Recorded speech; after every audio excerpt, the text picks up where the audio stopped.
Are you all right? Come on. Let's go home.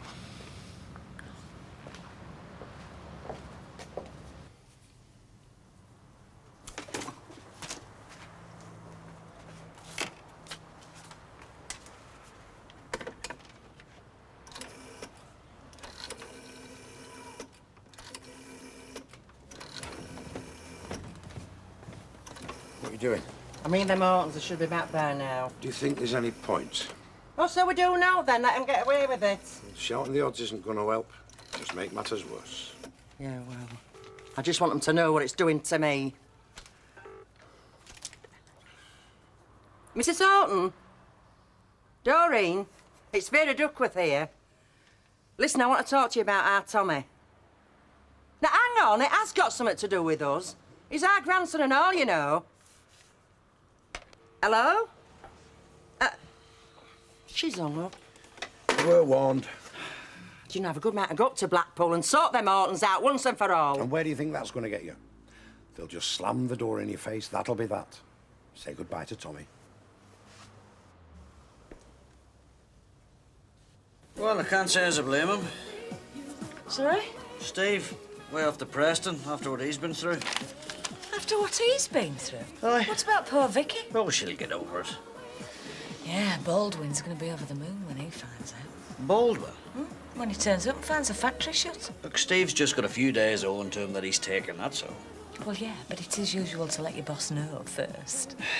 Yeah, well, look, he's off to Preston for a few days. It's nothing to do with me, and if Baldwin wants to go charging after him, that's fine. Anyway, is there any danger of you pouring this tea or what? I can't believe this, you know. What? You and me having breakfast. Look, Jim. Something's up, eh? What happened last night and this morning? What's wrong? I enjoyed last night, and I'm enjoying this morning. It is good to have you around. All I'm asking is that you settle for that. Well, I'd be a fool not to, wouldn't I? I just don't want you getting the wrong signals, putting pressure on that I can do without. Oh, don't worry, there's no danger of that. If you remember, I tried that the last time. Look where it got us. Thanks, Jim. If you want me to go, I will. No. No. If you want to hang around, you're more than welcome.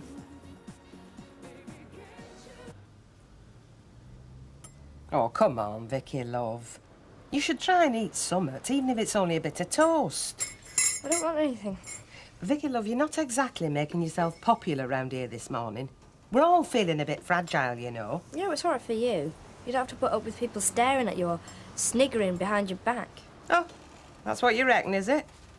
What makes you so important all of a sudden? Do you honestly reckon that folk round here have got no better to think about apart from you and your love life? You'll not hear another word about it, I can guarantee it. Morning. Good morning, Raquel, love. And how are you this morning? I live. Oh, that's the way. No man's worth going into the state you did, let alone Steve MacDonald. Especially after what he did to you. All right, Raquel, that's history now. Well, he'll not be allowed to forget it, Honora, don't you fret. There'll not be a girl round here who'll trust him as far as she can chuck him, not if I've got out to do with it. Vicky! Nice one, Raquel.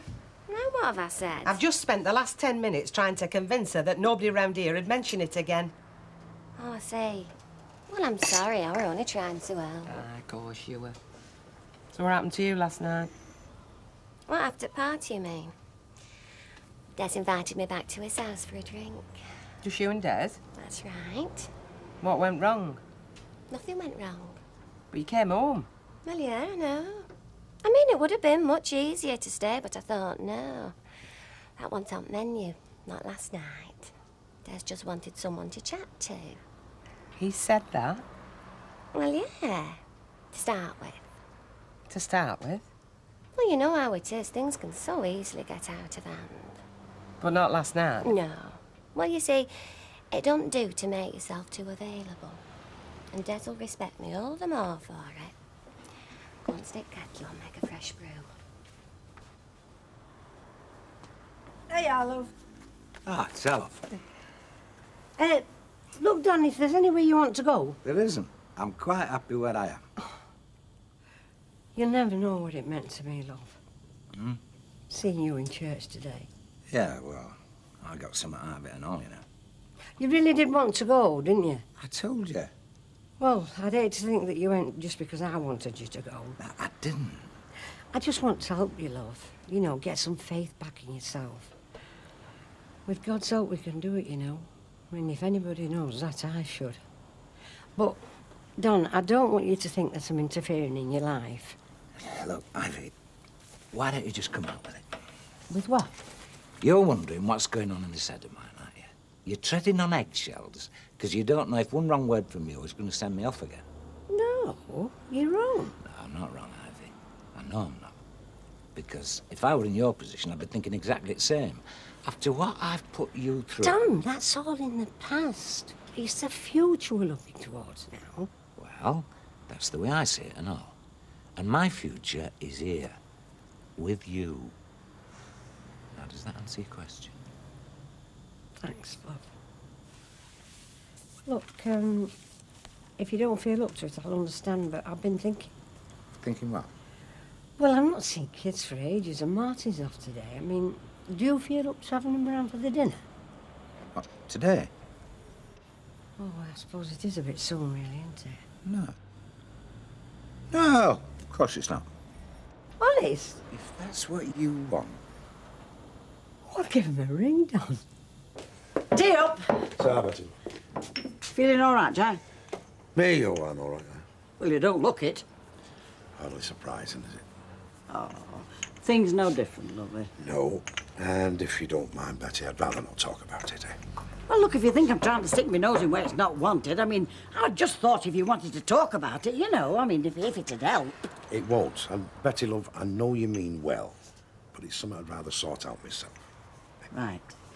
Get your tea while it's still hot, All love. right, tell me. Did try. Yeah.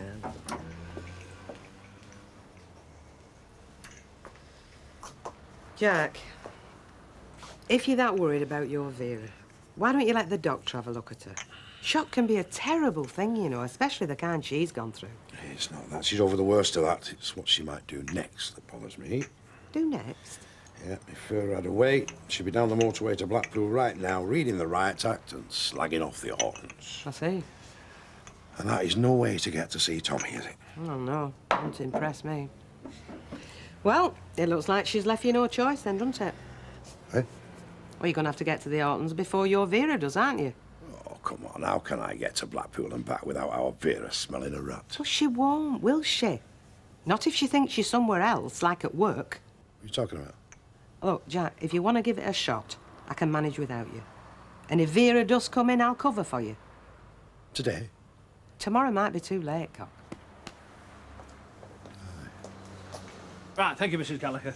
Mind how you go now. Yes, thank Hey, mind them roads. They're very slippery still, you know. Ta-ra, love. Bye. Hello, Daisy. Hi. I don't suppose you've come to help me. Oh, you wanted to open bank holiday, that's down to you. I just thought you may be needing these. What? Your tablets. Oh, yes, I forgot those. Thank you, love. You were in such a hurry to get down here this morning, you never gave them a second thought. Look, if you think I'm standing behind this counter with fun... What am I supposed to think? You're supposed to have gout. There's no supposed about it. If you had my feet... Oh, yes, and standing behind this counter all day is going to put them right, is it? But what alternative have I got? Alf, lovey, it's bank holiday. Nobody is going to expect you to be open. Well, that's just where you're wrong, isn't it? They will expect me to be open. And if I'm not open, other places like Better Buys will be. All right, if you want to be a martyr, that's down to you. But don't come moaning to me when you're doubled up with agony. Try moaning to your precious customers. Let them do the running around after you. Because, listen, until you start helping yourself, I'm not going to run about after you anymore, right? Where are you going now? The sales, if you must know. Sales? Well, I'm not sitting at home on my own all day, you know. Now, look here, Audrey. Oh, good, Alf. You're going to shut the shop and come home. Well, how can I? Right, see you later. Audrey! Ah! I thought we could put kids at kitchen table, love. Do you want me to bring it in here? No, wait till we start eating. It'll give us a bit more room. Right. Oh, what else you want doing? You could have a look if spuds are boiling dry. Oh, isn't it, lovely? That'll be Martin and Gail. I'll see to spuds. You go and let them in. Right.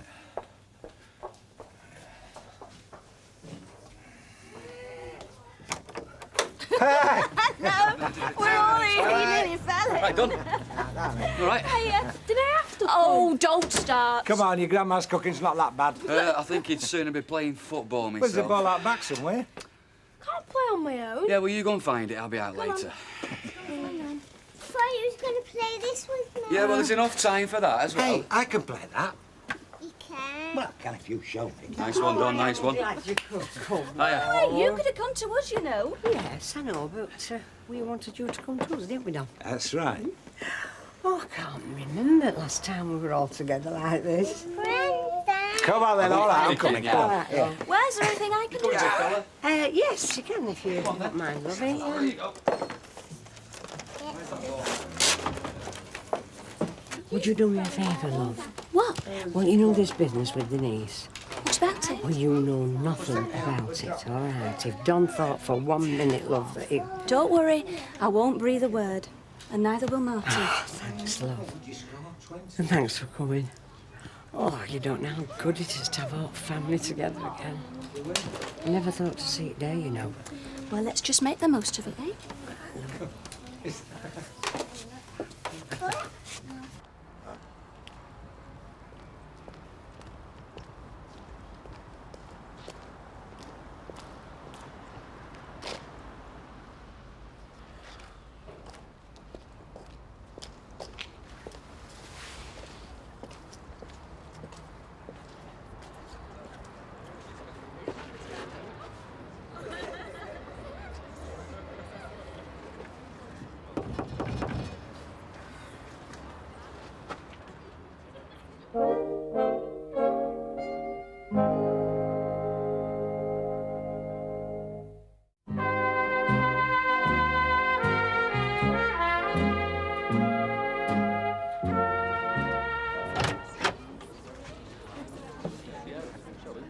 Jack, what are you doing here? Just wanted to talk about Tommy. I'm sorry, Jack. I don't think there's anything to talk about. Yeah, well, I think we have. Elvira's going demented. She thinks she's never going to see that little lad again. Doreen? Come in. Who is it? Jack, what are you doing here? I just wanted a quiet word about Tommy. You're wasting your time, I've told you. Come on, Jeff. No, hang on. I just want to make some arrangements so we'll be able to see him again. You want to see what it's done to Elvira, losing him the way she did. I'm sorry, Jack. But did you think what it were doing to her went boot were on other foot? Nay. We never stopped you seeing that lad. Hi, every press and guild. Yeah, well, we're just thinking of Tommy's best interest. I mean, he'd just lost his mum. And that's exactly what we're doing now. I'm sorry, Jack, but you've come at a bad time. Tommy's got a good home. He'll want for nothing, and this is where he stops. Now, if you want to take it up with anybody, you take it up with your Terry. Come on, Jeff, we have got a house full, you know. I'm sorry, Jack. Hang on. There's nothing more to be said.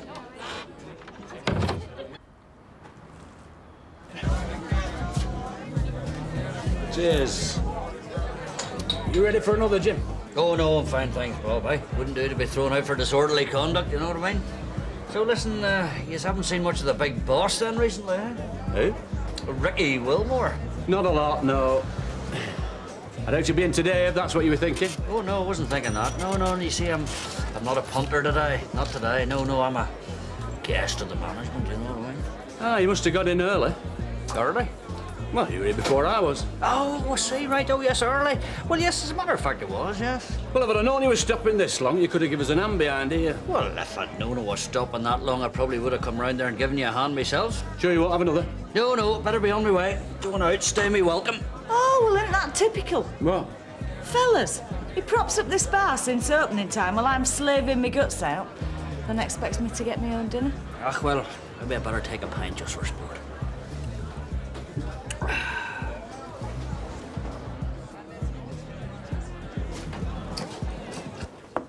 Yes.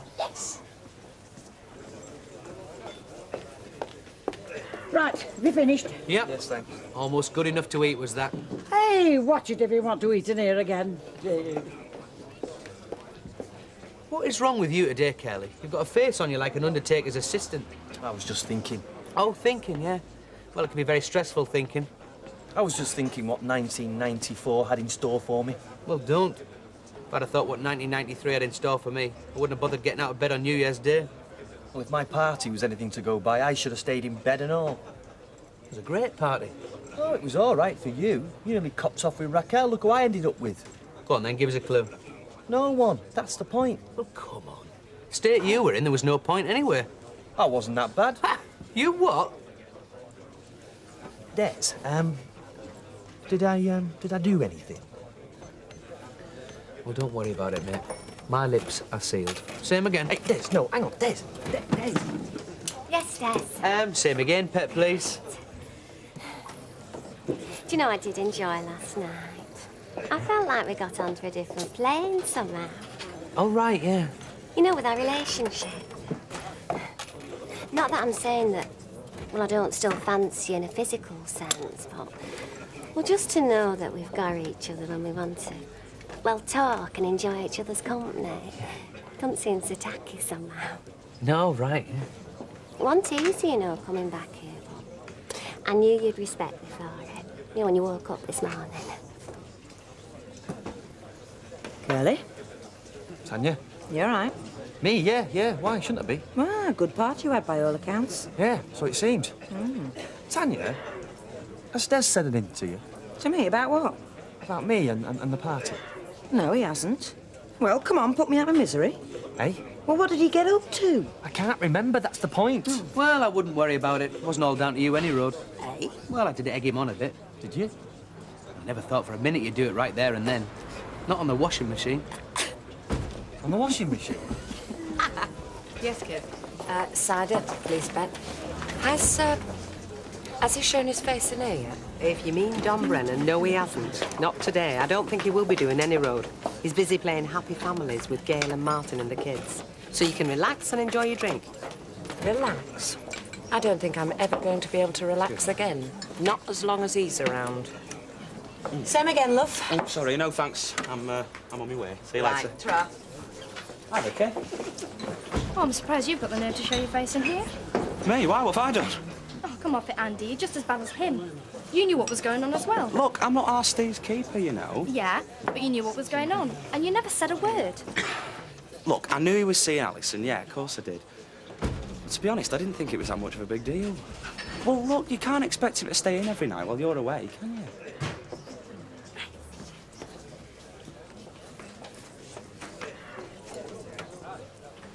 Is that it? Yeah, thank goodness. I never realised we had so many pots. Oh, I don't know about you. I could murder a brew. Oh, I'll put kettle on then, love. No, I've done it. Do you know what, Don? Do you know, I don't know. Last time I felt so relaxed and so happy. Thanks, love. What for? Well, making it possible. You still don't believe what I said, do you? What you said? About why I came back here. What I'd like to do with the rest of my life. Yeah, of course I did. No, you don't have it. You think that everything I've done today has been play acting for your benefit. No, I don't. I think you made an effort today. I think you made a big effort. Everything I've done today, I did because I wanted to. That's why I came back here to you. Because I wanted to. Now, I don't expect to convince you overnight. I mean, that's more than anybody can expect. But unless you trust me, believe in me that I really do mean what I say, oh, what chance have I got? I'm sorry. You're right, love. But it is going to take a bit of getting used to for me as well, you know. So where's the point in looking for obstacles, eh? Because as far as I'm concerned, look, there aren't any. Thanks, love. Yeah, right. So, are you going to make a brew or am I? Oh, I'll do it, love. Don't worry. Oh! Oh. Are you all right, Al? Yes, I'm fine, love. Why wouldn't I be? I'm only asking. She's been shooting her mouth, hasn't she? Saying what a fool I am to myself. Who, Audrey? Yeah, just because I insist on opening, giving the sort of service my customers are expecting. Well, it's very handy, of course. Yeah. I'm sure we could get by for just one day, you Saying know. it's all my own fault, eating the wrong food, drinking too much, carrying too much weight. But it's coming to something, isn't it, when you can't trust your own wife? I'm not with you, love. Don't broadcast it, I said. It's bad enough suffering it without having it shouted from the rooftops. So for what? Gout! Gout? Oh, you've got gout. Oh, God. It'd be very painful, can that? It's all right, Betty. You don't have to keep it up. Look, I'm not with you. Cracking on you don't know about it, that she haven't been shouting the gospel. Do you know, I don't know why she didn't take an advert in the Gazette. It'd save a lot of wear and tear on her tonsils. Look, I haven't seen Audrey. Yeah. You haven't seen her? No, well, not to speak to. Well, did she not tell you? No, not a word. First I've heard when you just told me now.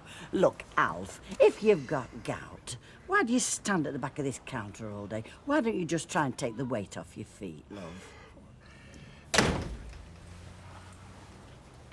Decided to come home then, did you? Don't start, Vera. I've had enough for today, believe me. You have? How do you think I feel stuck in here on my own? Where have you been till this time, any road? I've just been to... Oh, don't bother. It were obviously better than coming home listening to me going on about Tommy. I've been to Blackpool, Vera, that's where I've been. Blackpool? Yes, Blackpool, because I do happen to care about Tommy. I do happen to care how you feel, because I feel the same way. I just thought I could get him to see reason, to realise what he's doing to us. And? Sorry, Vera, I did try, honest.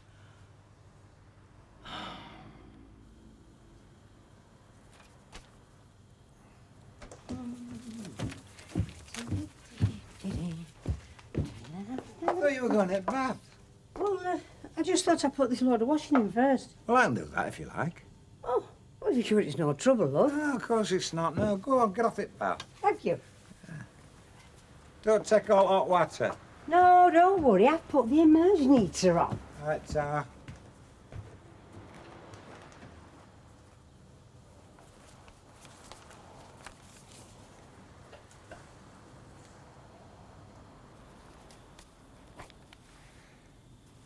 Why didn't you tell me you were going?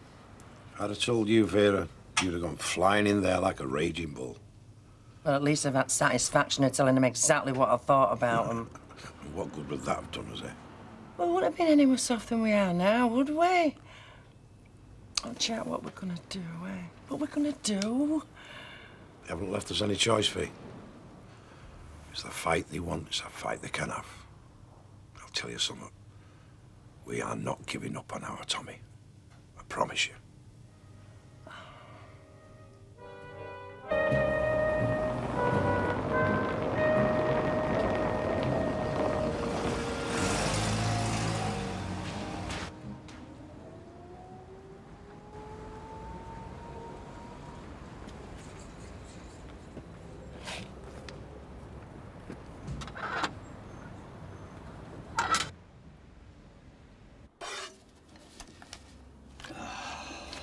Are you sure you've got it fat there? I thought there's not fat, that there's dip. Call it what you like. It's lethal for your heart, you know. Not at all. Greases the ribs, so it does. It what? Greases the ribs. My granddad used to tell me that. And if it was good enough for him, then it was good enough for me. Greases them against what? Well, like cold mornings like this one, you know? Oh, I see. So what does it do in summer? Well, it's sort of like a all-year-round thing, you know. It's like engine oil. You have to keep topping it up, you know? And what happens when you drop dead with a heart attack at 45? Ah, well, then you've had a short but very happy life, so you have. What are we doing here, Liz? I don't know. I mean, it wasn't so long ago we were at each other's throats, eh? Now look at us. I mean, what's changed? I'm not sure. I'm not trying to push it, not after the last time. No, I don't think you should. Let's just enjoy it for what it is, for time being anyway. Well, why don't I take some time off and come back here and help you out if it's enjoyment we're talking about, eh? No, Jim. Go to work. It's nice, but like you say, let's not push it, eh? They are right, change, Alf. Morning, Ivy. You still got a job, then? Hey? Well, I've been hearing about this plans for redundancy down at Better Buys. What redundancies? Oh, did you not know? Breadman told me. His mate delivers round your place. He knew yesterday. Well, nobody said out to me. Is he sure? Well, he doesn't usually get his tails wrong, love. Well, how much is going, did he say? Oh, I don't know, love. Anyway, you'll be all right. You'll be last there, first out, won't he? No, it'll be by age, more likely. Well, anyway, you'll be all right. I mean, Don's working. You're not going to be out on the street, whatever happens. Well, I mean, you never know what's going to turn up, do you? No, that's true. Anyway, I'd better get round there, Alf, and see what's happening. Yeah, well, ask Curly, he'll know. Oh, this blooming foot.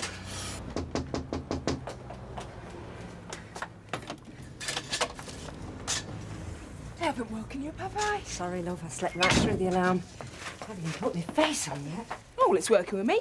Picking up bad habits. Do you want to slap my wrist? I do it to you often enough.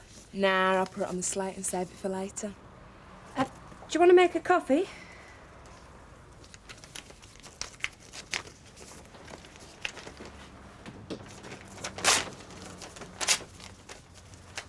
Looks like you got the same as me this morning. Eh? Happy New Year from your bank manager. Oh, no. Just junk. Unsolicited junk.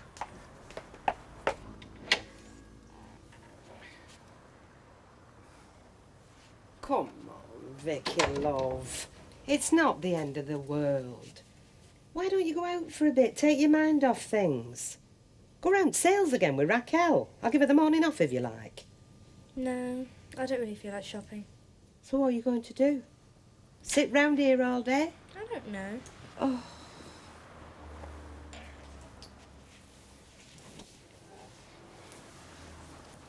I mean, if this was the olden days, I'd be packing you off on a long cruise somewhere. Why? Why? Because that's what rich folk did when the daughter was languishing over some undesirable bloke. They'd whip her off to Spain or South America for 6 months to help her forget him. Or so she could fall in love with a Spanish waiter instead. Actually, lady, I could just see you. Long frock, parasol, a couple of hunky porters lugging your trunk onto the ship. Sounds all right to me. When do we sail? Best ask your granddad. He's the cruise expert. I think I'll go and do some homework. Oh, for blimey. Have I cheered you up that much? Well, there's nothing else to do. Don't let me stand in the way of your schoolwork. Hey, I could brush up on the Spanish while I'm there. In case I ever do get that trip. Get out here.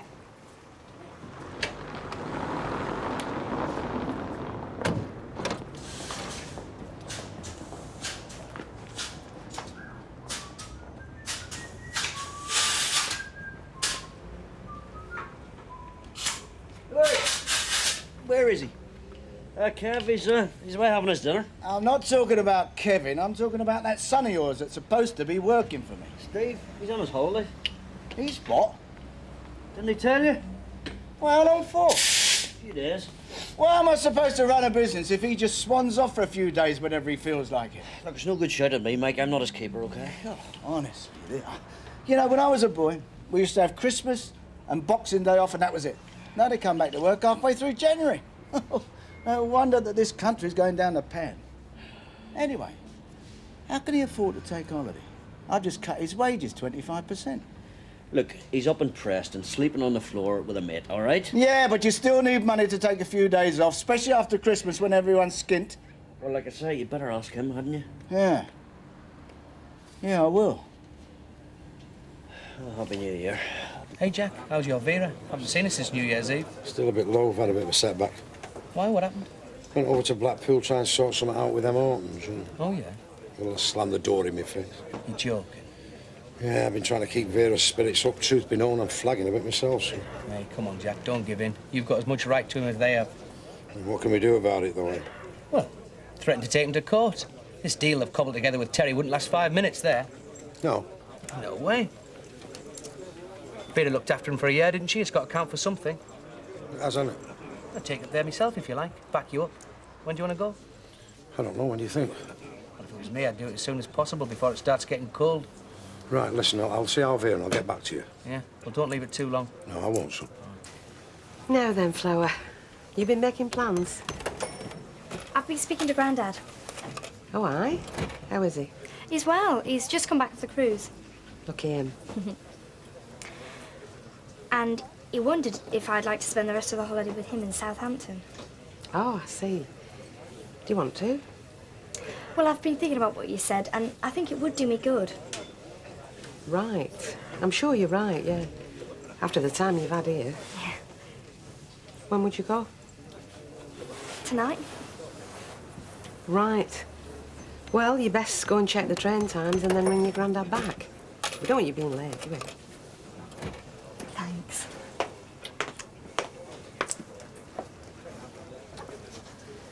Shot myself in the foot there, didn't I? Putting ideas about cruises in her head. You've not lost her, you know. The only way to keep love is to give it away. I read that on a birthday card once. And it sounds soppy, I know, but it's very true. Come. Yes, ladies, what can I do for you? Excuse me, Mr. Watts, but it's about these redundancy rumours. Pardon? Yes, well, we don't think it's right that we shouldn't know.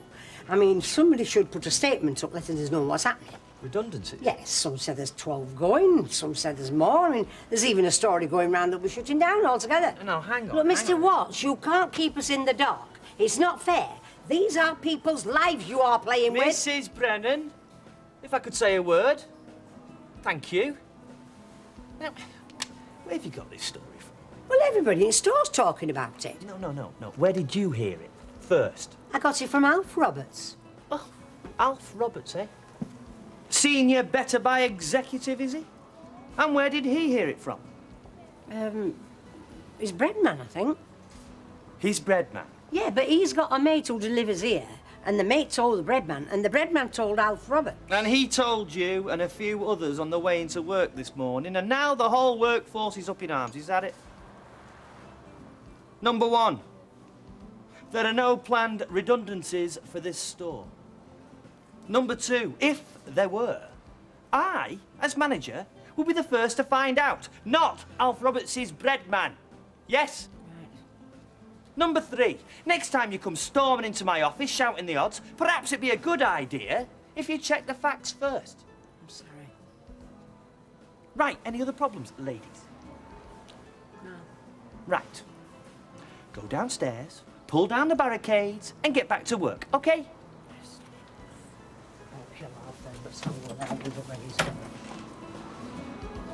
Right, Vera, look, buck up. I've got some good news for you. What? Well, I've been talking to Des Barnes in the pub this afternoon. Now, according to him, the Ortons have got no legal right to our Tommy at all. And he has promised to run us to Blackpool tomorrow. Well, I don't see the point. They've already sent you packing once already. Yes, but I wasn't prepared. I didn't have my facts right, did I? Oh, what does he know? Don't like more than us, that's obvious. Now, Luke, do you want to sit here poleaxe for the next 6 months, letting it all slip away? Or do you want to keep the pressure up? Don't forget, Desi's on our side now. Well, no, he is. I'm not doing him down and all. Vera, do you want to see Tommy again or not? Of course I do. Good. We go in.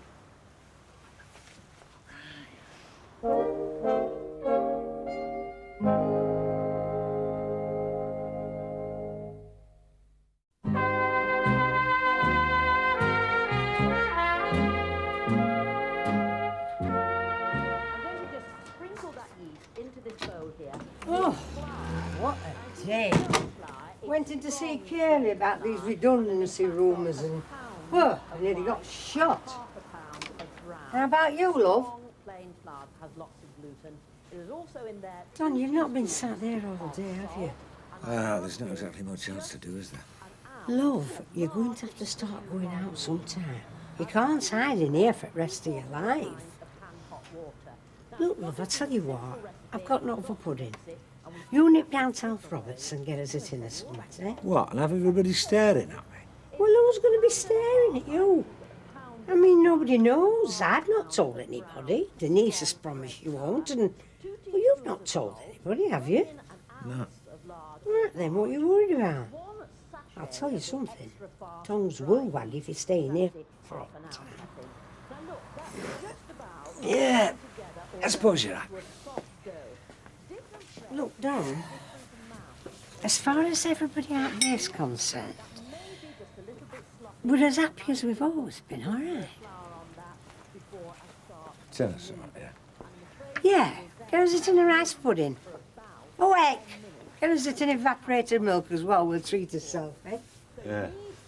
Let's go mad, eh?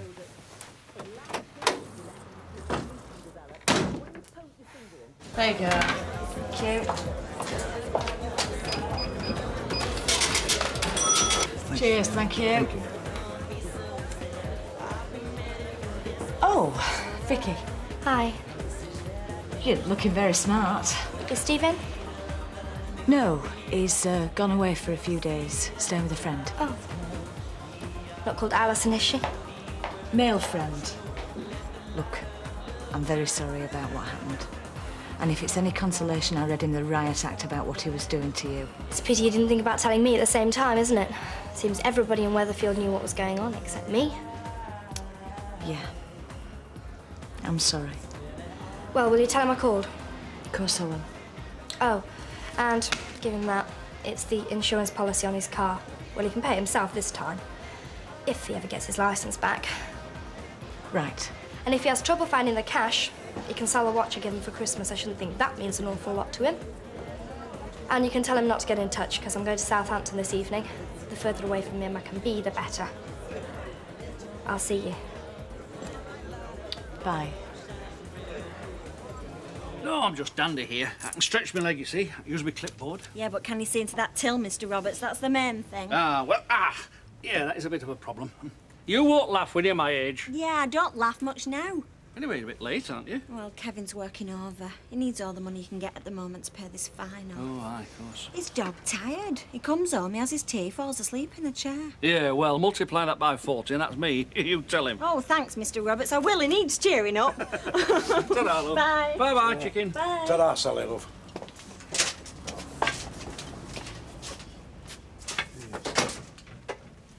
Don, me old pal, where have you been? We've been grafting like the rest of us, eh, Don? Yeah, that's it, yeah. I bet this is your busy time, isn't it? Party season. Yeah. That and bus strikes, eh?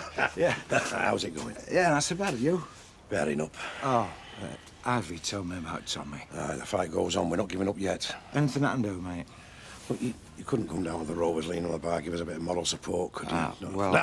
No, you're busy. I mean, when you get time, eh? Tell you what, it's been a bit rough the last couple of weeks.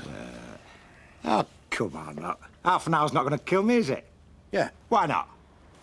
Get a brick. Bye, Curly, you're doing some preening. I can almost see feathers sticking out your bill. Yeah, well, I'm quite pleased with myself. I had to deal with a very tricky situation at work today. Oh, what's happened? Well, I had to quell some crazy rumour about redundancies. I had to be assertive with the ones that get stroppy and be sympathetic with the ones, well, you know, we're anxious. All-round man, eh? A good store manager has to be feminine as well as masculine sometimes. What? Bisexual, like? No. I meant more, you know, yin and yang. Who the hell are they when they're at home? Well, it's from Chinese philosophy, you see. It's the complementary opposites working together. Make harmony, like masculine, feminine, light and shade, so on. Ah, heck. You wouldn't think grocering were that complicated, would you? Well, it sounds poetic to me. Mind you used to write poetry, didn't you, when you were on bins? Yeah, well, I think I've come up in the world since then. Don't be too hard on your old friends on the way up, Curly, because you might just meet them all again on the way back down. I'll just go and put my apron on, Don, and I'll be with you, all right? It's all right, Jack. I'll see to that. All right. What is it, Don? Pint? Yeah, please, yeah. Good to see you back in the land of the living. I'm still welcome, then, eh? Not called the Rovers' return for nought. Everybody's welcome here, Don. As long as they behave. I get it. As long as you do, you'll be OK. Hey, Des, that lift to Blackpool, is it still on? Yeah, of course it is. Wait, take you up on it if you don't mind. Oh, great. You're Vera's keen, then. Terrified.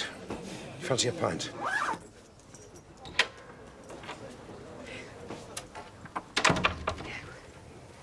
Are you sure you've got everything?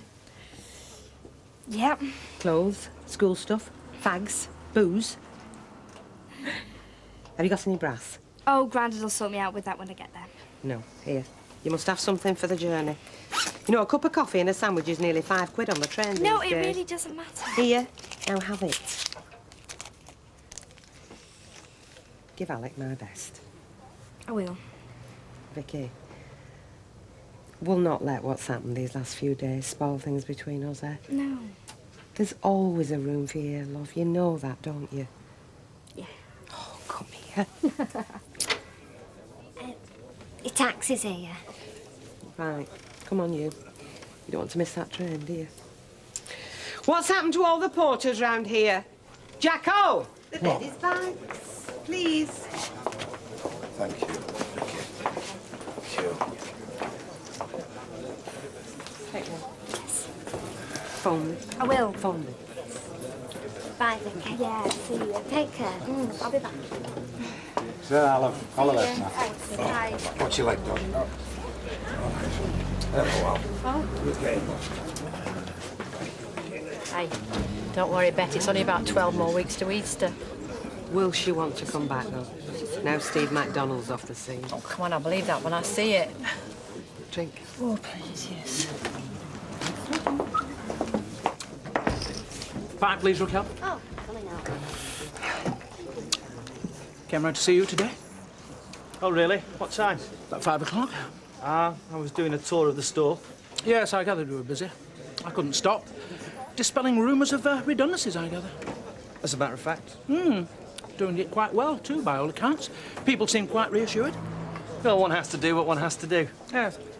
Pity they weren't just rumours. Eh? Thank you. Go. You mean they're true? Unfortunately, yes. But why didn't you tell me? It wasn't my fault if I couldn't find you. Well, how long have you known? Why didn't you give me a ring? Because I have to do these things in person. You've done this deliberately, haven't you? Kept it from me to make me look stupid. Paranoia is not a quality we like to see in our managers, Mr. Watson. Well, now I've got to go round telling everyone that they were right and I was wrong. Well, never mind. You have a gift for putting people's minds at rest, don't you? Sure, it'll work the same miracles tomorrow as it did today.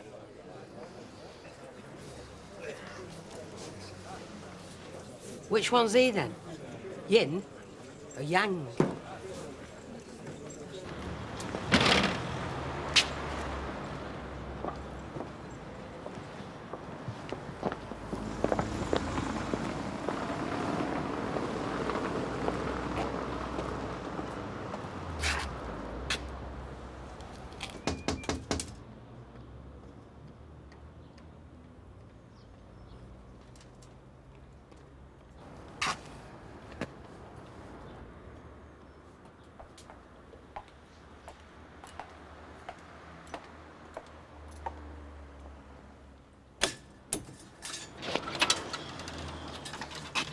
What do you want? I came to apologise. Did you get my letter? Go away. I just want to make it up. I said go. Look, we can't leave it like this, Denise. I'm warning you. The only reason I've told nobody is because Ivy said you were getting help. God knows you need it. Now get away from this door or I'm calling the police. I mean it!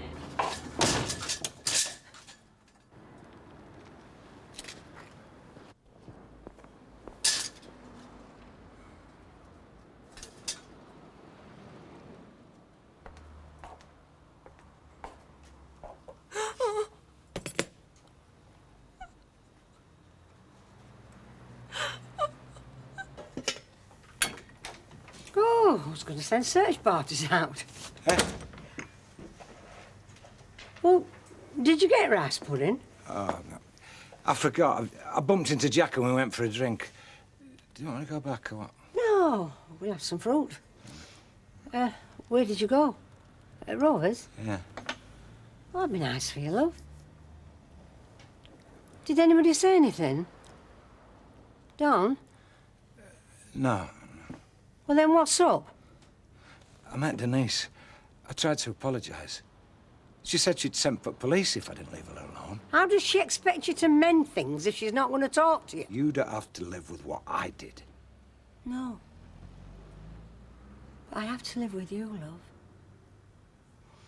Because I want to live with you, Don. Love, there's always a place for you here, no matter what you've done. But we've got to go forward now, not back. Let's do it together, eh? Oh, permission to enter. Granted. Hey, pity you didn't come in earlier. You could have soaked up some of the flack I've just got off Vicky.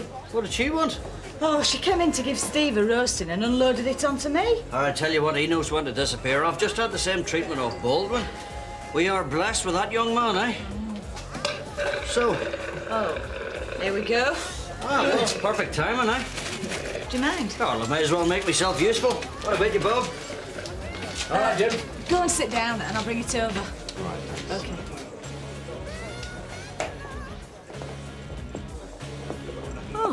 Hello there. Evening. Nice and busy, I see. Yeah, we've been like this since we opened. No sweeter music to my ears. Good Christmas? Yeah. Oh, what, you mean business-wise, or...? I mean, did you enjoy yourself? Yeah, great, thanks. Good. Well, since we're on the subject, I trust we did quite well. Yeah, we've been really busy. Good. Well, don't let me stop you swelling the company profits. And I'll have a pint when you're ready. Right.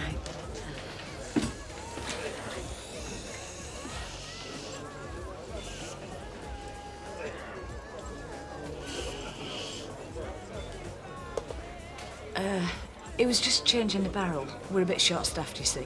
He's not supposed to be in here. Well, yeah, no. Yeah, listen, don't worry, I'll go. I think you'd better.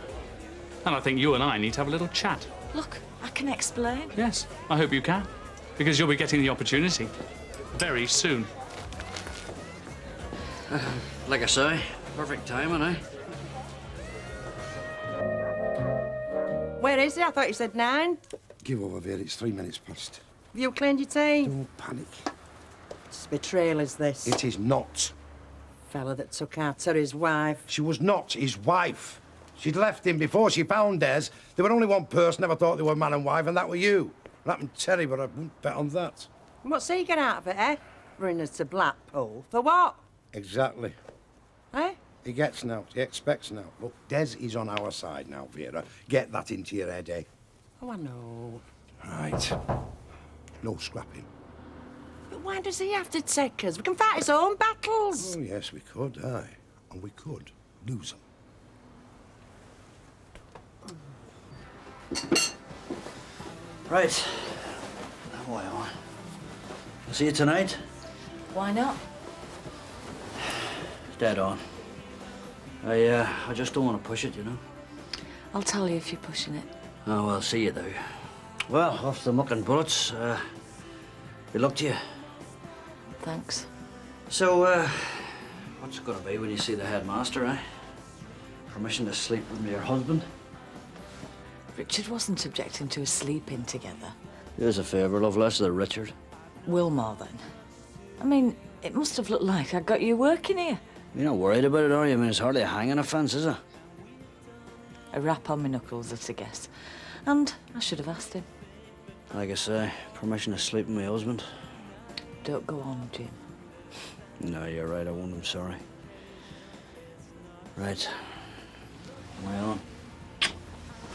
Listen, give us a ring, let me know how you get on, okay? I will. I'll be thinking about you. See you later. Bye.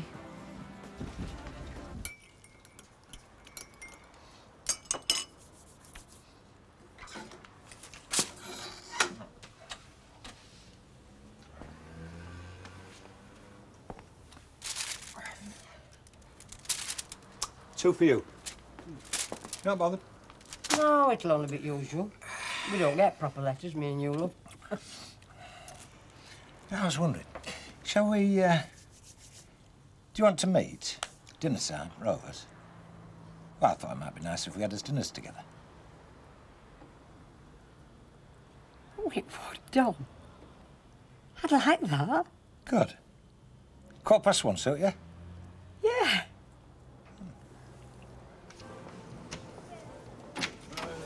Morning. Morning. Everything all right? No. Why, what's wrong? Here, a list of possible redundancies. Dead office? Yes. Well, it had to be done. Let's have a look. Sonia Barsley. Well, I'd have to agree with that one. John Crabshaw Anderton. Certainly. Peter Scaife. All right. Maureen Naylor. Is this how you get your own back? What? Oh, go on, go on. Pretend you didn't know nothing about it. What's this? Maureen Naylor, Elijah's life there. It's got nothing to do with me. Don't you give me that. I have been denying that there won't be any more redundancies. I have told my staff categorically that their jobs are safe. You want to get it into your head, you know. Maureen's one of the best workers you've got. Oh, yeah, she's okay. She comes in late, she goes home early, and she spends the whole day gassing. Right. We know where we stand now, don't we? Look, I don't like it, but what can I do? Oh, well, you can wash your hands of it, hey? Well, my Maureen goes to the wall. Right. I'm going right round to that office, me. Hey, this is not a threat, just a warning. I have done you your last favour in this organisation, pal. Just have it, sunshine. All right. I'll see you later.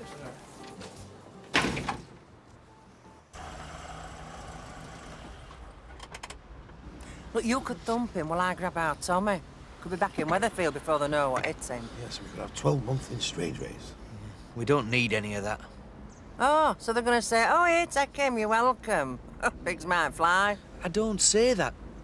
They're decent people, and they know right from wrong. So is that why they took him off me then? Terry took him, Vera. Yeah, well, they've got him. And you're saying they're nice people, they're kidnappers. Vera, hold my hand. Eh? Come on, just do it. Look, you are in the right. You've got nothing to worry about. You don't need to argue. You don't need to shout. Just state your case clearly. If not, I'll speak for you. But don't shout, eh? Who's shouting? Vera, just listen to him. Probably looking out window now. Yeah. Probably getting round back without Tommy getting away. Come on, Vera, quick, let's get Vera, out. Calm down, for God's sake. Yeah, but they might get away with him. They won't. Here we are. One glass of orange, one glass of milk, and 2 chocolate biscuits. Oh, thanks, Gail. And seeing as we're quiet, you can have a cup of coffee. Oh, Alma, cup of coffee for the lady. Oh, right. Well, of course, coming up. And it's on the house. Oh, no. Oh, listen, of course it is. No, I wouldn't have come in if I'd known you were going to treat me. Once in a blue moon, so don't get used to it. Gail, I'm not a pauper, no. Oh, hey, no stranger noise on your cup of coffee. Yeah, and an orange and a milk. Oh, fuss. Just shut up and sit down, will you? Thanks, Alma. I mean, this has really set us back as this, you know. Oh, I'm sorry. Honestly, I'm losing my sense of humour. Oh, to hell with it. Talk to me about something else. All right, let's see then. How's your admirer? Alma! Oh, sorry, but, you know, some of us just jump at the chance. Oh, well, bad taste, sorry, I apologise. Is he still bringing a little lad round to you, then? Well, yeah. Until I have the courage to tell him no, which I haven't. And we need the money. Don't get excited. You turn up here mob-handed. What do you expect? And I'm telling you straight, you're not taking it back with you. We're not here for that. Well, what are you here for, then? We've come to see the little lad and talk to you and try and talk reasonable. Yeah. Well, don't raise your voice. Not raising my voice. Don't. That's all I'm saying. This is our house. Anybody think it was an hen coop? Look, could I just say... Look, I don't see that this has got anything to do with you. Oh, don't you? I'm surprised. He's got an interest in the lad, Jeff, I can see that. Look, we're not here to fight and we're not here to shout, but we feel there's things to talk about. Talking's all been done. How would you feel now if someone came along and took Tommy off you, now you're close to him, eh? And said you weren't going to see him again? This is different. Well, how is it? Because we can give the lad a better home. Can't you see that? Oh, you mean you can give him more money? Not money. Just better. Look, I'm blunt, but Weatherfield is... Well, it's a disgrace. It's dirty, it's crowded, it's choked up with traffic. You walk down the streets, the houses are covered in filth, you don't have gardens, you never see a tree. Your schools are run down and overcrowded, and wherever there's a piece of wasteland, you find kids playing amongst all kinds of muck, with packs of dogs roaming loose. And I'm sorry, but my grandson is not growing up amongst that. And I agree with every word she said. Oh, have you done? For now?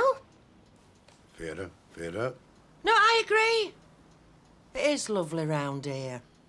It's everything I'd want for our Tommy. Look, I know you love him. But think what he said about him taking off you. I mean, how would you feel? Look, I'm not blaming you. You want for him the same as I do. But you've got to admit you were in wrong taking him like that. I mean, he were like my life, that lad. What choice did you leave us? You wouldn't listen to reason. You were everything to me. A son, no different. I mean, you know what I'm talking about. Look, I don't blame you. It's like you say, you had no choice. But I blame our Terry. What he did. He were thinking of the baby. Do you believe that? Do you? Really? Look, can I see how, Tommy? Of course you can, Vera. Come up.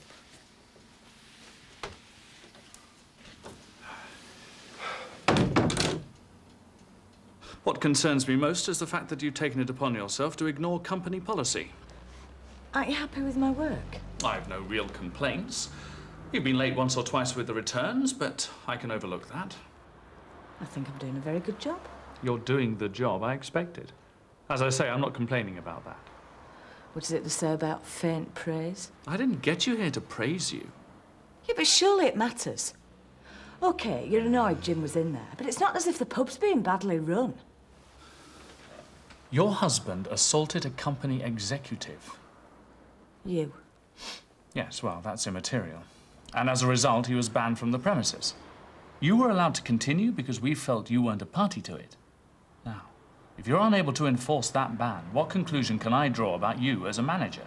Richard, Newton and Ridley's not God. Look, I respect the brewery, and I'm very glad of the job. But there is more to life. Me and Jim split up over the ban. Well, not just over the ban. But now we might be getting back together. So please, while we're trying to sort it out, don't mess us about with silly rules. This is our lives we're talking about. Silly rules. Says it all, really. I can't compromise with you. Your husband's barred from the premises, and he stays barred. So he was right. You're banning me from seeing him. What you do with him is your own affair. What you do on brewery property is mine.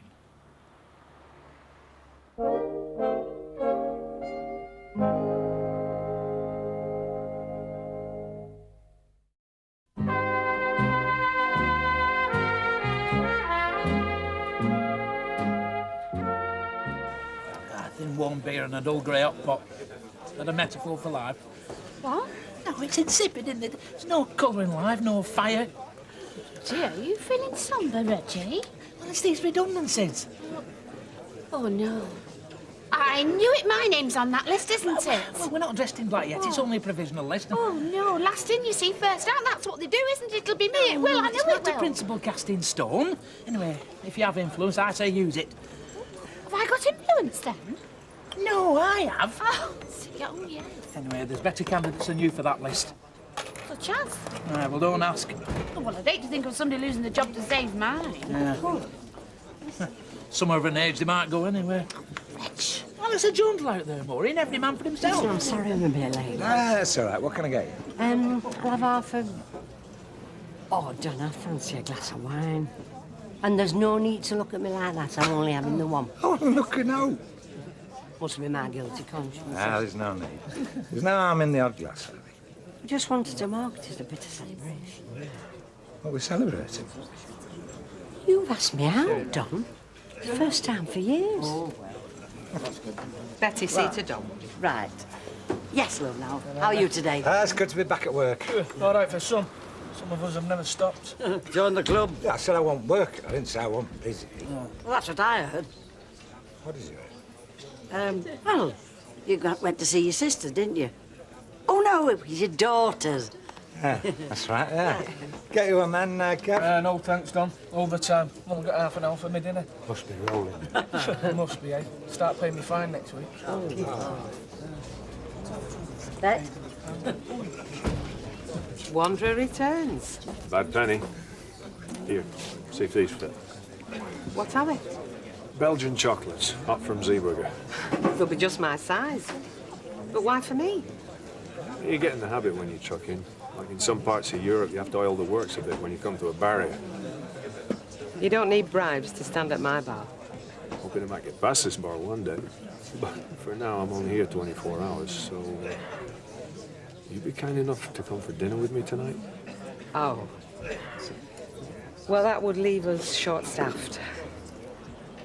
That's a shame. It is. For the staff. How would 8:30 suit?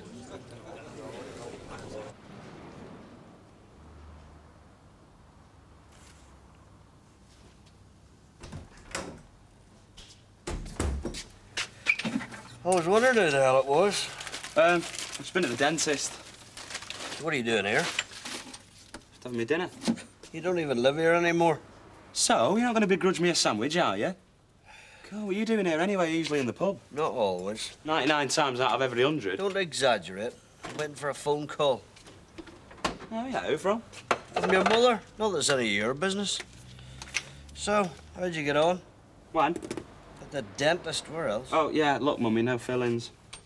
So, what about this phone call, then? I told you it's none of your business. But you are getting on all right, aren't you, you two? How many times do I have to tell you it's none of your business? Yeah, well, do us a favour, eh? Don't lose her a job. That's not even funny.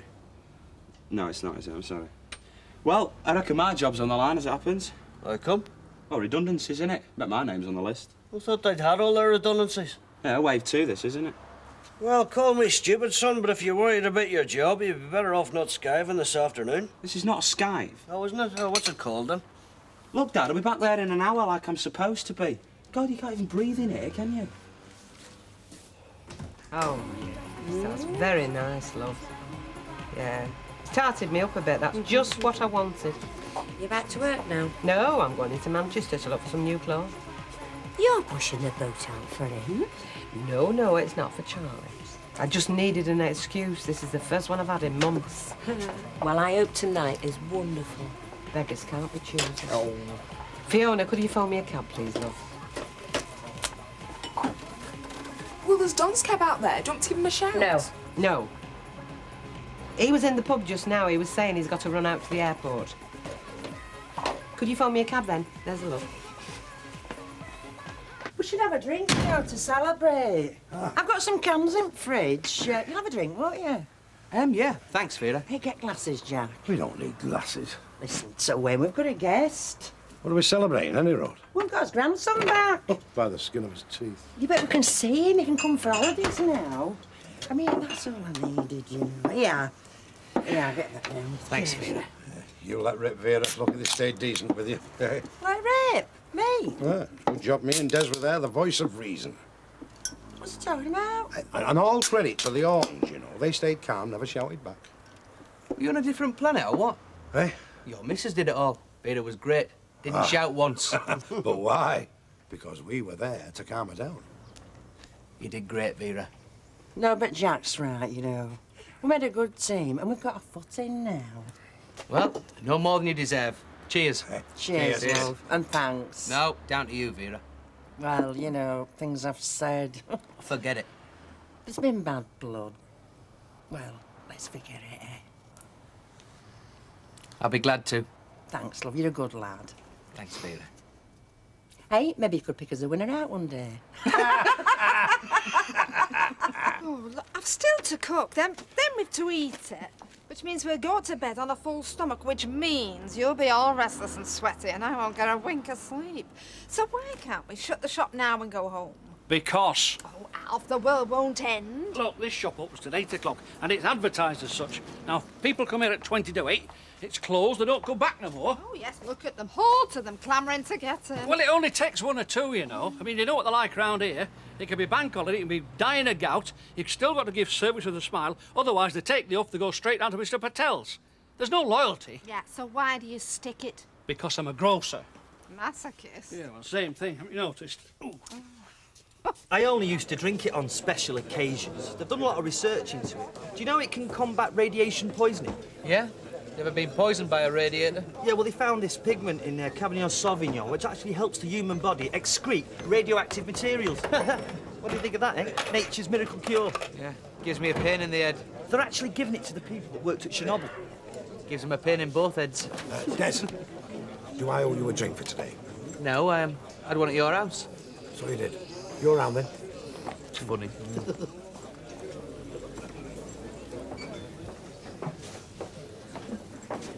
Will I do? Damn right you will. You'll do for me. Will I? Well, you better keep your fingers crossed. Betty? Yeah? You're in charge. Okay, love. Jacko? Yes, love. Behave. And I won't be back till closing. Right, boss. See you tomorrow then. Have a good time. Don hasn't been round lately, has he? No? Fallen out.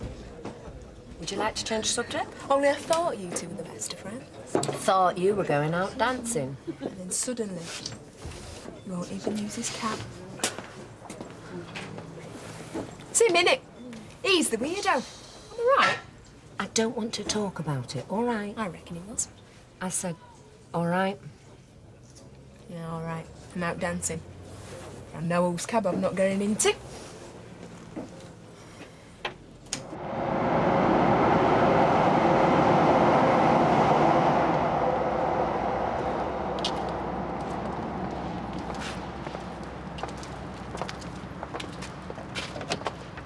Come back to my place, he says. I promise. No etchings.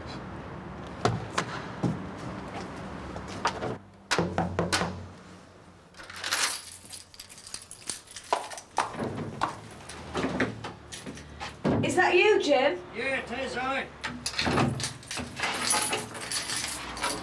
Hiya, come on in. Hey, you didn't ring me. Oh, no, I know. Get yourself a drink while I lock up. Dead on. He's a funny chap. But he's not a bad man. I could have done worse. But you'd never say we were suited. Southampton. Yeah. I'm there once a month. I don't miss him. Not really. I miss his company. But he was very set in his ways. Like me. Like all of us. But I do miss someone, you know, around.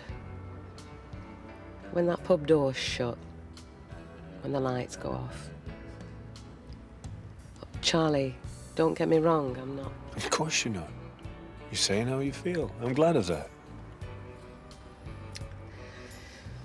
Seem to lose a lot of things as we get older. Do you find that? Sort of things. My husband, Vicky, people. That's what you lose. Mind you, the hurt's never what it was when you're younger. I still remember the shattering pain I felt when I was a teenager, and I lost some lad whose name I can barely remember. And now, someone goes who's been everything, and God, yes, it hurts. But you know life goes on, and you know that you'll cope. Miserably, but you'll cope.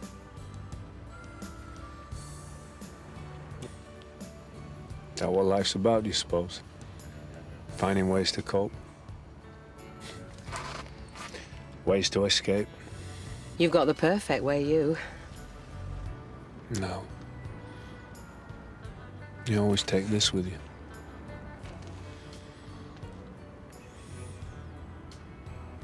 Are you lonely, Bet? I don't know if I'm lonely.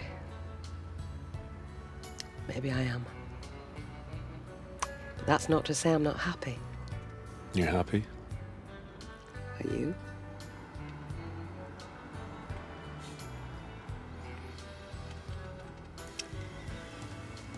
It's confusing.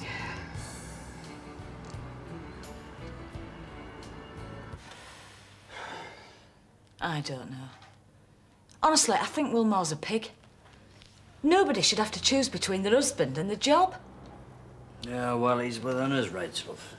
Are you sticking up for him? No, maybe he's on your side, that's all. But you should have heard him. Yeah, but you see, when he looks at it, he's looking at it from the outside, right? When he looks at us, he sees a young career woman with bright prospects, someone who's going places, being dragged down by some guy, you know what I mean? I mean, maybe he's just doing it for you, eh? Maybe it's nothing to do with the brewery at all. He spoke to me like a school kid. He's not on my side. Yeah, well, you've still no choice, have you? Of course I've a choice. No. I'm gonna tell him. Come on, Liz. There's no contest, love. I mean, come on. Pub manager ass or a mechanic's wife.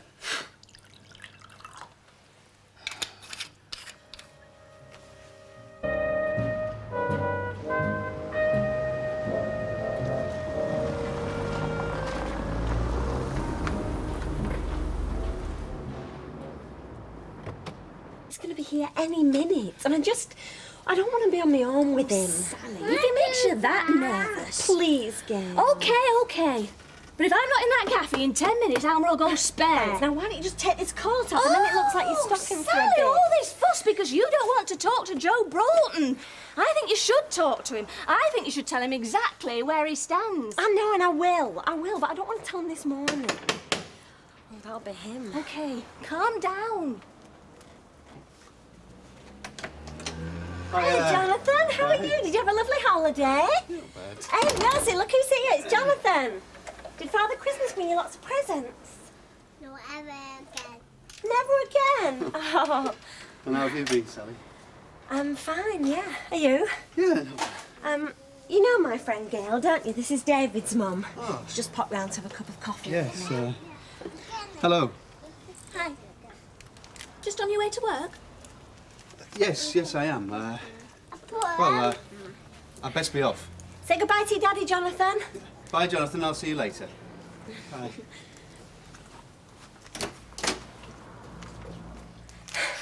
Thanks, Gail. Can I go to work now? We can't have this pantomime every morning, Sally. You do realise I know, that. I know. Yeah, so speak to him. Lay it on the line. Otherwise, it'll end in tears. Tears. You're going to be late for work. So this meeting with Wilmore, think you'll be able to shift him a wee bit, or what? Well, I'll be trying. That's all I can tell you. Well, do you think I should go and see him? You? Yeah, well, you know. So sorry I am and try a wee bit of crawling, you know? No, I don't think so. Are you any good at crawling? Well, you never know till you try, do you? No, you stay away from him. Like I say, I'll see him. At least he knows I won't take a swing at him. That's what it comes down to every time, innit, eh? Me temper and stupidity. Ah, I'm sorry, Liz. I know you are, and you don't have to keep telling me. Go on, go to work. You're a new man, or so you keep saying. And the new Jim McDonald gets to work on time, right? Yeah, right. See you later. Bye. Oi, what are you doing in here? Well, just getting something to eat. Not on my time, you don't, sunshine. If you want breakfast, you get up a bit earlier. Oh, blimey, you've only just got back off your holidays and I find you skiving in here. What the hell do you think I'm paying you for? It must be the generosity in your heart. Oh, less of the lip. Get back to that unit and get on with it. Mr. Baldwin, 3 bags full, Mr. Baldwin. You know he'll chuck that job back at you if you talk to him like that. I'm amazed he hasn't told you to stop it. Yeah, so am I, quite frankly. Paying peanuts, I tell him he's rubbish and he still keeps turning up. I can't understand why. Well, jobs aren't that easy to come by. Yes, true enough. But is he working for me, or has he got that job working for him? I'm not sure I know what you're getting at. Nor do I. There's something about that job he likes. Whatever it is, he's keeping it a secret. No, tomorrow's no good. We'll be out of stock by tea time tonight. Right. Thank you. Bye-bye. Morning. I know what your little game is, you know. Pardon? Don't sit there like some constipated owl, cracking on you don't know what I'm on about. Now, hang on. Hey, this malicious scheme of yours for making Mrs. Naylor redundant. Come on, Reg. Firstly, it's not my scheme, and secondly, it's not aimed at Maureen. Weasel words, Watts. You were the one who put her name on that redundancy list, weren't you? I had no choice. Head office sorted out this criteria, and as Maureen has only worked here for a few months, well, I'm sure Maureen understands all this. Well, less of the Maureen, if you don't mind. It's Mrs. Naylor to you. And after we are married, you will kindly refer to her and address her as Mrs. Holdsworth. And no familiarities and no liberties. You've taken enough of them already. You're being unreasonable, aren't you? As usual. Now you see. Now you've got it there, haven't you? As usual, eh? See, that betrays your deep-seated hostility to me. I know it's me you're trying to get at, Norman. I know it's me. By going through her, you're going to take a name off that list of what? I can't. One stroke of the pen, that's all it takes. Zip, zip, zip. Look, Reg, I've already told you. Head office set out this criteria. Length of service, top of list. I can't overlook that. Right. Well, I have given you every chance. I say I shall have to take the matter to higher authority. Be reasonable, Reg. It is Mr. Holdsworth to you. The days of Reg and Norman are gone, and I would thank you to remember that I am your area manager. Right. If it's a fight you want, it is a fight you shall have. Ready? Right. Excuse me. Hiya. Hi. Oh, lunching today with us, are you? Fed up with Betty Turpin's hot pot? No, I was coming for a word with you. Because I believe you've got a flat to rent. Yes, I have. It's right overhead. Well, I mentioned to Gail that I was interested. Oh, did you? I don't remember you saying anything. Sorry, forgot. was over Christmas, wasn't it? Must have forgotten all the hurly-burly. So anyway, is it up for grabs or what? Ah, yes it is. Do you want to see it? Yeah. I mean, you can come up for a couple of minutes, can't you, girl? Sure. Right, come on. I'll give you the guided tour. Great. It's a church wedding you're having then? Oh, yeah. Well, I was wondering, Maureen, you've been married before, haven't you? Yeah. I have worse luck. Should never have married him, you see, Ivy, really. But it'll be different with Reggie. Well, I wish you best of luck. Oh, thank you, Ivy. Your first one must have been a bad one if Reggie's a big improvement. Yeah. Maureen, quick word, if I may. Oh, hello, Reggie. Do you want to join us? No. Pressure of work. Excuse us, Mrs. Brennan. It's a personal matter, this. Oh. Right, what is it? Come here. I have spoken to the man Watts, and he will not budge, as I thought it is personal animosity, and he is going through you to get at me. Well, I didn't think it'd be like that. Yes, well, the man is totally unscrupulous, isn't he? Oh, well, you know that, don't you? You know that better than anybody. Only this time he won't get his way. I'm going right over his head. What do you mean? I am taking the matter to the highest managerial authority. Mrs. Rogers is due this evening, and by the time I have tackled her, Mr. Watts will wish that he had not meddled with either of us. Oh, no, Reggie. No, but... Oh, dear me. And it's got its own street door downstairs at the back, so you don't have to come through the cafe. All right. Oh, and the cafe's closed at night, so you don't get any noise. Well, it'd be handy for work, this, wouldn't it, for you? Because it's only a couple of minutes away from the Rovers. Yeah. Oh, and it's all fully furnished, as you can see. Kitchenette through there. Bathroom on the right. I used to live here myself before I was married. It's very nice. So, where are you living at the moment, then? I'm at home. Well, at my dad's. Oh, well, I mean, you need your own place, don't you? I mean, everybody needs their own space. How much are you asking? Well, 50. I think I can manage that. All right, I'll take it. Oh, great. Well, you know, that's a deal. I'd much sooner let it to somebody I knew. Well, when do you want to move in? This evening, if that's all right with you. As soon as you like. Well, it's my day off from the Rovers, you see, so it's the best chance I'll get, really. Right, well then, here are your keys, and I hope you enjoy living here. I mean, it's a bit pokey, but, well, I mean, you're all right as long as you're on your own, aren't you? Yeah, I'm on my own. Class is at 19 mil, Jim. Hey, Jim. Oh, I'm sorry, mate. What is it? You've been walking around like a flaming zombie all day. Yeah, I know, I'm sorry. It's, well, it's me and Liz. Yeah? I thought you two was, getting back together, then. Yeah, so did I. And maybe we were. This clown from the brewery started shoving his oar in. Well, he's found out I've been back at the premises, and it was him who barred me from the Queen's in the first place. It'll be a bit of a problem, that, Jim. Especially if it's where the wife lives. Well, he's really put Liz on the spot now. Oh, she can have the pub, or she can have me, but she can't have both. Sounds to me this fella don't like you. Yeah, well, I did thump him. Oh, well, could have something to do with it, then. I mean, some blokes are a bit funny about being thumped, aren't they, eh? Hey, look, I'm sorry, mate. I know you're suffering. I'll tell you what, I'm gonna ring her. She said wait on till later, but no way. The suspense is killing me.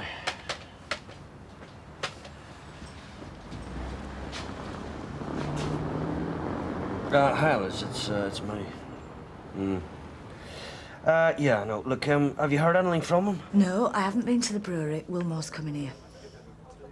Sometime this afternoon, that's all I know. Jim, when there's anything to tell you, I'll tell you. Yes, it's my life too, so don't crowd me.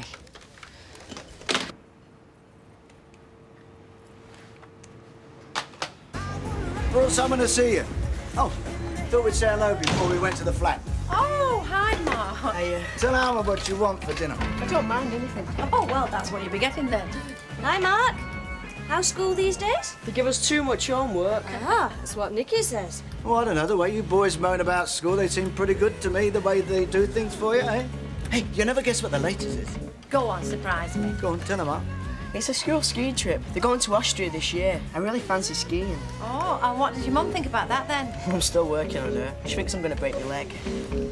Or the bank. Yeah, OK. Let's go then. See you later. See ya. See ya. skiing, eh? Who's going to pay for that, then? I'll give you 3 guesses. Afternoon, Liz. Oh, hi. Busy, I see. Yes, I'm just getting the paperwork up to date. I wish all our managers were as conscientious as you. Oh, well, the way I see it, the longer you leave it, the worse it gets. That's a sensible approach, but then you're a sensible woman. I'm glad you think so. Please sit down.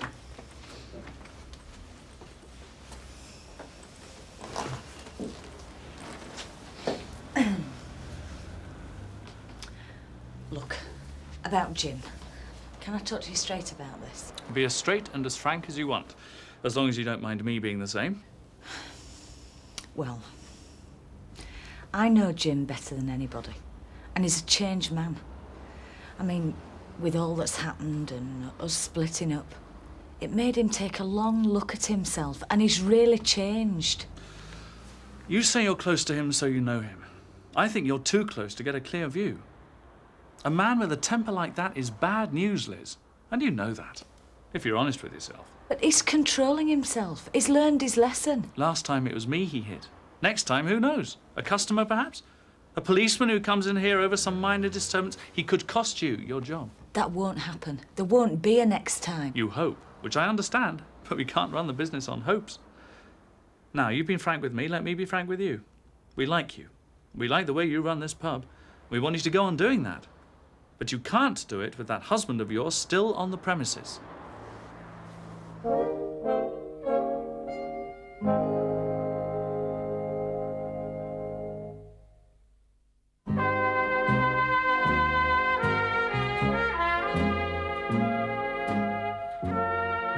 I'm sorry, Liz, but it's you who's trying to alter the ground rules, not me. A few months ago, you made a choice to keep your job with Newton and Ridley. We put no pressure on you. I know. I accept that. But now you're trying to change the deal. No. I'm just trying to renegotiate, that's all. I mean, you seem to think I'm running this pub well. You are. So you think I've got good judgment when it comes to that. So why can't you accept my judgment when it comes to my personal life? Oh, we're going round in circles. Your personal life is your own affair. Though, incidentally, I did understand divorce proceedings were underway. Was I wrong about that? No, there were. And now they're not. Well, obviously, your personal feelings are involved again.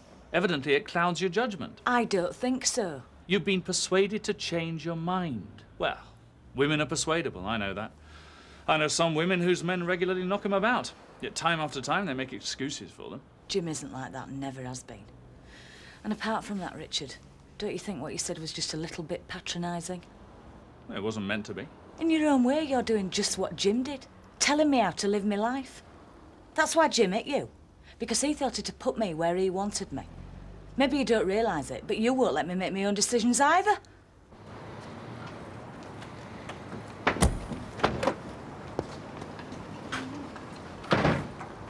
Don't you think you should go straight home, Mrs. Baldwin, and cook Mr. Baldwin's tea? Oh, beggar Mr. Baldwin, I'm begging Mr. Baldwin's tea. You can wait. I need a drink.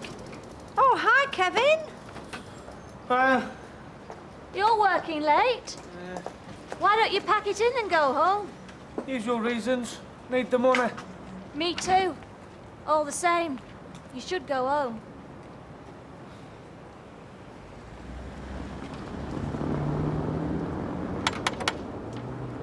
Hi, Jonathan's all ready for you, so if you want to wait by the car, I'll just bring him out for you. Sally. Jonathan, come on, your dad's all ready to go. Yeah, we don't have to rush off. No, I think you should, really, Joe. Well, we need to talk. I mean, I didn't get a chance this morning. We haven't got anything to talk about. Oh, yes, we have. Look, I can't tell you how much I've missed seeing you. I've been counting the days since Christmas. Please, Joe, I don't want you to say things like that. What was your Christmas like? Fine. Well, no, actually, it was horrible. Me and Kevin were snapping at each other all the time because, well, he's worried about money and I shouldn't be telling you any of this. It's not your problem. Yes, but I want it to be, Sally. You know, you only have to say the word. If things are getting tough for you, you don't have to accept it. I do, Joe, because that's what I want. That's something you've got to understand. I'm never going to leave Kevin. Never, ever, no matter how tough things might be, and that's how it is. Sally. Please, Joe, if you have any feelings for me... Well, I have. You know I have. Right, well, then listen to what I'm saying. You've got to forget about anything between us. We can be friendly, but that's all. And I'm very fond of Jonathan, and I want to carry on looking after him till he goes to school. But please, Joe, don't ask for me for anything more than that. Andrew. Oh, at last. Hello, love. My feet are throbbing because I haven't stopped. Oh, we've been busy, have we? Good. Well, of course, you would think that. Yes, I have been very busy working in here all on my own while you have been sat taking your leisure at the town hall. You're making it sound as if I've been on a picnic. Of course, that's what it is. Hey, up. You've been drinking and all, haven't you? Ah, yes. Well, you see, after the meeting, one or two of the lads wanted a quiet word. The lads? What lads are these? Your fellow councillors. The lads! Right load of deadheads, them. I've seen them. They happen to be the town's leading citizens, Oh. and they paid me quite a compliment, I'll tell you. Oh, yeah, such as what? Let you get the drinks in, did they? Well, if you must know, they sounded me out about being mayor again when they reinstated at the end of the council year. Oh. Yeah. And that is quite an honour. No matter what you might think. Yes, it would have been my second time, you know, and not many people can say that. Because I was mayor before, you know. Yes, yes, I do know. You must have told me about 1,000 times. Yes, well, I felt very pleased and honoured to be asked. Yeah. Anyway, I had to turn it down. Because, you see, with the shop, I had to tell them business comes first.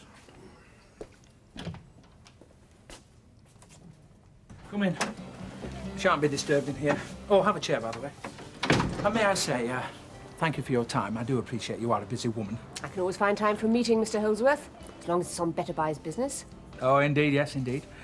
Right, oh, mind you, this wouldn't be my choice of venue for a social occasion. Oh, no. Anyway, right to the point, shall we? It's our Mr. Watts. What about him? Well, I know you've been concerned about his performance in the past. And I have to admit, I have defended him more than once. But I have been forced to come round to your way of thinking. Oh, yes? What's brought this on? Well, we have a Mrs. Naylor on the staff here. That's Naylor, N-A-Y-L-O-R. And I must declare an interest here because Mrs. Naylor and my good self are shortly to be married. Yes, so I heard. Congratulations, by the way. Oh, thank you very much, thank you, yes. Anyway, to the point. Mr. Watts has put Maureen and Mrs. Naylor on the redundancy list for this store. And he has done that for one reason, and one reason only, which is to get at me. I mean, the man bears a grudge. I won't go into the whys and wherefores, but you may take my word for that. As I understand it, Mrs. Naylor is on the redundancy list because she hasn't been employed at the store very long. Yes, but she is a great asset to the store, you see. She's the sort of staff Better Buy crying out for. I mean, intelligent, conscientious and caring. And his area manager, I can't just stand by while Mr. Watts prunes his workforce at brightest and best. As you say, you do have a personal interest. Yes, which I have declared. I have declared that. But I'm talking through my manager's hat now, not through my bridegroom's hat. When I say, and confidently, Mr. Watts is out of order here. It's very difficult, Mr. Holdsworth. We have to be so careful to be seen to be fair with these redundancies. I don't think we can make an exception for Mrs. Naylor. Excuse me.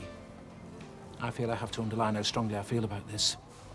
And I have to say that if Mrs. Naylor is forced out, I myself shall feel forced to sever my connection with Better Buys, despite my years of exemplary service.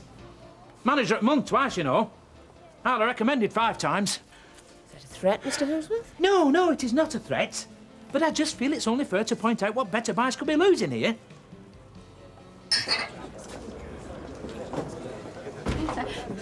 Oh, hello there.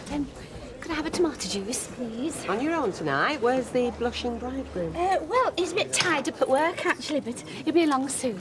How's the wedding preparations going? Oh, I'd love to be all right, I suppose. There's so much to think of. Think of England, love. That's my advice. Lie back. Think of England.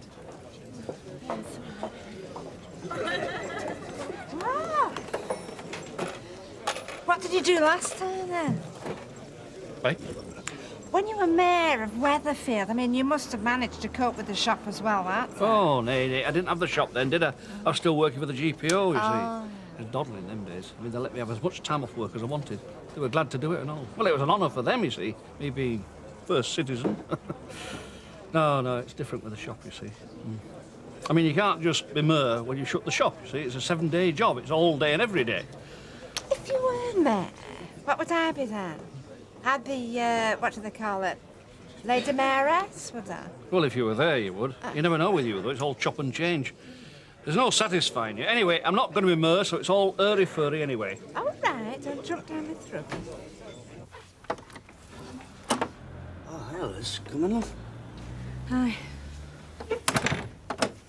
I was going to take a wee wander around the Queen's to see you, but I thought I'd better not in case Wilmore was there, you know. Yeah. I've seen Wilmore. He won't budge. I did try my best, but I can't shift him. So you owe the pub. I see. So I told him. He can keep his pub. Oh, yes.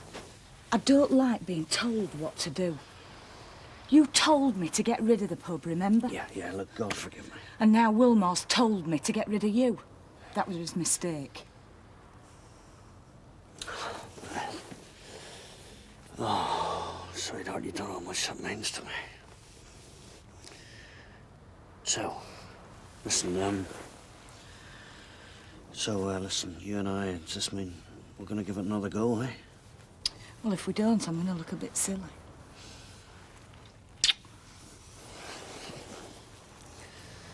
You're not going to regret it. Liz, I'm sorry you lost the pub. I know how much you loved it. Yeah, I did.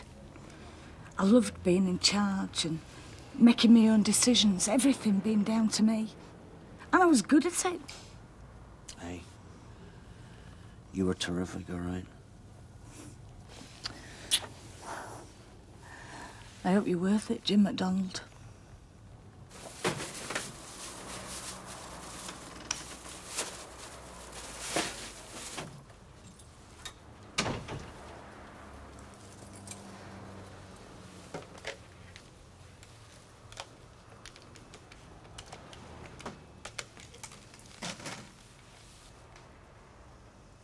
Hi, it's me. Can you talk? All right, I'll be quick. I've got it. I just thought I'd let you know. £50 a week? Oh, I know, that's what I thought. It's exactly what we've been looking for.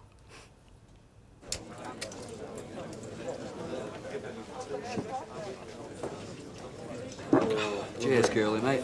Sorry, Betty, I'm ready for this. Do you want one? No, you're all right, love. Right, love. What's wrong? Wrong. Everything's wrong. I don't understand it. You see, Mrs. Rogers? Oh, yes, that's all right. You've schemed and plotted for this, haven't you? I took you out of the gutter into that store. I don't know what you're on about. You took advantage of my kindness like you took advantage of my fiancée. Reg, tush. You and your redundancy schemes. Excuse me. Hey? Reg, just calm down. Shut up. Sit down. Now tell me what it's all about. Right. Well, I went to see Mrs. Rogers and I Yes. told her if they didn't want you, they'd have to do without me as well. And she said, well, if that was my decision, that was fine by her. Hey? After all the years I've put in there, the tears, the sweat, the blood, I mean, for all that, I'm out, Maureen, I'm out. Oh, Reg.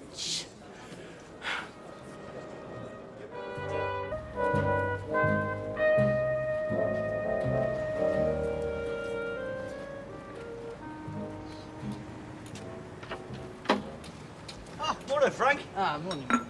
Cheers, mate. Morning. Not now, Jim. Look at the time. Yeah, but I'd rather look at you. I shouldn't really have come back last No night. nonsense, of course you should. Jim, I've got to go. There's nobody to open up. So the pub stays shut and the brewery loses some money. Serves him right, if you ask me. I can't do that. I am still the landlady, at least until tomorrow. Yeah, all right, then do the decent thing. Mind you, you know, they never do. Tell you what, I can't wait to tell the lads. Let's do it together. It's not a bad idea. Listen, can you pop home for about half an hour at lunchtime? Well, yeah, but let's make it here, not the Rovers. I don't want a public announcement. Why not? If I had my way, I'd shout it from the town hall roof. Jim, can we take it slowly, please? Oh, we can take it whatever pace you want to, sweetheart. Look, I know what you're giving up, and I promise you won't regret it. I'm sure I won't. Right, I'm going. See ya. See you later. Do you know one thing about you? You never change. Pig-headed to the end. How many more times? I am not going to take on even more work just so that you can play Lady of the Manor. There's more to the job than swanning around in a big hat, you know. Oh, yeah, I could go out and come in again. You see, once word gets round that we're quarrelling in front of the customers, they'll be stopping away in droves. Oh, Verb being so dramatic. Ken's not a customer, he's Ken. The thing is, love, they've asked him to be mayor again. Yeah, so Madam wants to be mayoress. I've told her there's no way. Oh, I thought you'd have enjoyed that, Alf. You certainly did last time, if my memory serves me right. Of course he did. Yeah, well, I was younger and fitter in them days. If I did it now, I'd be digging my own grave for the sake of a gold chain.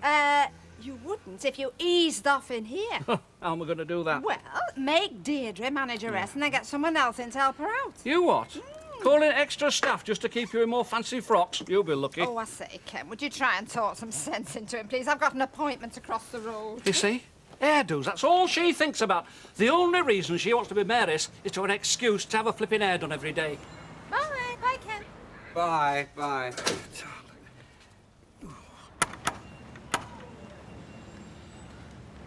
Hey, Audrey. Well, you're looking very chic today, loves up. Where's chic?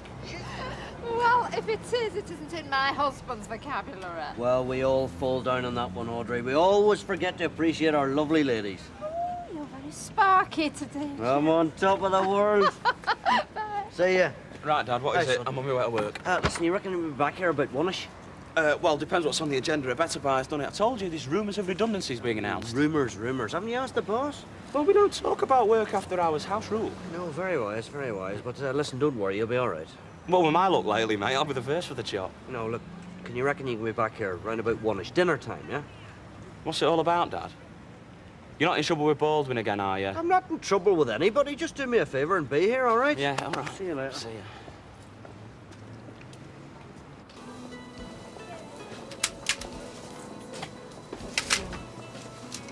Hey, Sam reckons we get to know who's getting pushed later on today. No, Sam's got a hotline to head office, has he, Ivy? No, but he usually gets wind of what's going off. Anyway, not that it'll matter to you with your connections, Maureen. I'm sorry, Ivy. I'm sorry, love. I won't be nasty. But getting married to area manager does put you in a stronger position than most of us, doesn't it? That's just it, I'm not. Wedding's not off, is it? The wedding's still on, but Reg won't be area manager. Is he getting promoted? No, he's getting fired. Well, they call it redundant, but it's the same thing, isn't it? And so am I. I mean, what's the wedding going to be like, Ivy, if we're both out of work? Hey, do you know anything about this? I mean, he's given his life to this rotten, lousy company. Maureen. And look how they repay him with... Maureen. What? This is not the place now, is it? Oh, no. Ivy, take Maureen to the restroom, please, and make sure she gets a cup of tea. Sorry, Ivy.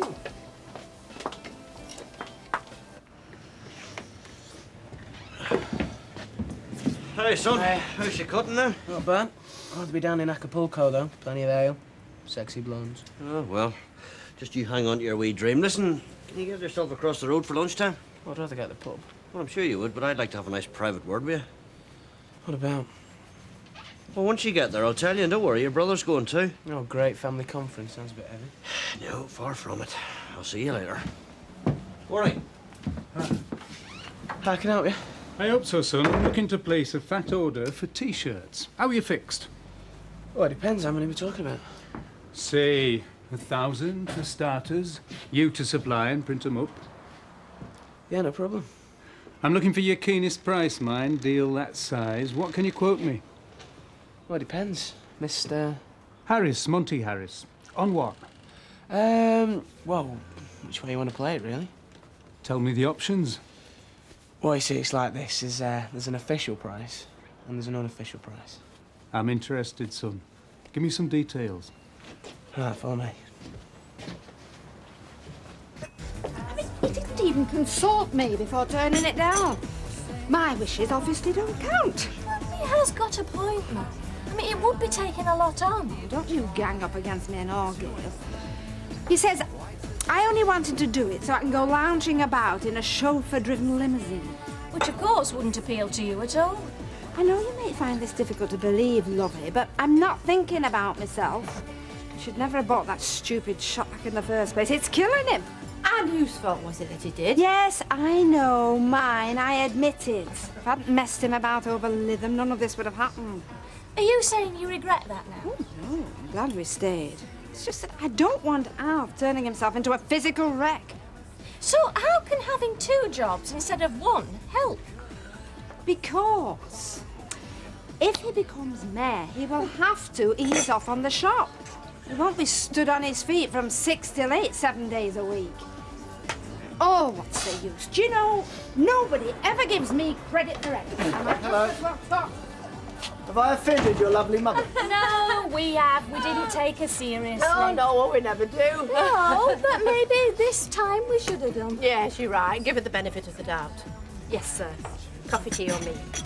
Eh? Well, that's before your time, isn't it? That's what they used to call the air hostesses.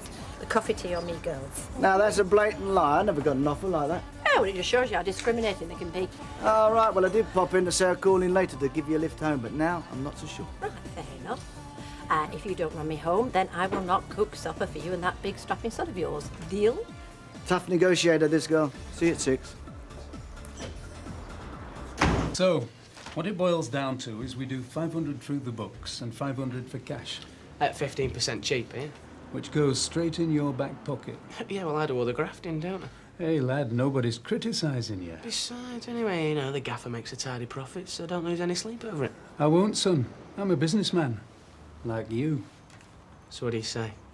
I say I'd be a mug to pay more than I have to. You got yourself a deal. No, I'm delighted you could find the time to call in again, Mrs. Rogers. 10 minutes. Oh, right, yes, I know you're a very busy person. Right, about yesterday's little misunderstanding, I'm going to be completely frank with you now. Misunderstanding? Yes, well, you seem to think I was entirely serious about leaving Betty Bice. What, you mean you were joking? Well, no, it's not a joking matter, is it? No, but it was just an emotional response to the heat of the moment rather than one of my, one of my logical decisions, you know, to which I'm one, really. And? Well, on reflection, I realised I was a bit hasty. In fact, Mrs. Niller was quite sanguine about leaving, actually. She'd probably chucked a notice in anyway, you know, with the old, the house to run and nobody to look after and that sort of thing. What exactly are you trying to say, Mr. Holsworth? Well, that I withdraw my foolish remark about resigning and we'll take the matter no further. Right? Sorry, it's out of my hands. Your redundancy's already being processed. Oh, so soon? Well, the sooner we get the red tape sorted out, the sooner you'll receive your cheque. Oh, right, yes. Well, I suppose I can look forward to a figure which is commensurate with my long and loyal service to Betty Bice, can I? It'll be the same severance deal we agreed last time. Yes, which wasn't too generous, as I remember. It was according to company policies, Mr. Holsworth, and is not open to negotiation. Now, if there's nothing further... No. Mrs. Rogers, can I get you anything? A cup of tea? A cup of coffee? No, not for me, thanks. Bye, Mr. Holsworth. All right, shall I? Good luck. Thank you. Bye. Bye, Mr. Watts. So, you couldn't get old Iron Gusset to change your mind then, eh? That was never in the question, that. Well, it's any business of yours. Once I make a decision, I never go back on it, me. Still a bit rough, though, isn't it, eh? Both of you getting the chop. I did not get the chop, as you so elegantly put it. I stood by my fiancée and faced the consequences. Point being, I am a man of principle, Watts. Unlike some I could name. Hey? All right. Well, what's the picnic in aid of? Just wait till the others get here, all right? So have you any news in the job front yet, or what? No. But what others? What others? Oh, we rushed off our feet back there. I can't stop long. Well, no. Sorry, mate. I've just been Hello. setting up a nice little deal, you know. Ah, well, seeing you're both here now, would you like to tell them, or shall I? To be honest, I think we could probably have a decent guess ourselves, mate. Yeah, well, I did wonder where she got to last night. She came home with a milk. Oh, no, what a trollop. Me and your dad spent half the night talking. Yeah, so you were doing the other half of the night. That's what we want to know, Hey, innit? behave yourself. As you may have realised, me and your dad are going to give things another go. Well, what's Wormwell said about you coming back? I'm not. She's handed her notice in. You sure about that, Mum? Absolutely. Well, so, what do you think? Well, I don't know. I mean, I was quite getting used to having 2 houses, wasn't it? Yeah, well, it doesn't bother me anymore, does it, mate? I don't live here, so that's what's good. Honestly, is that all you've got to say? Come here. Nice word. All set for the ball on Friday, Cinders? Cinders is right. I'm not used to all this getting dolled up. Never anything but dolled up, you. Hey, that's different. That's for work. This is for a fella. Oh, so that's why mine hostess has had a sparkle in her eyes of late, eh? Less of your cheat, young Platt. And you, mother. If anybody could talk around, you could. I mean, you've always had such a golden tongue. Well, I didn't even try. Sort of man to crawl to anybody, you know that, Maureen. Well, why did you ask to see her then? Well, to discuss my redundancy package. I mean, it wasn't easy, but I think I can say I've negotiated a satisfactory settlement. Well, I suppose we should be grateful for that, then. Of course we should. Yeah. Little nest egg in each other. Who needs better buys, eh? Not us. No. No. In fact, stuff better buys. In fact, absolutely stuff better bites. Did I hear right? Has there been a revolution? More like a redundancy. Oh, yes, Maureen, I'm sorry. I did hear a whisper just before your wedding, too. Well, no, it's not just me that's out, Audrey. It's both of us. Yes, that's Both right. of you? Yeah. Mm-hmm. So if your husband is thinking of emulating the late Mr. Scott and taking on an Aaron lad, I do number bicycle riding as one of my many achievements. As a matter of fact, Reg... What? I think I can make you a better offer than that.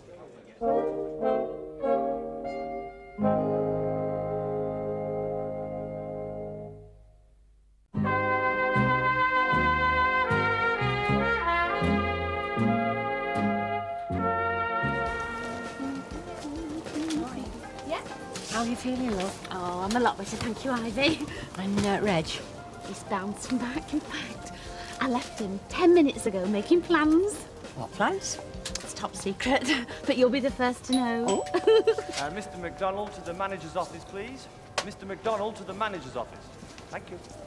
Andy, fingers crossed, love. What's on earth are them two getting so cosy about all of a sudden? She'll be giving him some tips how to stay happily married. Her? Well, who better? She's already made all the mistakes. Yes, but I mean, that was the price you were asking before, wasn't it? Oh, think yourself lucky it's not gone up, Reg. Yes, but it's had 2 changes of ownership since then, hasn't it? There's been a loss of customer confidence. Well, I am sure you'll be able to win it back, Reg, after all your vast experience in the trade. Hey, you're a hard businesswoman, Mrs. Roberts, eh? Is it a deal, then? Or... Well, subject to your husband and I agreeing to the finer points, yeah. Well, you can haggle all you like over the finer points, love. The basic price won't change. We'd have had a good partnership, thee and me, you know, Audrey. So, you'll go and see him tomorrow, then, eh? Tomorrow? What's wrong with today? No. He's got a lot on today, Reg. Has he?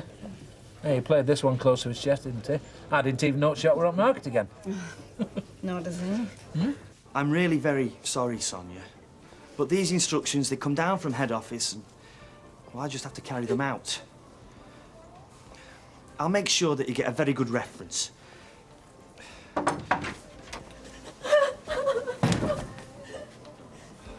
You know, sometimes I wish I was back on the bins. Oh, yeah, of course you do. The cushy number you've got here with your pension plan and your car allowance. Oh, yeah? And you're going to turn them down, are you, when they're offered to you? What? Mind you, it'll be a while yet. I mean, you have to complete your course and serve your time as a executive trainee. You mean you're not giving me my redundancy? No. Not according to this letter from HQ, confirming that Mr. Andrew MacDonald has been allocated a place on the managerial training scheme commencing on Monday, the 31st of January. My God. I thought I'd already had me ration of good luck for today. What, have you heard from Amy? Oh, no, forget it. My mum and dad are getting back together, aren't they? Oh, congratulations! On both counts. It's about time you had a bit of luck. Cheers, Curly. Mr. Watts, please. Mr. Watts, please. Well, for once I'm gobsmacked. You don't approve? Sweetheart, it's not down to me to approve or disapprove. Same as I'd not thank anybody for sticking the 2 penneth in if I said me and Alec were going to share the same hot water bottle again. Is there any likelihood? Oh, about as much as Phyllis has of becoming Mrs. Percy Sugden. The very best of luck to both of you, if that's what you want. He's got a good heart, has Jim. And for all his quick temper, he does love you. I've never doubted that. Oh, neither have I. I just hope that temper's had some of the edges smoothed off. Oh, I'm sure he's learned his lesson. He's no mug. And obviously, our dear Dickie has come to the same conclusion. He won't change his mind. Jim's still bad. Well, then... I'm leaving the Queen's. So you will have to put up with me being a nuisance neighbour again. It's a hell of a lot to give up, Cop. Oh, it's just a job. Good husbands are harder to find. Oh, I do know that. But I also know what it's meant to you. I mean, your independence. Doing something on your own and proving that you could make a go of it. Bet. don't make it harder than it already is. I'm sorry. That was a damn stupid thing to say. No, it was the truth. But right now, it's not something I can face head on. Or I might chicken out. Better now than later, lovey.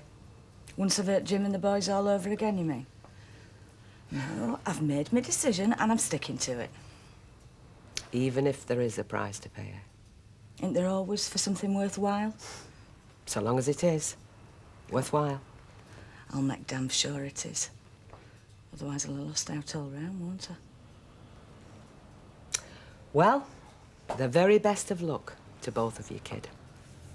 And you're right. A pair of loving arms round you is worth a damn sight more than your name up over a pub door any day of the week. Take that from one who knows. Yeah, having both doesn't seem to be on the cards for either of us, does it? Well, I don't have a doting hubby in the background anymore, but there is a certain hunk lurking on the horizon. Elizabeth Teresa Gilroy? What have you been up to during my absence? Come on in back. I'll put kettle on and tell you all about it. Hey, and no missing out the juicy bits. Good. Bye. Hello. So then, what do you think Madam's chances are of twisting Alf's arm? Well, she can be very persuasive, can my man. She did persuade him to sell up and move away. Isn't there to change his mind and stay put? Yes, which is why she knows it'd be down to her if he gets ill again. He could be strolling along the prom at Lytham now, not flogging himself to death. Oh, you're right. You know, it's Alf's welfare she's thinking of. I mean, big hats and limousines don't come into it. Ah, well, maybe, Look at these two are mates again, thank goodness. Oh, Ma'am, it's not fair. My school's going on a skiing trip and ours do nothing like that. Anything. Yours don't do anything like that. Let's have a look. Oh, I say, that looks nice. So does your mum say it's okay then? Well, my dad's going to pay for it. Oh, I see. Very generous, your dad. Yeah, he's brilliant. Don't let it get to you. Oh, it's all right. I'll keep it all under control like I usually do. But don't be surprised if one of these days I suddenly explode and the little bits of Alma all over the paintwork. Dad? Nicky wants me to go back to the house for a bit. Is it okay? Yeah, pick up in about an hour. Is that all right with you, Gail? Yeah, of course it is. More the merrier. Come on, you lot. Give us time to pop in the pub for a drink. Oh, look, do you mind if we don't go to the Rovers? Only I don't want that new tenant of mine thinking that I'm breathing down her neck at every turn. Tanya? You haven't had any trouble from her since you moved in, have you? No, of course I haven't. It's just that, well, I don't know. It's like she's got this prickly fence round her all the time saying, keep out. I mean, she doesn't exactly encourage confidences. You mean nosiness? She's a tougher cookie than Angie. She just doesn't want your mother hen in her, that's all. We're closed, can't you read? How is you? You there? Just come to see if Alma knew what time you'd be back. Have a word. Yeah, I was going to pop in this afternoon, but got held up in Bradford. I just got back. Nothing wrong, is there? Well, apart from having to conjure 800 quid out of thin air, no. Oh, yeah, you got your problems. We all know that. You'll get over them. Oh, you reckon? Yeah. Mike, I've got a wife, a kid and a mortgage to support.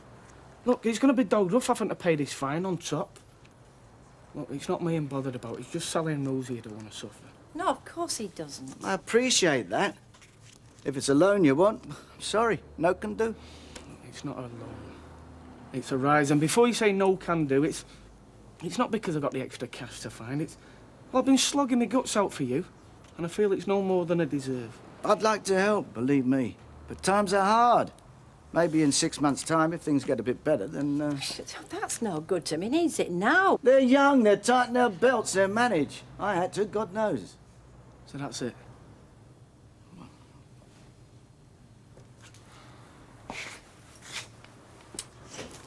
So, times are hard, are they? Hey. What? Do you think I'd make a good nurse? No. Why?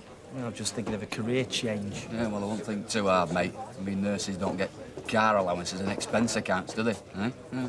Well, why won't I be a good nurse? I mean, I'm kind, caring, compassionate, far too kind and caring, etc., to enjoy giving people a sack, which is basically what I've been doing all day. Well, for one thing, Curly, you can't stand the sight of blood. True.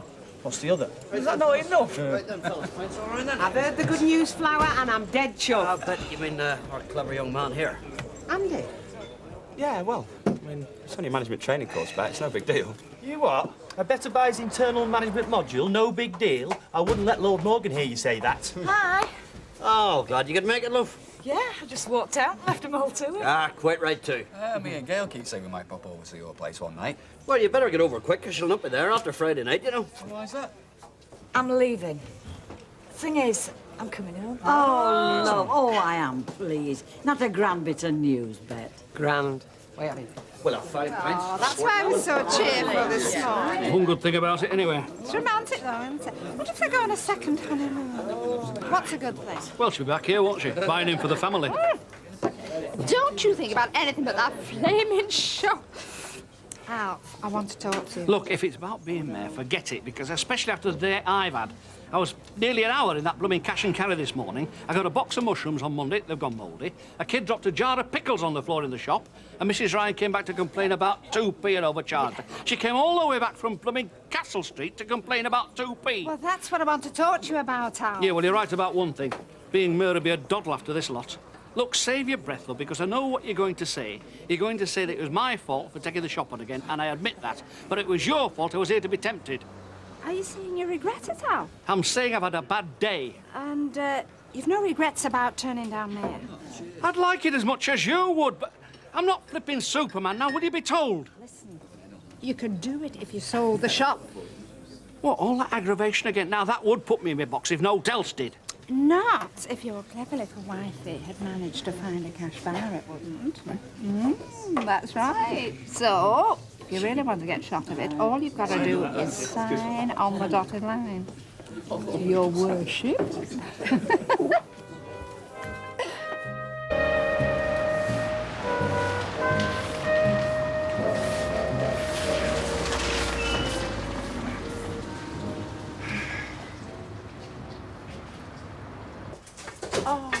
Oh, I'm sorry, love. Well, of course you must go, yeah. Yeah, I'll tell him. Okay. Give her our love, won't you? Tell me what? That was Deirdre.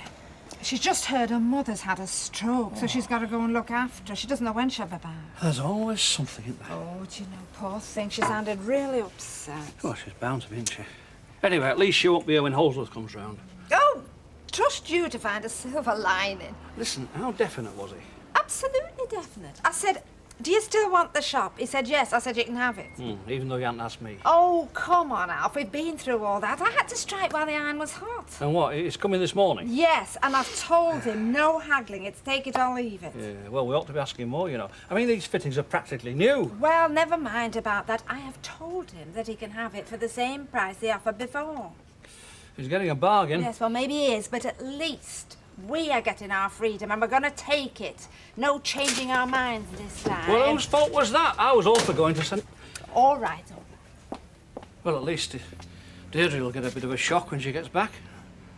Yeah, we'll be gone and Reg Oles will be behind the counter. Oh, it can't be helped. There'll be another next year. Morning. Morning, love. Well, I suppose I could, but I probably won't bother. Yeah. See ya.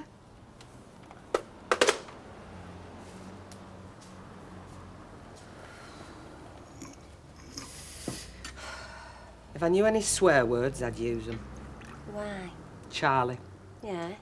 That were him, ringing from France. Oh, nice. No. He should be in England. Oh. Only it seems it's been foggy in France and he's missed the ferry. Don't know when he'll get another. But he reckons whenever it is, he won't be back well late tonight. So I won't be going to the ball, will I? What ball? Licence Vic's. Oh, yeah, it's tonight, isn't it? I don't want to go on my own. Oh, no. So, another of life's little disappointments. I'm first in bathroom cock, OK? Yeah. Surprising, though, isn't it? What? You won't think that I've fog in France. You always think of it as always being sunny. You do, cock. I mean, 1 minute we're as poor as church mice and we haven't got any money. Did I say that? Yes, you did. You said that yesterday. You stood right there when Kevin asked you for a raise. Well, that's different, isn't it? I employ Kevin. What am I supposed to say? Yes, my son. Of course you can. How much do you want? He's got a young family, and on top of that, he's got a fine to pay. I'm not responsible for his family or his fine, thank you very much. Mind you, of course, when it comes to Mark. I mean, we've got money to burn, haven't we? Not to burn, no, but to pay for things that he needs. Yes, we have money for that. What, like private schooling? Yep. Ski trips. Look, did it ever occur to you that half that money you're spending is mine? Because I'm your wife. Yeah? You know, remember? I remember. Now, come on, what do you want me to do? No, I just want you... Oh, I don't know what I want you to do. Morning. Oh, hi. Hi, morning. We're having a row. Oh, no, we are not. It takes two to have a row, and I'm not joining in. Oh, well, you'd have to row with me then. Right, well, I might keep you to that. Well, listen anyway. Look on the bright side of things. Oh, what of? Well, Kevin's fine. There's a bright side, is there? Oh, yeah, you see, he'll be working all hours at God's send. That means there's more profit for the garage. So it's not me that's paying for Mark to go to private school and on skiing trips. It's Kevin. Yeah, good old Kevin. Got it in one. See you. My husband, the rat. You love him just the same. No, I don't, Gail. Not when he's like that. You know, it's my money too, you know. Yeah. Well, surely I ought to have a say in how it's spent instead of just having to stand there and watch him do what he wants with it. And what makes it even worse is he's got the cheek to say that it doesn't matter because it's poor little Kevin Webster that's earning it for us. So how are you going to pay it? Cash or what? Probably give him a cheque. £800 though. Yeah, well, I'm not paying it all today, am I? I'll give him £100 today and £100 next month.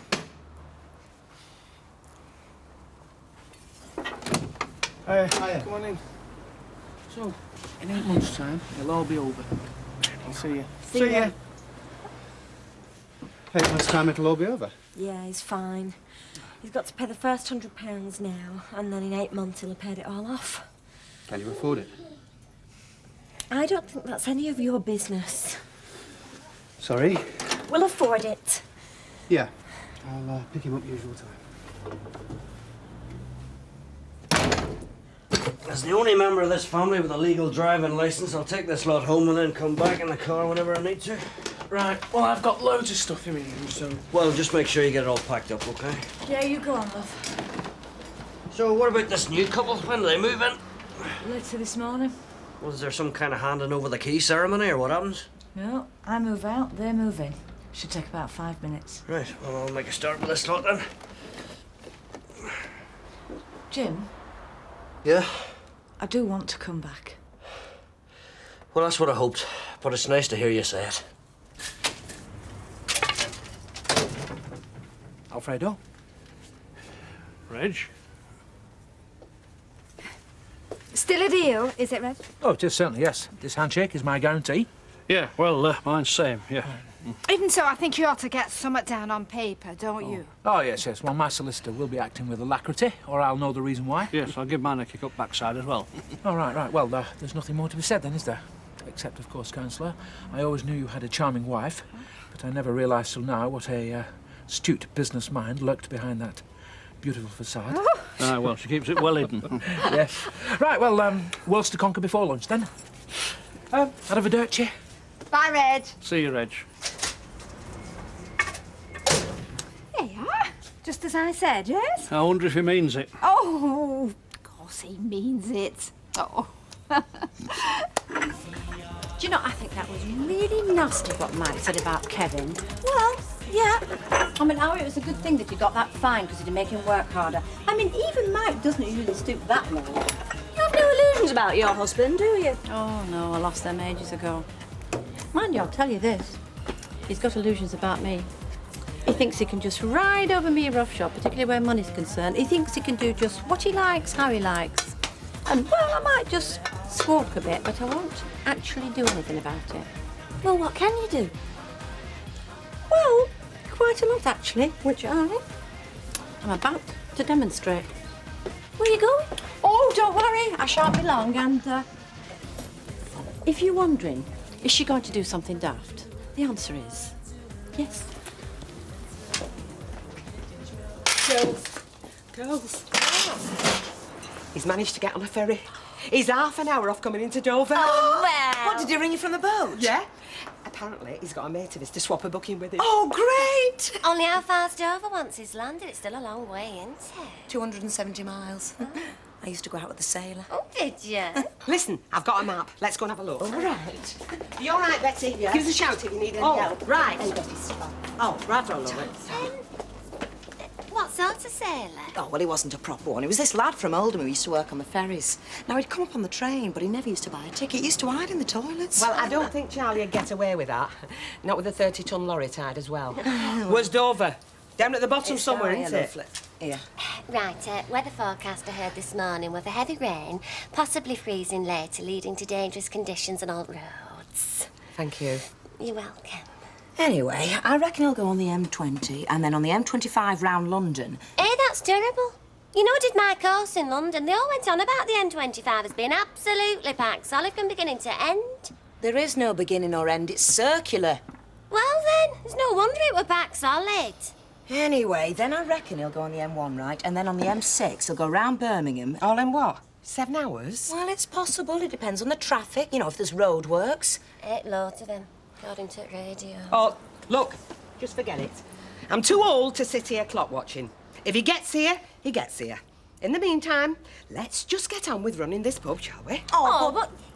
Oh, here, you know, I was late this morning. I know, but Baldwin doesn't. Ah, that's solidarity, you see, brother. There's not a lot of that left these days. Anyway, what I was saying was I may be late this afternoon. Oh, and what's that called then, eh? That's called taking full advantage of your boss, Yeah. so it is. No, seriously, Liz is coming home. I wouldn't mind being there. Hey, Jim, you just get off, all right? Cheers, mate. Thanks very much. Hey, in fact, I might be late myself this afternoon. Gotta go into town. Pay the first part of my fine. Yeah, listen, you know Steve still feels a bit responsible about that, Look, you know? Jim, why should I? It's my fine, I'll pay it, all right? Yeah, fair enough. All right, see you later.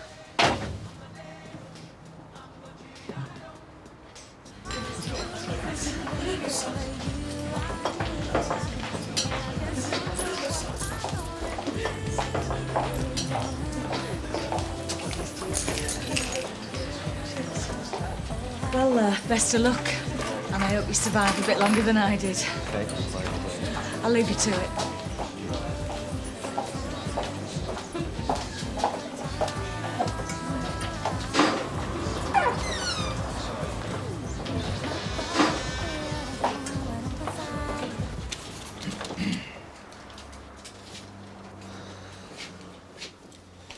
Come to pay the first part of my fine.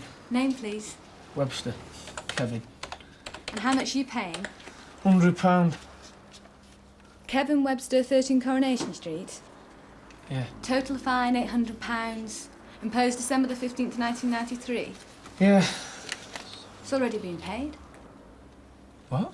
Full amount was paid this morning. It can't have.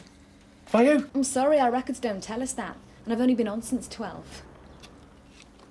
Right. Thanks.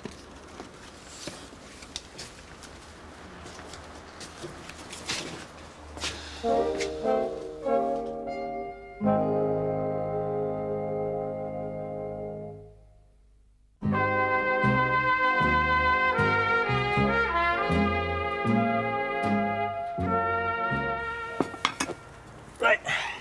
More chips there if anybody wants them. Not for me, thanks. I will. Now, look, I don't want you thinking that I lived in fish and chips for 6 months. I only got these in because it's a special occasion. Well, I'll do a big shop this after. Half of them kitchen cupboards are empty. I know, well, I ended up just getting what I needed for each day, you know. Oh, well, I better go and see that, isn't I? Your poor dad sat here night after night on his own. Yeah, well, it's his own fault, innit? Well, not entirely. Anyway, we're all back together now. We only need your brother and we'll have a full set. True. It's my boss, but he wants a word with you. Hello, Kevin. Hiya. Have a word. Yeah, sure.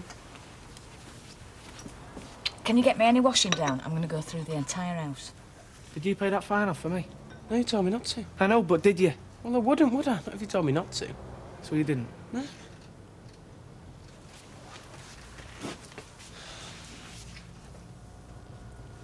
Well, so what do you reckon?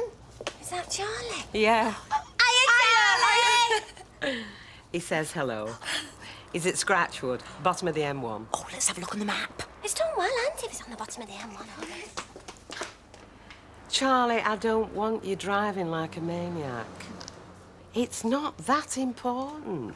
It's on the M1, Betty. Oh, fancy. Was it Scratchwood? Yeah. Well, I have to get to my little house in Hillside Crescent. I'm not venturing out again in this weather. He says the traffic's bad on the M1 and there's roadworks all the way up the M6. Do you know, I bet he's got the best part of 200 miles to go yet. In what, 4 hours? I suppose it's possible.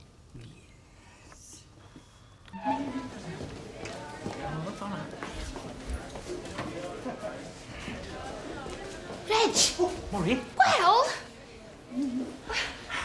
have you seen him? Forget this corporate world with its talk of who is in and out, who is for the executive washroom and who is for the chop. You have? And look to the day when we shall reign supreme, Maureen, king and queen of our own empire, which, though smaller than theirs, shall be no less splendid. We've got it. We have, yeah? Subject to contract. Yes. Which means the law's not cocking it up, of course. But I really do think this time the prize is ours, Maureen. Oh, Reg. But was Alf Roberts all right with you, was he? All right, Yes. all right. He couldn't do enough for me. Oh. He'd have given me his wife if I wanted, Oh. which I didn't, of course. No, I of never course asked not. No, he's falling over himself, actually. Oh, this is wonderful. You know, my father was a small shopkeeper, Maureen. Well, you see, Reg, everything comes full circle. Yeah, it does, Maureen. Yes. And I can't wait. Neither can I. Do you mean for the shop? No, for both of us, no. Our future together and our brave new world. Oh, Reg. Come here. Oh. Oh. It's got to go bananas. Mikey's? Yeah. Why? You haven't to tell anybody. Well, I might tell Marty if I think he might be interested. What, you know when I went out this morning? Yeah. I went to pay Kevin Webster's fine. £800? Every penny. How much? Well, he's got to learn it's my money and all. If he can do what he wants with it, then so can I. Oh, Flip, I wish I hadn't. No, actually, I'm quite glad I did, really, but I wish I didn't have to tell him. So then I went round to Steve MacDonald's. Did he pay it? He swears blind he didn't. I can't think of anyone else, son. I mean, who's going to pay an £800 fine for us without even telling us they're doing it? When was it paid? This morning. Why? I think I might know who it is. Who? I might be wrong. Who? Joe. Joe? Why should he do a thing like that? This is awful, Kevin. I should have told you this before. I know I should. Told me what?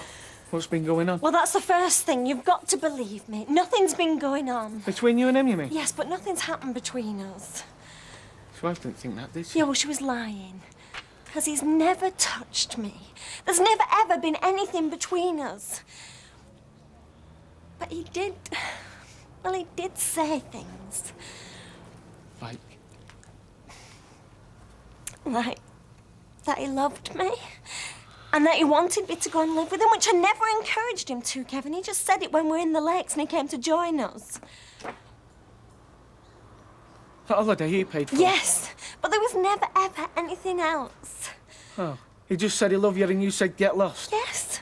And now he's paying £800, he doesn't have to? Well, yeah, because he's like that. And I think that he's waiting. What for? Waiting for a day which is never going to happen, but a day when I might change my mind. He's buying you. What? He's paid for his holiday, now he's paying me fine, he's buying you. Can't you see that, or you're just stupid? I think we should talk about this another time. Is that him? It might be. I don't know. Jonathan? Kevin, no! Kevin! What have you been saying to my wife? Hey, saying, not leaving me, go on to you. You want to talk? Yeah, well, talk. That's what you want to do. Hey, Kevin, you want to get talk? off him! All day. Get That's off what you him! want. Go, just take Jonathan and go, all Hey, right? can we talk? Go on! Is that what you Come on, sort of do at Jonathan, the Lake get into the District? car. Hey, can we talk? No, go on. Is that all you wanted to do, talk? Come inside, Hey, Kevin. you I'm come on round the here bed again and this I'll kill morning. you. Yes. Yeah. Do you understand that? Yes, he come does round and I'll kill you. Yeah. Come on. Go on. Shift that car. Come on. And never come back round here again.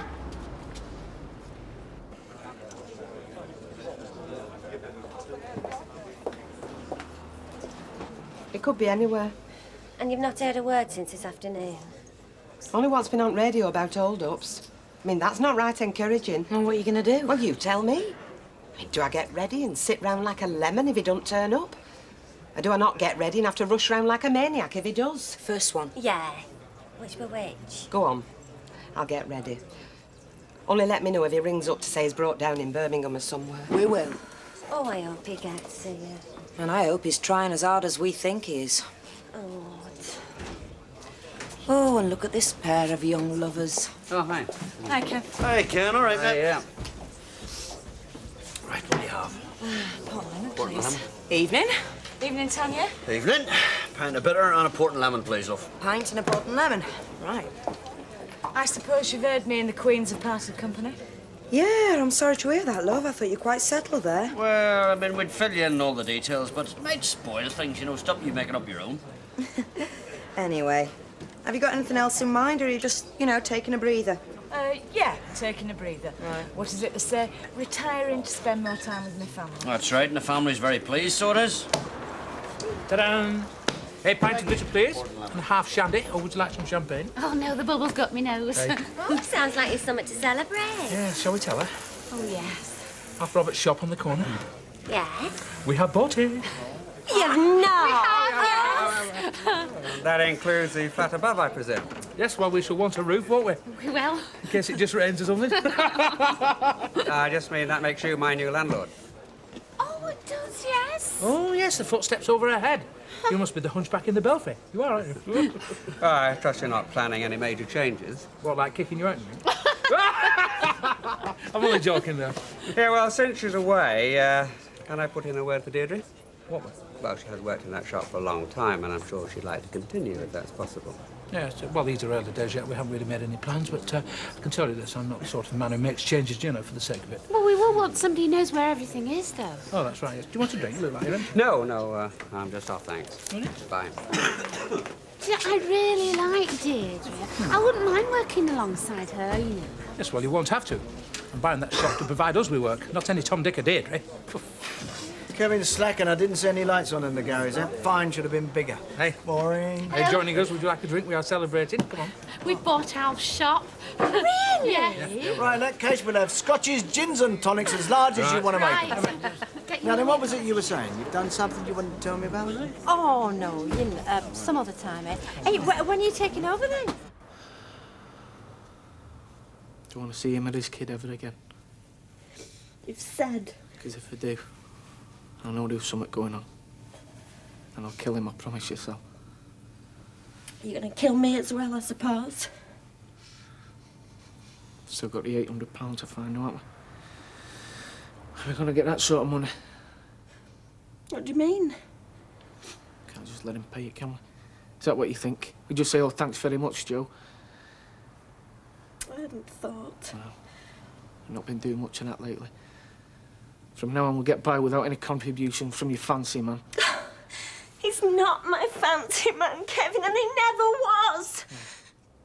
Wanted to be, though, didn't he? We could always advertise. I could see if I can take on other children. Yeah. Next time, you just make sure there's no single fathers, all right? I'm giving him half an hour. If he hasn't showed up by then, this lot is coming off. An hour? An hour, then. But I'm not spending the whole evening. He's here! Charlie's here! Bad trip then, big lad, eh? Yeah, the worst. You must be tired out. Sleep for a week. Charlie! You look terrific. Absolute knockout. It's just summer to have through all. Well, if you give me an hour or two to recover, get cleaned up. No, you haven't got an hour or two. It's all right. We don't have to go. Can I have a sip of your pint?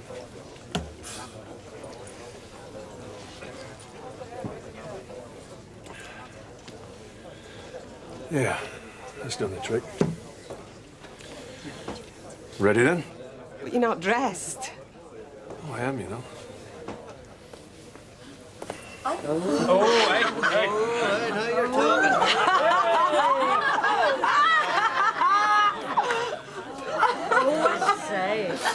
Now, is Madam ready to go to the ball? Oh, she is that.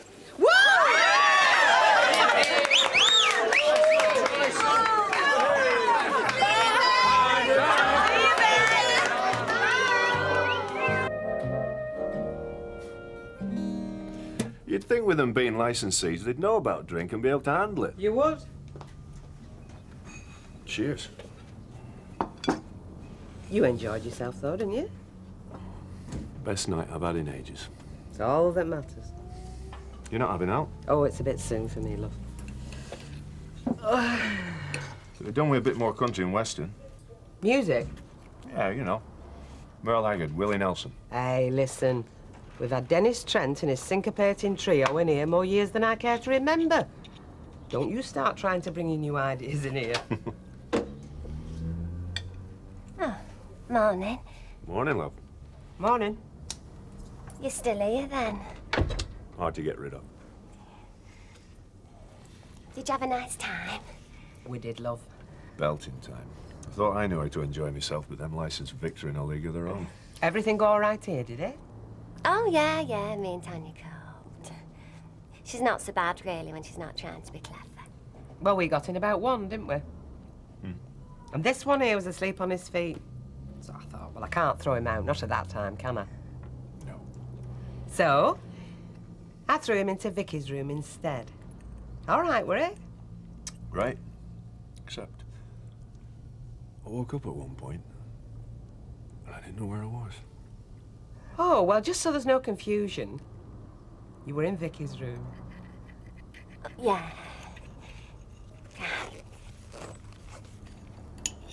Hey, and listen, if that Joe Broughton comes round... Oh, Kevin, don't be stupid. What? Joe Broughton's not going to come round, is he? Not after what you did to him. I don't know, I won't put out past that fella. Yeah, I'll be lucky if the police don't show up. Never mind Joe Broughton. Yeah, well, if he does, you come and get me, all right? He won't.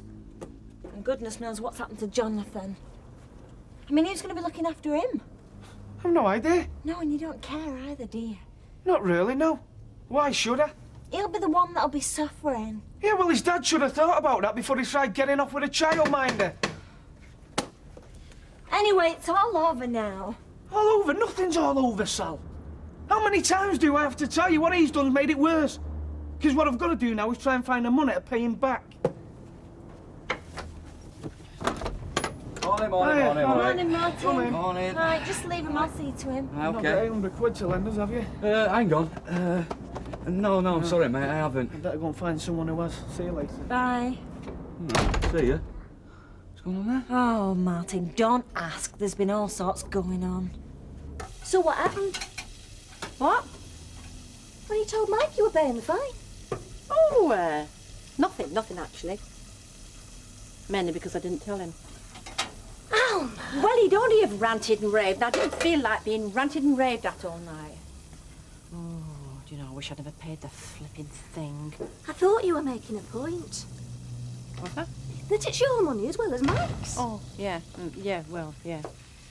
Ah, yes, Mr. Sogden. I know I'm early, but I walk early.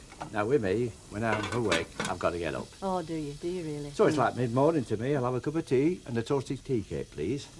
I'll be over there. Right. He's bound to find out. 800 quid? Even Mike's going to notice that.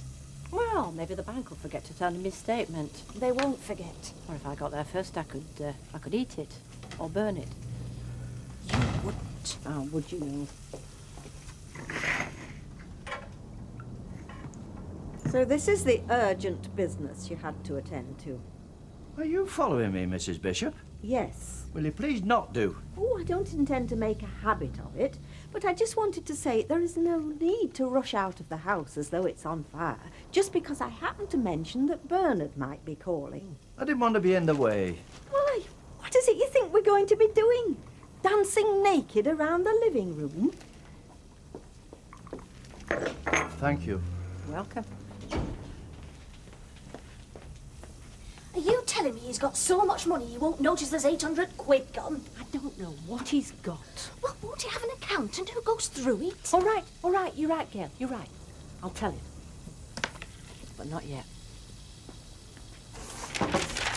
Ah, Reg, hello. I just thought it polite to inform you that I am on the premises. It's good to see you. Have a seat. Perhaps I should also inform you that I shall be leaving this company as of Friday this week. No. Oh, please, spare me the crocodile tears. You're glad to see the back of me, and we both know it. I won't. Oh, yes, you will. I won't. I'm not going to continue with this ridiculous argument. Anyway, My fiancée, she will be leaving at the same time. Well, I'm very sorry. Oh, there's no need to be. You'll have other people's fiancés here, won't you? Other men's wives here for your gratification.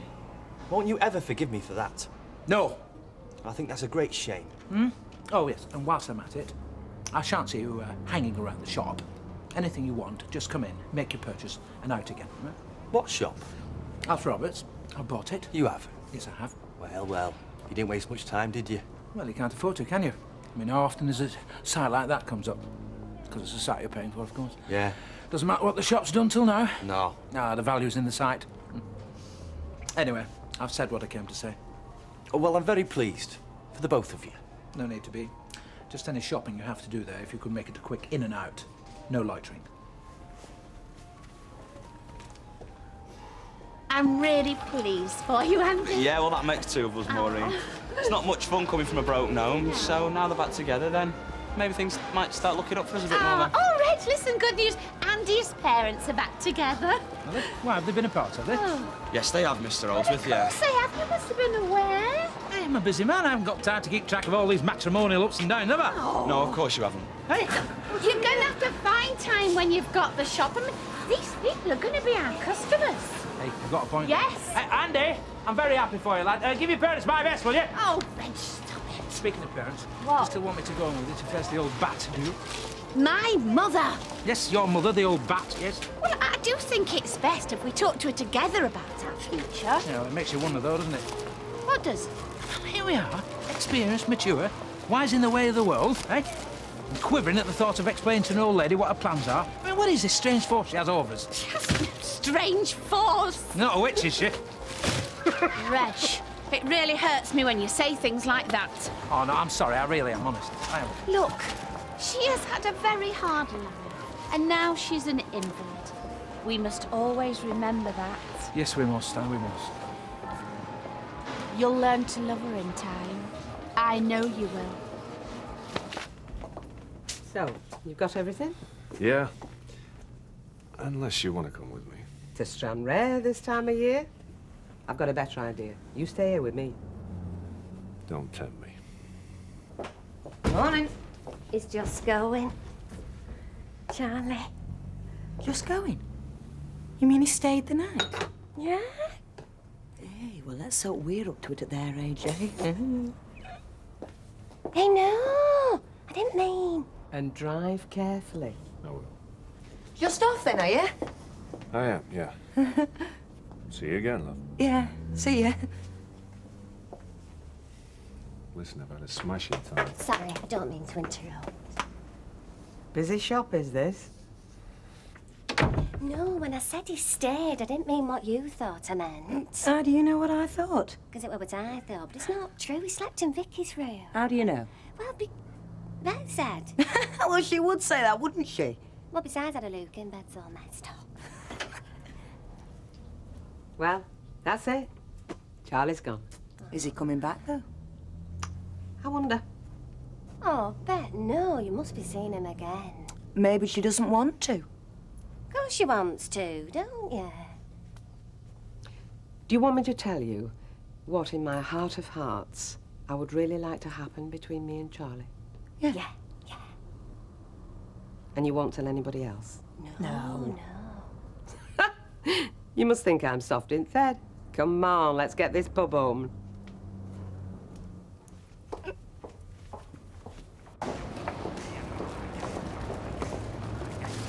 Hi. Ah, what about you, love? Do you want some dinner, or are you going to be in Rovers? Well, I'll tell you what, why don't I be in the Rovers and you be in the Rovers at the same time in the Rovers?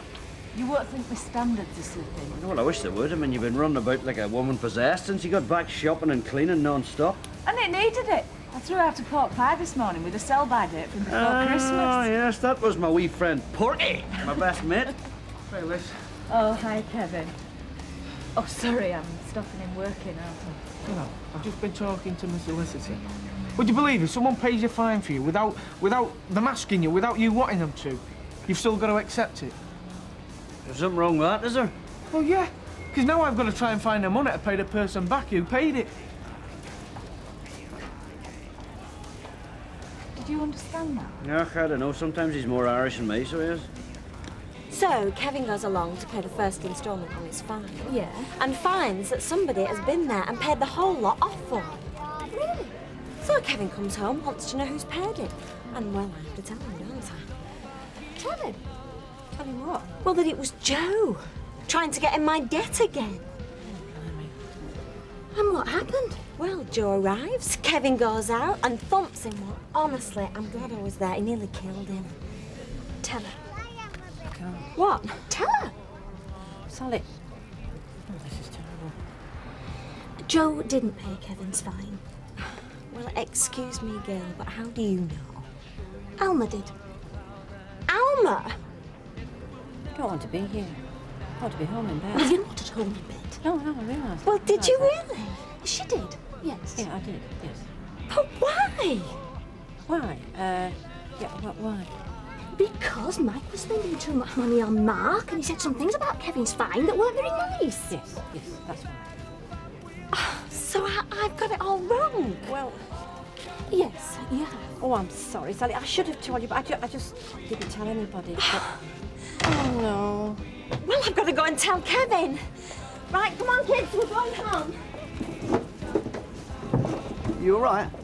Yeah. Tell him. Yeah. Tell me what?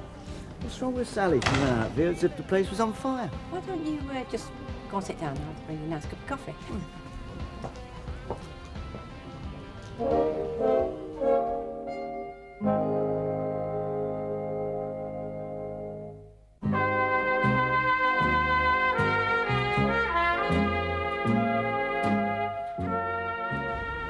I don't believe this. Fine, well, let's just leave it at that then, shall we? I mean, are you serious? Yeah. We're sitting here, cold sober, Yeah, for once makes a change, doesn't it? and you're telling me that you went out and paid Yeah. Kevin Webster's fine? Yeah, I paid it, yeah. But why? Do you really want to know? I mean, you're only going to shout at me again, aren't you? Why? It's the stupidest thing I've ever heard of. The whole 800 quid's worth. Well, you want locking up, you do. You want locking up for your own protection. Quite probably, yeah. Well, come on. I'm waiting to hear. Why? You are only waiting to hear because you won't listen, will you? Well, I am listening now. Well, I paid it because of what you said about Kevin's fine being a good thing because it made him work harder. What?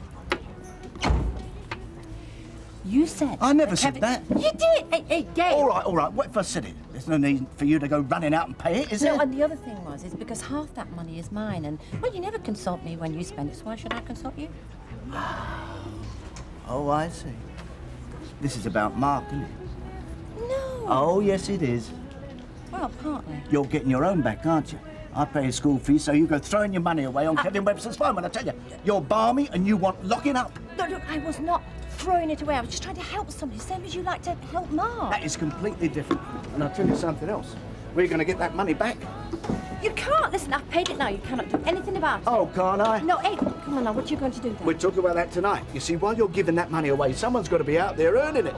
Oh, and don't forget, Mark's staying with us tonight. Yeah. I don't mean just for tonight. I mean the whole week while his mother's away. Yeah, I know that. Yeah, I know. This isn't a joke, is it? I mean, you really did go and pay that. Yeah, I did, yeah. You won't lock it up.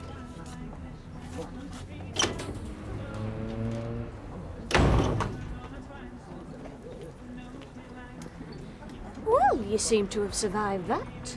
Oh, no. It hasn't got through to him yet. He'll drive away, turn it over in his head, then he'll come back again tonight, blazing. Oh, cheers, thank you. So, how did the big date go? Terrific. What big date? See, you don't know everything. The licence fixed, Bob. Bet had a man drive all the way back from France to take her. Oh, that really driver. That's the Wouldn't one. you know it? The wife's in here before me. Only just. Right, shall I get these? Yeah. Please, we won't say no. Cheers. Right, I'll have 2 pints of bitter for 2 hard-working men. Last of a dying breed, I tell you. 2 pints, Raquel. Phone for you, Kevin. It's your wife. All right, thanks. 5.48 altogether, Jim. There you are, half my wages gone, eh? So come on, what happened at this big ball? Then we want a right tale, madam. Well, we had a few drinks, bite to eat, and then Yeah. Yeah. Took to the floor, didn't we? Showed them all how to do it. Oh, here. Well, it was a ball. I thought I'd forgotten how to. I mean, you could never get Alec on a dance floor. I think he was frightened, you know, his centre of gravity was so low, he was frightened he'd just keel over. Oh, yeah. Just nipping home, Jim. Nothing wrong, is there? Sally's got something to tell me. She don't want to do it over the phone. Yeah. So, have you told this Charlie about Alec or what? Well, I've told him all I thought he should know, which is that I'm officially married, but unofficially single. Oh, yeah. May as well be straight. And has he, you know, got anyone that he feels he ought to tell?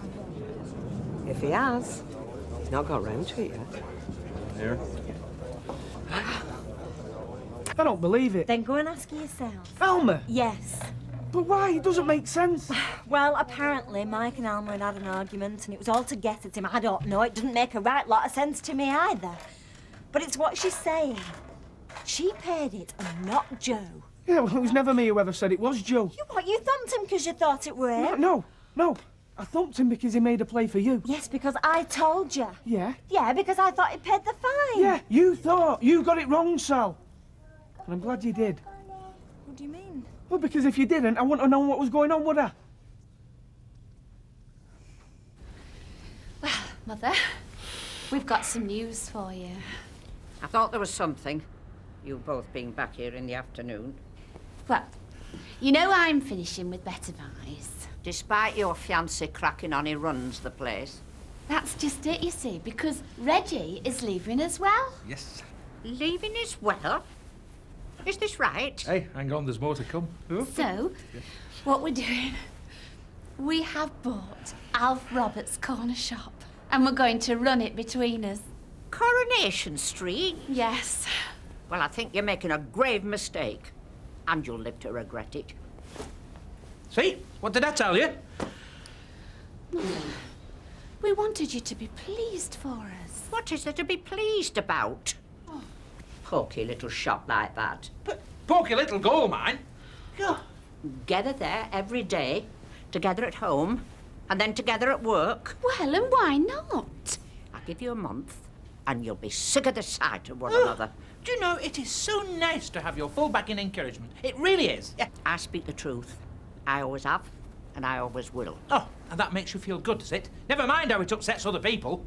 Mother, we want to share these things with you. We don't want to be having to talk about them behind your back, do we? Well, I can't see the sense of it.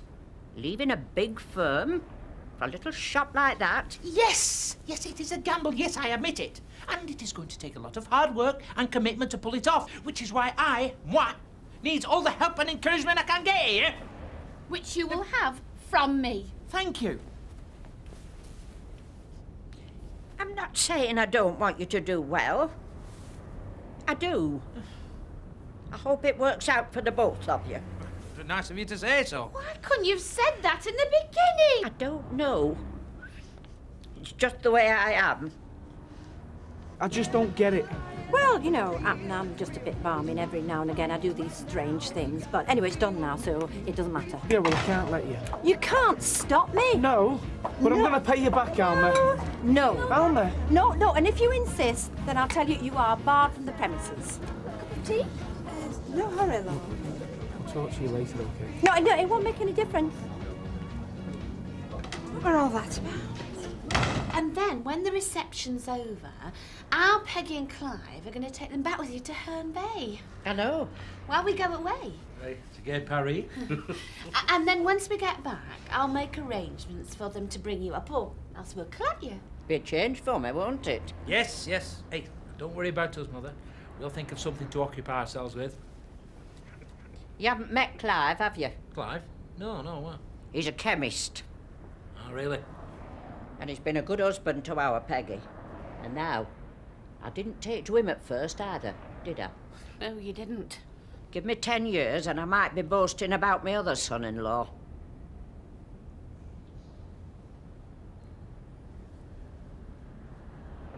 But you can handle the maths okay?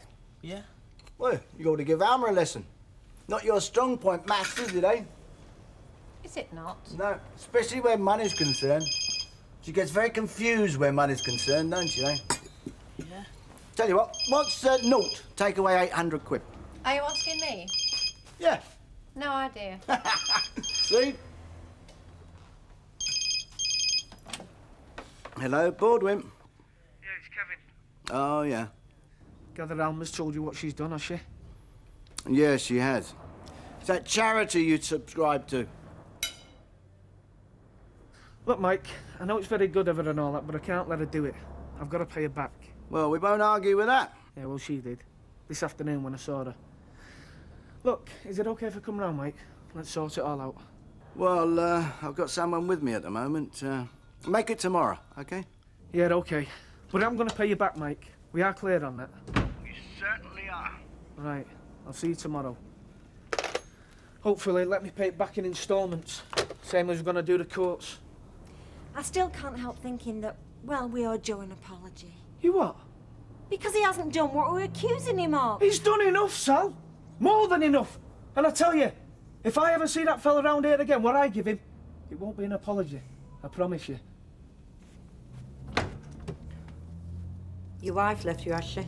Ah, no. No, she just preferred to stay by the fireside instead of venturing out in search of good company and, one on me. Yes, well, that's 60p, please. Right, thank you. Ta.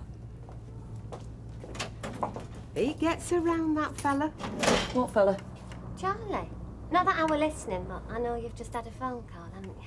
I have, and it was Charlie. He's in Belfast. Oh, really? Landed 10 minutes ago. Oh, and he's missing you that much, he just had to rush to the nearest phone. Or maybe he left his false teeth behind and wanted you to pop them in the post. Never you mind. Although I will admit, it's nice to know that out of sight doesn't mean out of mind. She's falling for him. God help her. Now, what would you like? You don't have to do this.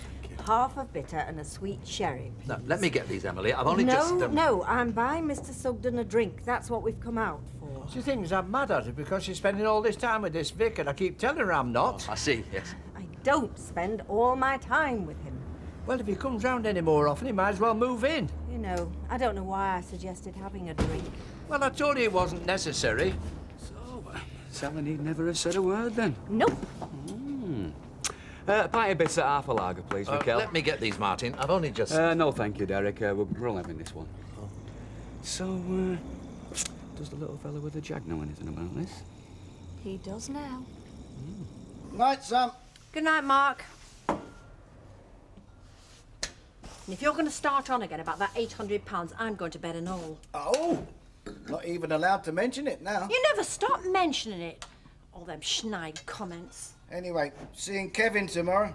Arrange how he can pay us back. No. Yep. Look, I paid that, not you. Same difference. Anyway, he wants to pay us back. He can't afford it, Mike. You know he can't. I know that we can't. Oh, we can't. No. But you can still afford them enormous school fees. Well, not really. Oh, come on. Look, I know you think I have money for everything, right? Well, I used to. But, well, not anymore. Look, you're only saying that now because... I'm telling you the truth. What I pay for Mark's school fees takes us right up to the edge. I'd like to pay Kevin's fine, but I can't. Why can't I? I haven't got the money anymore.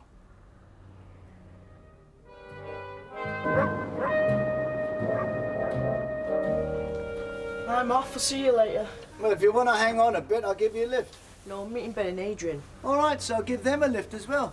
No, we want to walk. Well, if you don't want to travel in luxury, that's down to you. Wouldn't have had to ask me twice when I was a kid.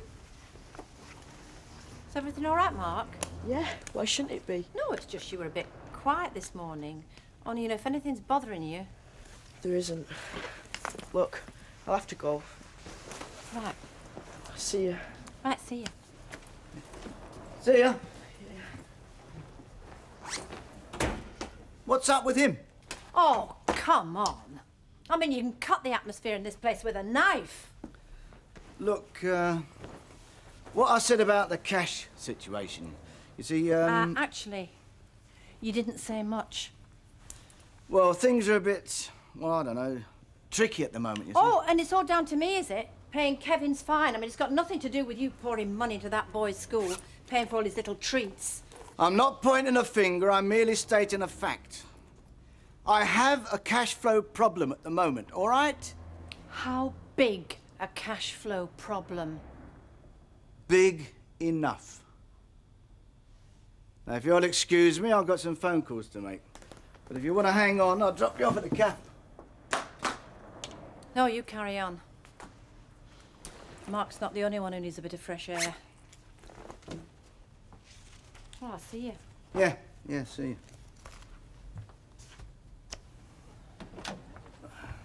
Thank you very much. Bye.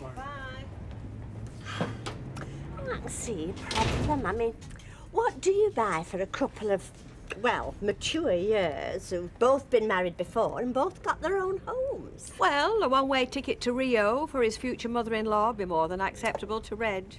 Anyway, I have a worse problem than that. You have? What am I going to wear? Oh, you've got plenty to wear. I would have thought that nice grey two-piece or the lime green. Thanks very much, Mary. What have I said now? Wrong thing, as per usual. I mean, what's the point of going to a wedding if you're not going to make an excuse for a new outfit? Good morning. Morning, Good Emma. morning. I want to ask you a favour. Oh?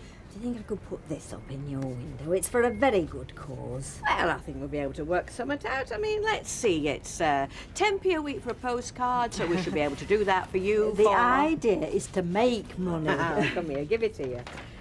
What sort of thing are you looking for? Oh, anything really. Anything we can sell. Every little helps. Well, I'll see what I can find out for you. Oh, well, grey two-piece, lime green dress? Anything at all. We'd be grateful for anything. Emily, you have made my day.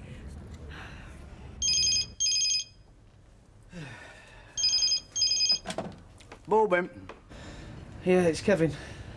It's about the chat last night. About this fine. Oh, yeah. What do you propose to do about it? 100 a month. 100 a month? What, am I supposed to subsidise you for 8 months, is that it? Look, Mike, it's all I can afford. It's what I was going to pay the courts. Well, doesn't look as if I've got much choice, does it? You'll get it back. Every penny. I promise you. Oh, I guarantee you that. Because if you don't, I'll dock it out your wages. Now, I suggest you get off my phone and start earning it, all right?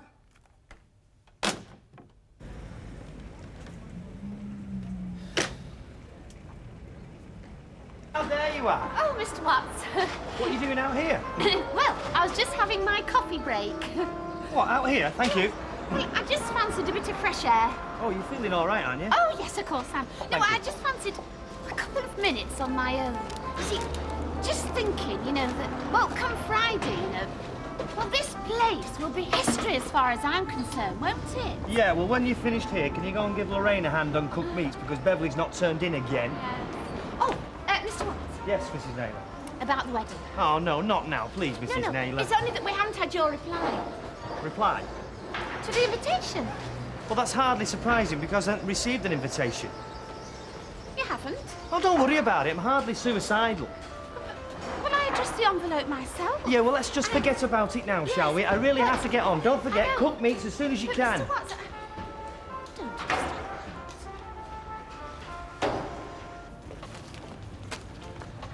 Leave that, Jim. I need these from the spares depot. Well, you want me to go now? I'm sorry, I didn't realise you had to book an appointment. Oh, come on, Kev. You know what the traffic's like. 20 minutes will be clear. Look, we need these now. Now, are you going? Or am I expected to do everything myself around here? All right, I'll go.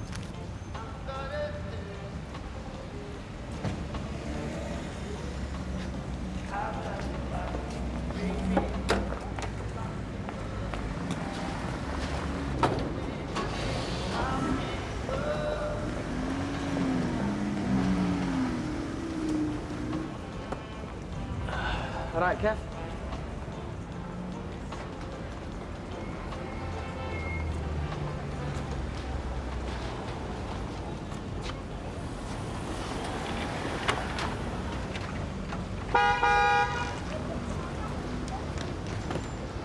Morning. What are you doing here?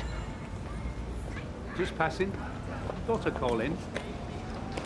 See if you've done anything with my order yet. That's at the end of the week. I take it the answer's no. Look, you'll get them by Monday. Monday? Yeah. Look, I've had to lie a bit low and the boss has been sniffing around a bit more than usual. Look, if you can't do it... No, I can do it. You'll have him by Monday. Because I do have orders to fill myself, you know. Monday, definitely. Right. I'll see you then. Right. Look, do us a favour, will you give me a ring before you come back? A ring? Yeah. Oh, you know, I don't want the boss being here, do I? Give him a ringside seat. I'll call you Monday. First thing. Right.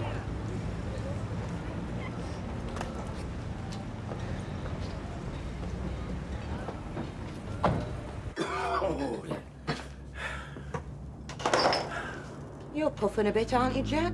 You'd be puffing a bit if you'd been up and down them cellar steps as many times as I have this morning. What a super-fit specimen of humanity like you. Does you know how to stretch your lungs out now and again, you know? Oh, that's what you've been doing, is it? Certainly. Does you the power of good? Oh, well, in that case, you won't mind going back again then, will you? Hey? It was slimline tonics we wanted. We got plenty of them. Baby, See you. What have you been doing? The chimney back again?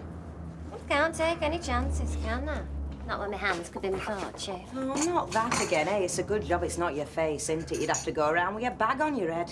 What the heck have you got in there? Oh, it's just hot water with a dash of lemon. Does wonders for your complexion. Mind you, you have to have a complexion worth taking care of. Hey, while you're here, Me? you know this wedding at Reggie's next week? What about it? You're not going, are you? Well, of course I'm going. I've been invited, haven't I? Is there something talk? No, there's a snooker comp down at the Legion, and I thought, if you're not going, we've got a Swatters night, you know. Oh, no. Well, I'm sorry, Jack. I mean, I wouldn't want to let them down, would I? Not when they've been so selective about who they've invited. Only folk desperate enough not to turn them down, as far as I can see. You didn't get an invite, did you now?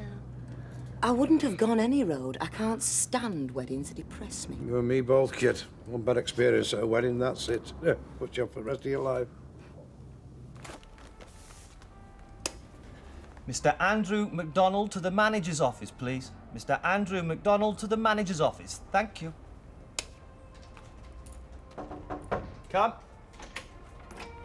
You wanted me? That was quick. Well, I was on my way up here anyway. So what can I do for you? Ah, well, this management course you're going on. There's a problem. No, there's no problem. It's just that head office have sent down all this bumf. Here you are. Wading through that lot should keep you out of mischief for a bit. No, magic. Not now. We're short-staffed as it is. Yeah, right, sorry. Thanks, I'll see you later, all right. Hey, hang on a minute. Something else? Yeah, you said you wanted me. Oh, yeah, right. What it is, I thought, as a management trainee, if anything on the shop floor came to my notice, anything that I think you should know about. Yes, of course. Well, there is something going on out there, as it happens. What, that I should know about? Yeah, definitely. What? It's a collection for Mrs. Naylor's leaving present. All donations gratefully received. So is everything all right? Ah, for him, yeah. I had to have a couple of fillings. Come on, David, let's get your coat off. Things no better then.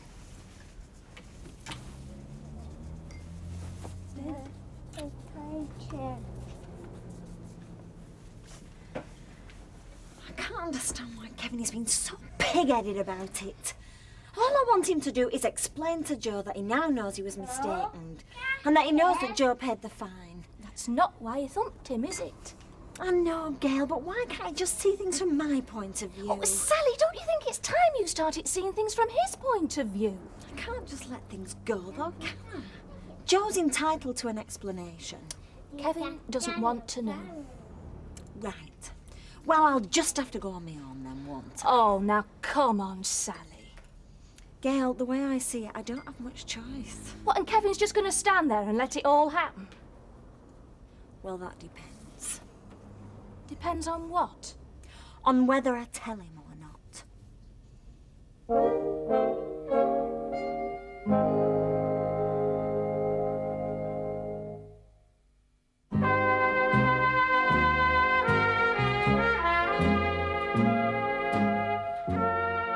There you go, Harry, my son.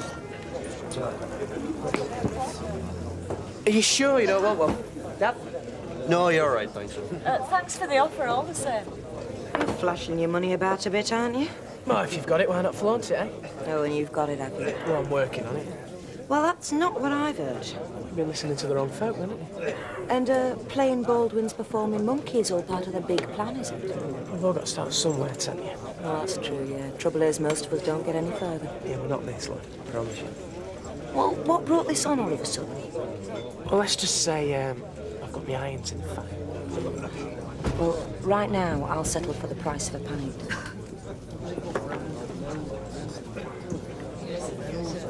Believe it. Dan. Dan.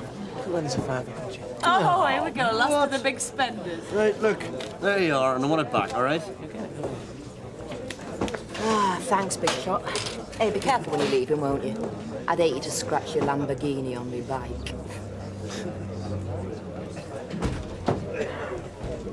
Oh, Emily. Oh, is Bet around? Back at 3, love. How you can do for you? I don't think so. I just wanted to ask her if she'd mind putting this up for me. What is it, love? Poster for a charity auction. Oh, I'll see she gets it. Oh, thank you. And if there's anything she'd like to contribute, well, if anyone does.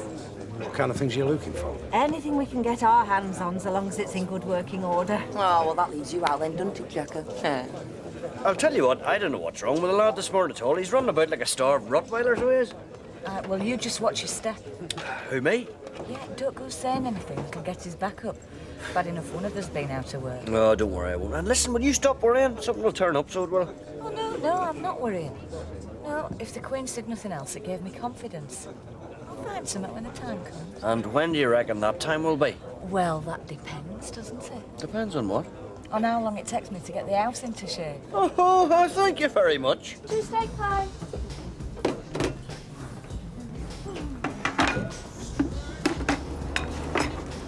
Oh, Kevin.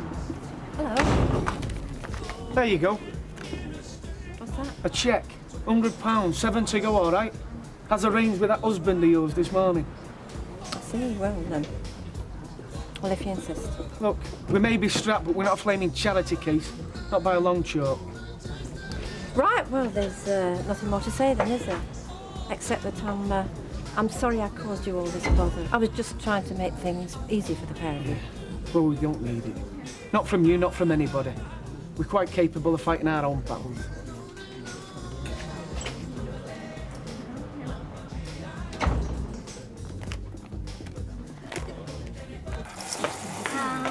Thank you, my dear. You are coming to the wedding, of course. Of course I am. Of Grosveld. Sorry? Grosveld. Over on bottom of your grandpa. Oh, you mean RSVP? I'm with you now. French is that? Yes, I know. To respond, so much around there. Forgotten exactly what it means. It's your place or mine? It never. What's worth a try, isn't it? Do you not mock you, devil? know, eh? And you're about to be married or not? There you go, my dear. Thank you. Here's to us now. Cheers. Reggie, Yes, my beloved. I wanted to ask you something. What? Well, it's about Norman. Oh, Mr. What? Yeah. The wedding. Oh, no, come on. You didn't really expect me to have him as my best man, did you? I know. Oh, no, look, you'll be delighted with Eric, I can assure you. Eric? Eric Furman, who has graciously offered to step into the breach, do the honours for us on the big day. Oh, do an excellent job with Eric. Yes, solid, reliable, honest to a fault. We'll go back a long way to me and Eric. Wholesale gross. Well, never mind about Eric, what's his name? I'm talking about Norman. Look, he hasn't had an invitation. Really? Well, it must have got lost in the post. Well, never mind, he probably couldn't have come anyway. You haven't sent it, have you? Yes, I have. Oh, yeah. Reg. Oh, well, how do you think I feel with him there? Hey, the man who's sullied my intended stood in such close proximity during my nuptials. How do you think it's going to look if he isn't there? Look, the last time we got married, he was going to be your best man, and now he hasn't even got an invitation. What do you think people are going to make of that? Well, Reg, if you had deliberately set out to get people's tongues wagging, then you couldn't have made a better job of it than that.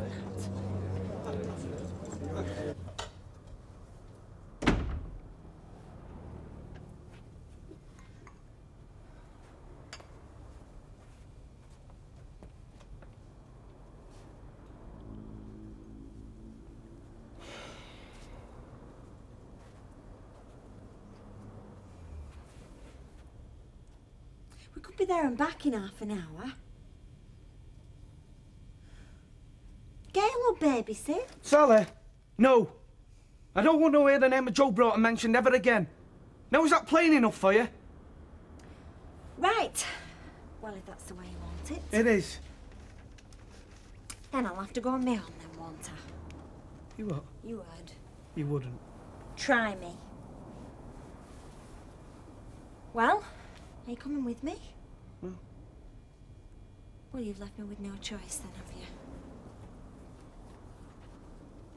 Sally. Sally, you're not going to Joe Broughton's. Sally! Tanya. What? Phone. Oh, Tar.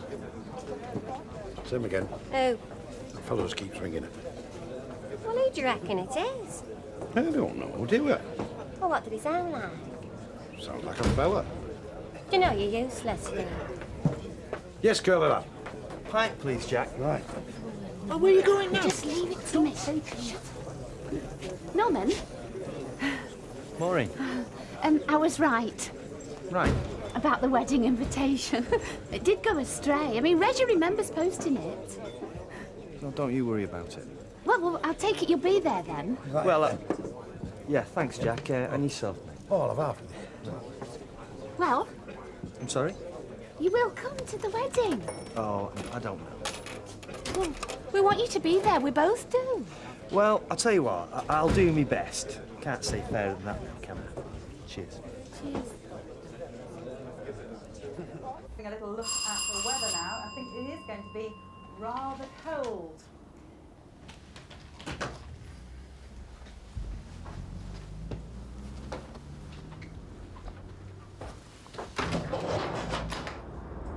Sally, Joe? what? Come in. Do you know, I had a feeling that something like this was going to happen today. Look, if you think I'm here because... No, all that matters is that you are here. Well, come on through.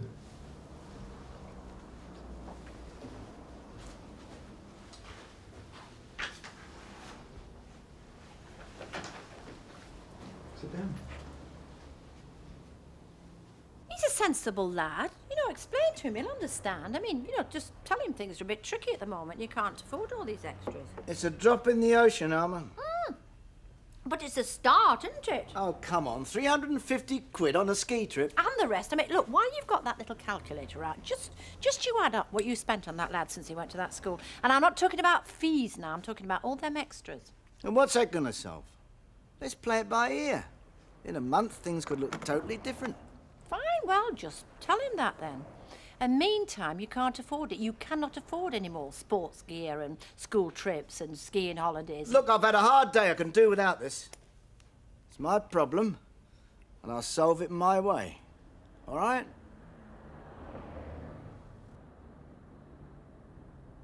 Early apprehension. No one wanting to make the mistake that could prove so costly. 2 minutes to half-time.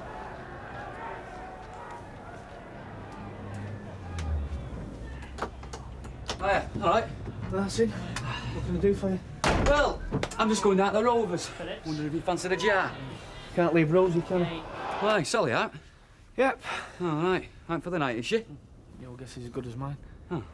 Well, you know, when she does get back. If. What do you mean, if? Well, she's gone out of Joe Broughton's, hasn't she? Apparently when I smacked him, he was in the wrong. Well, according to my missus, it was anyway. She's gone round to apologise. Apologise? What have you got to apologise for? Exactly. That's not the way Sally sees it, is it? She obviously feels more about his feelings than she does mine. Oh, come on, Kev, eh? Well, what am I supposed to think, Martin? Hey, I've been made a fool of. All those people saying things about Sally and Jono say no chance, not Sally. No way. Now what am I supposed to think? Kev, Sally's not like that. You know she's not like that. I don't know it. That's just the trouble. I don't know anything anymore. Are you sure you won't have one? No, I'm going.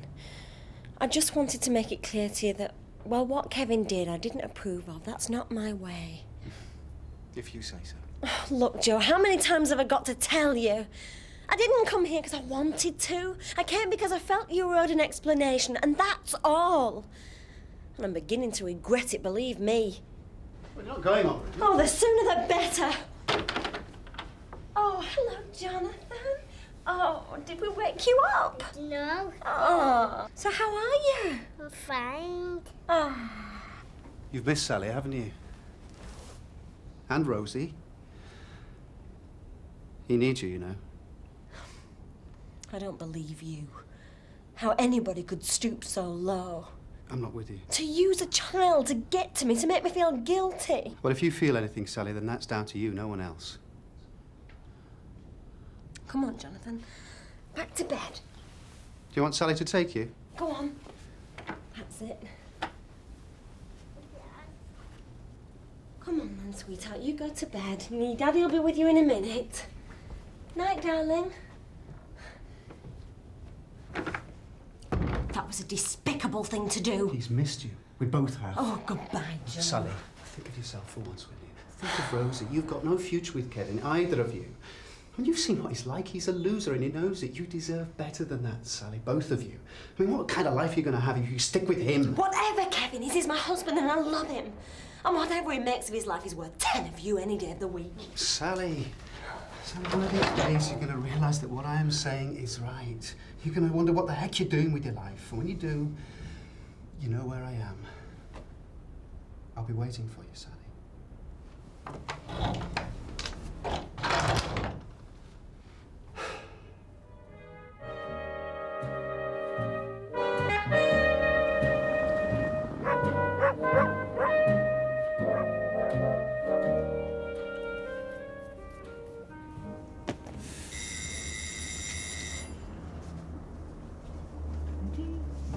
Hello? Hello, Reg. Oh, it's you, is it? Right, well, you better come on. All right.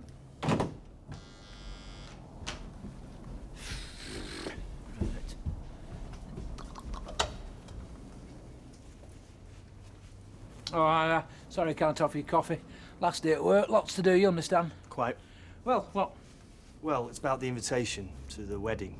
Maureen explained about the mix-up. Oh, yes, I can't think what happened there. Mind, she said you sounded doubtful about coming. So never mind, we'll save you a piece of cake, eh?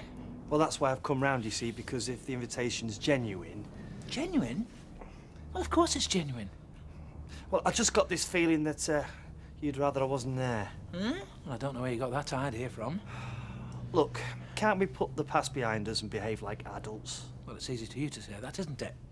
First you defile my intended, and then expect to come and indulge it nuptials all at once. I knew you didn't want me there. No, I do, Norman, I actually do. It's just that when it comes to exchanging it vows, I'd just rather not see your beady eyes leering at the bride. Look, trust me. I'll avert my eyes. I'll behave with the utmost of decorum. Hmm? Ah, well, all right, then.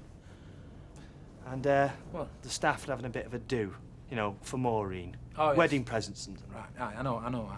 It'll be in the canteen, about lunchtime. Right. Well, I'll try and find a window in my schedule. I'll let myself out. If you would.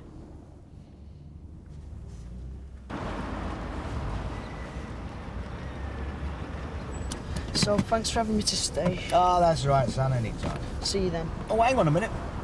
Who'd you want this check made out to? You know, for the skiing trip?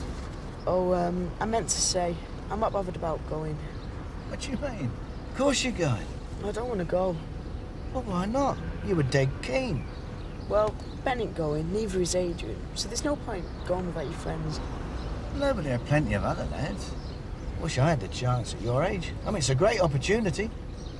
No, I'd rather not go. Are you sure? Yeah.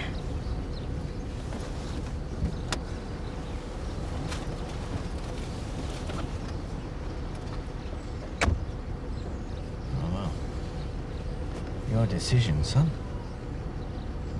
Morning, Mr. Watts. Morning. Delivery notes. Enjoy the management course, did we? Yes, thank you. Total waste of time, of course. Here's where it's at the sharp end. Not studying flowcharts and Venn diagrams in some classroom. Oh, it was very useful, actually. Brainstorming sessions, I suppose. Yes, we did do some of that. Role play, plenary sessions, shop talk, morning, noon and night. You know your trouble. And this is not a criticism, it's a word of advice. If you're not careful, you'll end up overqualified. How can you be overqualified? Head office don't like smart Alex, you know. Not at Better Buys. Lord Morgan started with a fruit stall on the market. He made his own daughter stack shelves. Ask anyone. Reg Holdsworth with this company for 22 years. He ended up as area manager. Never been to a plenary session in his life. Is that all? No. Would you mind going out and buying a big bunch of flowers for Mrs. Naylor? What, now? Yes, now. Is that an economical use of my time? I'm sure we won't miss you for half an hour. No, you're in charge. Yes, I am. Perhaps we could have that in writing, lest we forget.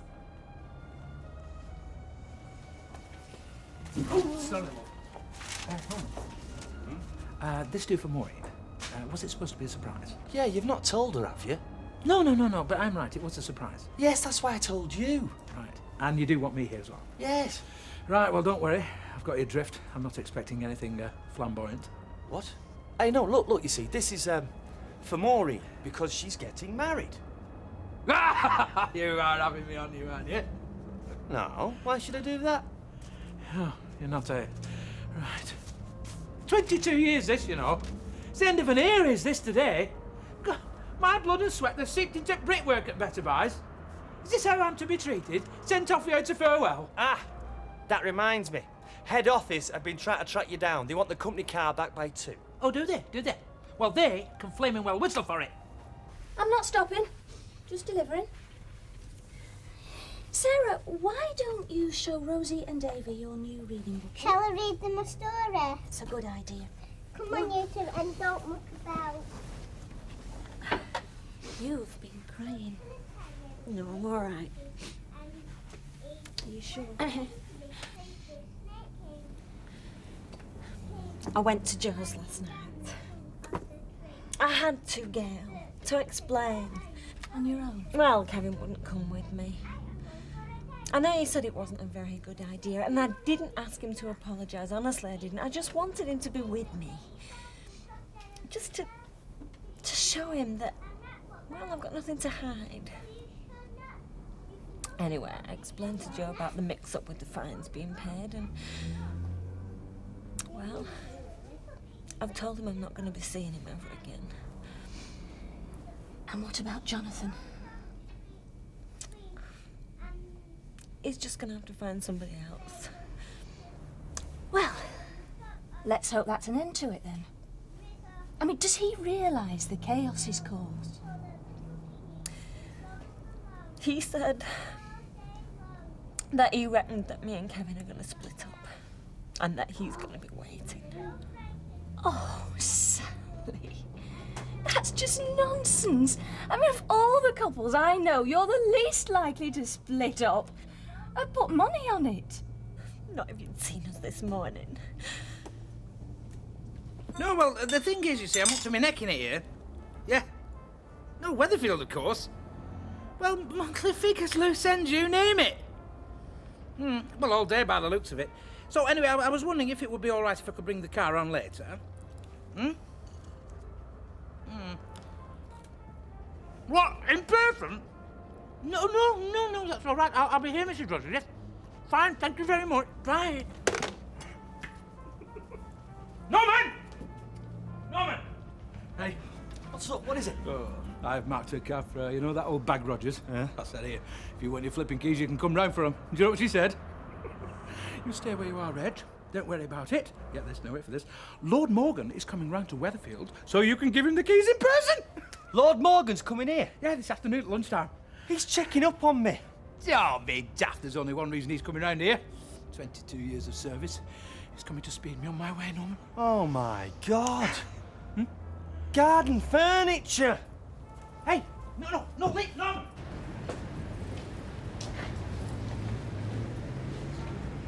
I have to see you. Where's the kids? I've left them with Gail. Oh, so Gail's in on this as well, is she? In on what? Suppose you've told her everything. Gail's a friend. That means you have. She knows how I feel about you. She knows there's nothing between me and Joe. Knows more than me then, doesn't she? No, she doesn't. Kevin, we've got to talk. No, Sally. I've got a brake cylinder to fit. You've got kids to look after. Please listen to me. I had to go and see him. For all you know, he could bring charges against you for assault. You're joking? No, but he could. If I hadn't explained why it happened. Went apologising for your husband's behaviour? No! Yes! Because you feel more about his feelings than you do mine.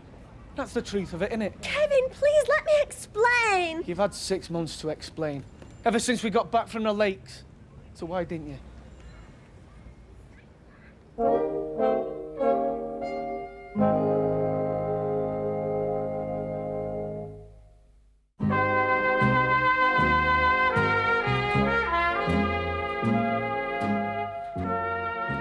Miss Fenwick, there doesn't seem to be all the parts. Oh, are you sure? Well, there's a leg missing. It can't be. Chop, chop, Miss Fenwick. Deck chairs, deck chairs. Yeah, when I've got a minute. Of course, you should have offloaded this lot last autumn. Should have introduced blending range by now. Don't remind me. Hey, I will remind you. As you're in for a shot next week, you're going to realise that the era of Brendan Scott and Reggie Hall was the halcyon days. Have you any idea who's up for area manager? Aye, Tricky Dickinson for one. Oh, no, Topperton. Ah, yes. Ex-army with Jimmy. Feet won't touch the ground. So, when are the appointments? Well, any time, aren't they? I mean, they were having the interviews the day before yesterday. Well, come on, you must have heard something on the grapevine. No, not a whisper. Oh, come on, well, why are you smiling then? Because it is your problem now, Norman, not mine. That's all behind me. The treadmill of the workers, the oppression of the wage slave, eh? You've not done a stroke all week. No. Shall I tell you why? Because I have mastered the system. Phone Fallowfield and ask them where the area manager is, and they will say Eccles. Phone Eccles, and they will say Fallowfield. I am everywhere, and yet nowhere. And answerable, Norman, only to myself. Yeah, until you get caught. Yes, but I didn't get caught, did I? And it doesn't matter now because I have gone. I don't think you'll find things so easy next week with Dickinson, eh? Excuse me, Mr. Watts. Just come and look at this barbecue. There appears to be a leg missing. Can't you see I'm busy with Mr. Holdsworth? Well, what do you want me to do about it? Improvise. Improvise, Miss Fenwick. Didn't he teach you anything on that course? Do you want me to get Martin to have a word with him? No. He's already told me off at telling you about it. Is he still angry about last night? He says I care more about Joe's feelings than I do about his. That's just nonsense. Of course it is. But Gail, you understand that I had to go and see him, don't you? Well, it would have been better if you'd have gone together. He can be so stubborn. I can't get through to him. I'm gonna make him believe that I don't want anything to do with Joe Broughton. Well, do you want to know what I'd do? One, I wouldn't go around there again. No letters, no phone calls, nothing. Because he's the type of guy that the slightest bit of contact is going to take the wrong way. And two, you've got to make Kevin believe what you've just told me. And then that'll be the end of it, do you think? Sure it will. He's so certain, Gail. Me and Kevin are gonna split up. How can he be? That's just nonsense. Is it? Everything's been going wrong. Me and Kevin used to be so happy. Maybe he's right. Joe's a chancer. He'll say anything. You just forget about it. How can I? You see, he didn't only say that me and Kevin would be splitting up. He said that he's going to be waiting for me when we do. He's not going to leave me alone, Gail. He means it. I know he does. You're pathetic, you. Look at you. You got no pride. It's all right for you. Mention of the word Lord Morgan, you're all running around like frightened rabbits. He doesn't want all this forelock tugging. He'd be embarrassed. Because he's like you, Norman, and me. Down to earth. Common a garden grocer, that's all he is. I mean, I dare say he's a millionaire, but he's a 9-to-5 man, Norman. Yeah. Could be on a world cruise, could be living it up in some 5-star hotel, but no, you see, no. That's not his way. He'd rather be down here in Weatherfield, paying his respect to a faithful servant. Yes, who is it? Mr. Watts, is it? Oh, come in, sir. May I say how privileged we are to welcome you to the Weatherfield branch? Norman, doesn't want all this creepy-crawly business, dear Jack? Do I know you? Ah! It's the one, yeah. No, it's Reg Holdsworth, area manager. I'm about to retire, Jack. Oh, of course I do. Sorry, Reg. Have you always worn glasses? Can I get you a cup of coffee or anything, sir? Right, or something a bit stronger, Jack. I know you like that. I've just had a brief look around the store, Mr. Watts, incognito. Oh, good, very good. Everything seems very clean and shipshape. Thank you, sir, Except the garden furniture. It's all piled on top of everything else. Needs a good clear out. Right, I haven't got long, so I suppose we'd better get on with this presentation, that, Jack, for me. I'm due at the golf club in 10 minutes.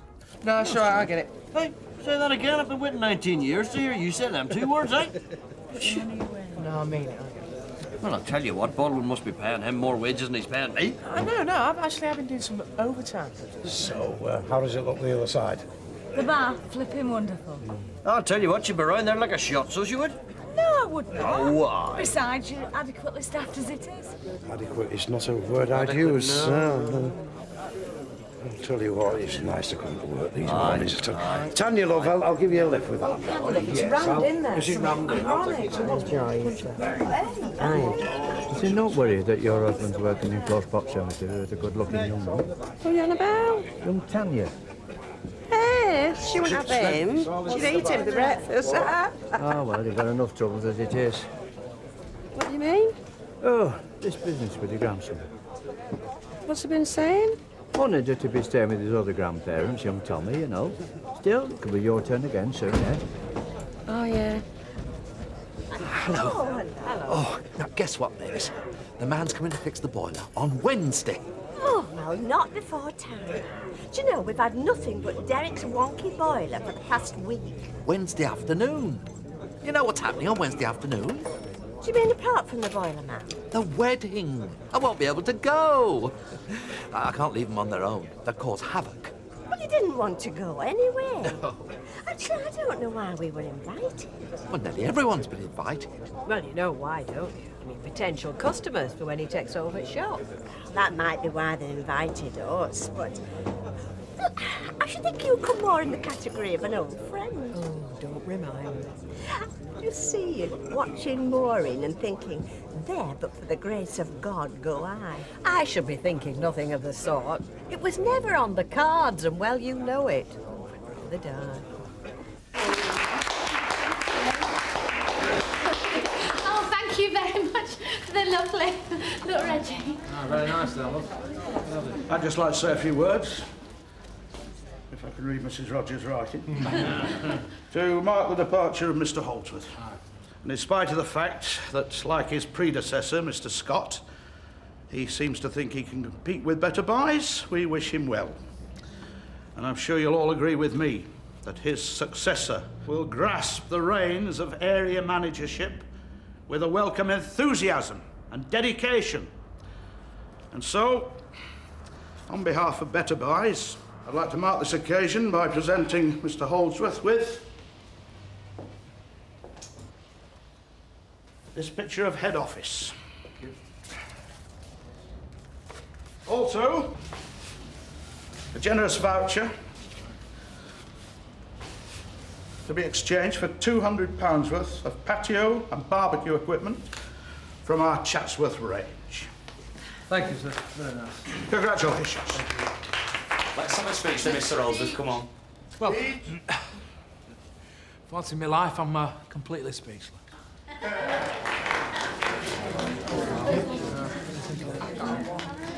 Excuse me, Lord Morgan. I was just wondering, has the new area manager been appointed? Yes. Haven't you heard? It's Elaine Fenwick. I hear she's a very bright young woman.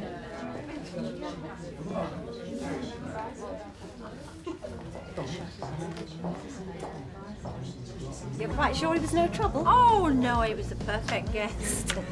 Oh, Gail! Toast! Oh! Oh! Oh!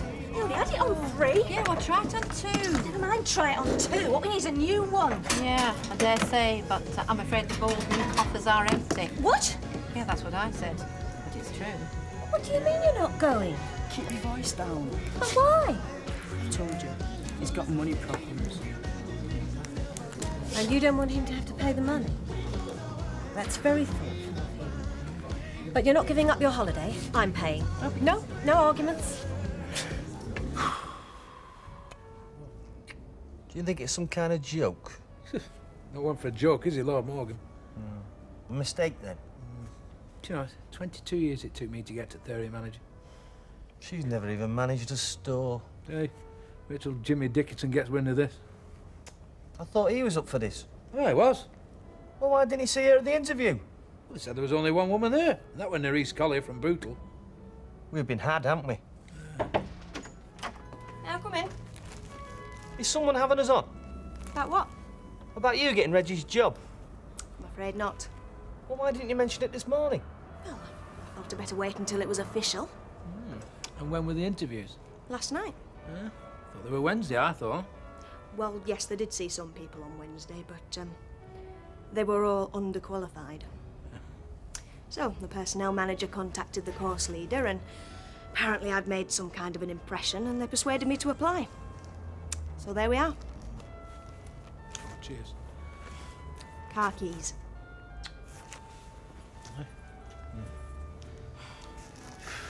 So, Mr. Watts, I'm afraid you're losing an assistant manager. But don't be too downhearted. I'm sure our paths will cross regularly. Oh, by the way, Reg, do you think you could arrange for the removal of your patio furniture? Mr. Watts will be anxious to utilise the floor space to its optimum potential, won't you, Mr. Watts?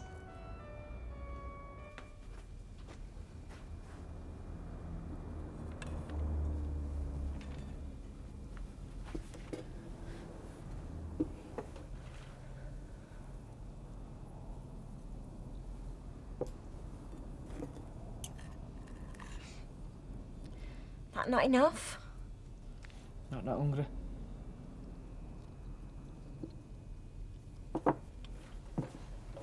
Right. I'll put it back in the oven then. What are you doing? Well, if you're not that hungry and you're not going to eat what I've cooked for you, let's sit down, Kev.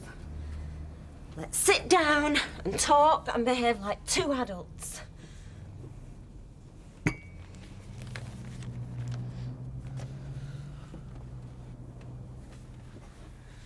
It's up to you. No, Kevin, it's up to you. Because we can't go on like this forever. Well, say something. What do you want me to say, Sal?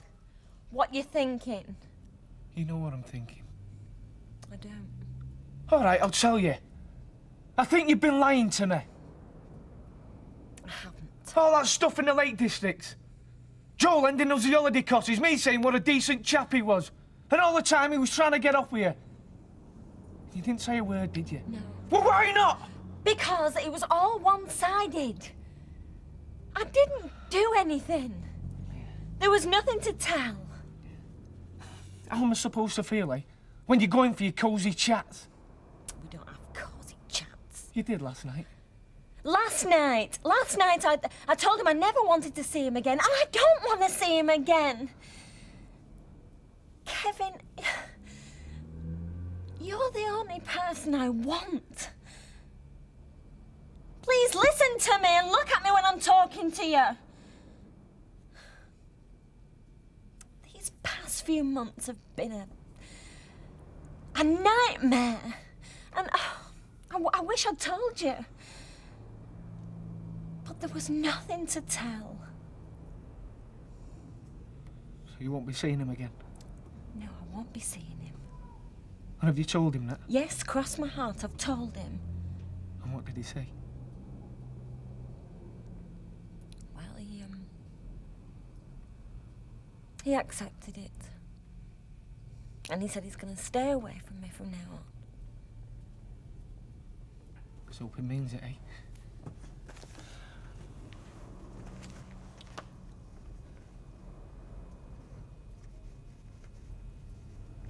I'll get them plates out the oven.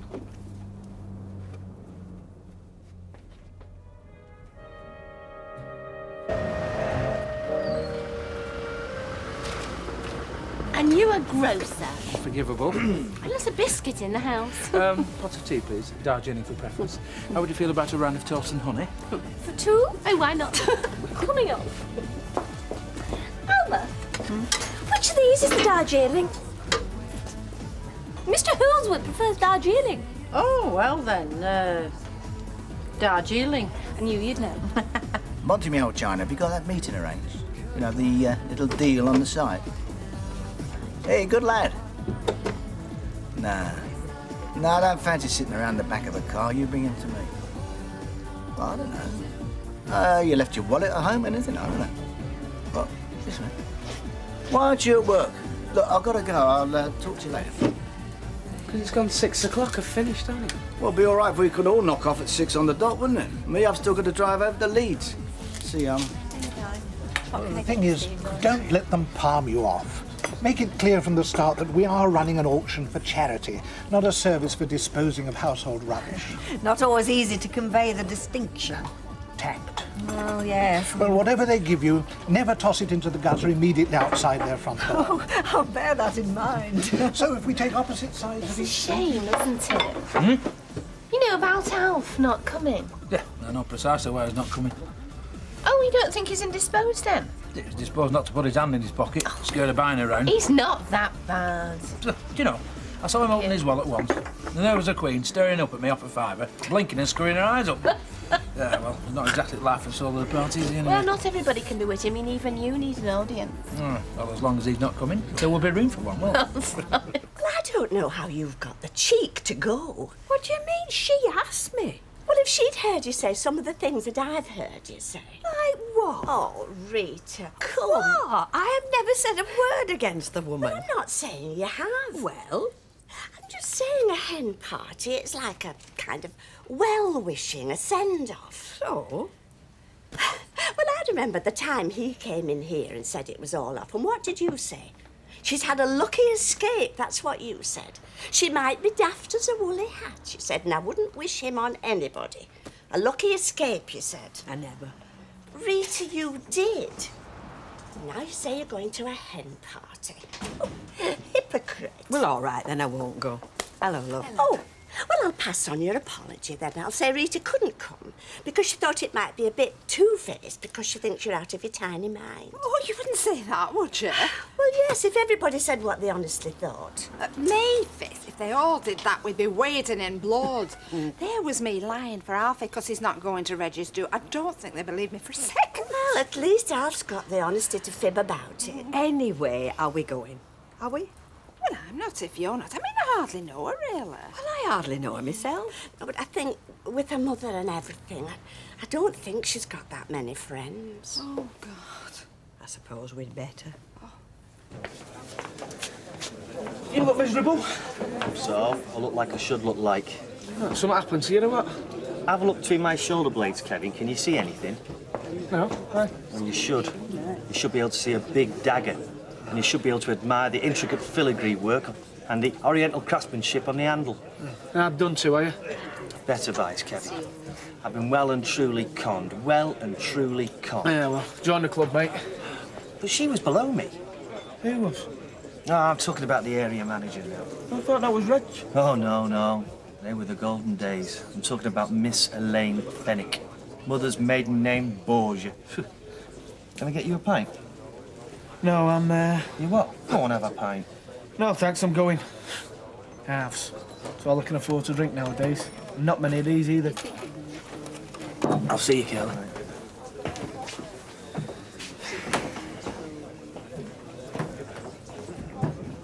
Pint, please, Raquel. Bitter. If I'm honest, yeah. And I've every right to be.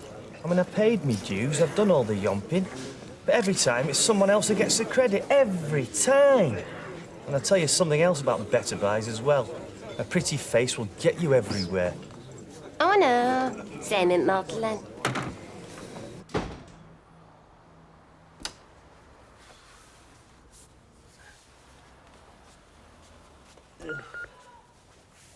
Reg? Me, Harry. You remember me? Your best man. Well, I can't make it tomorrow.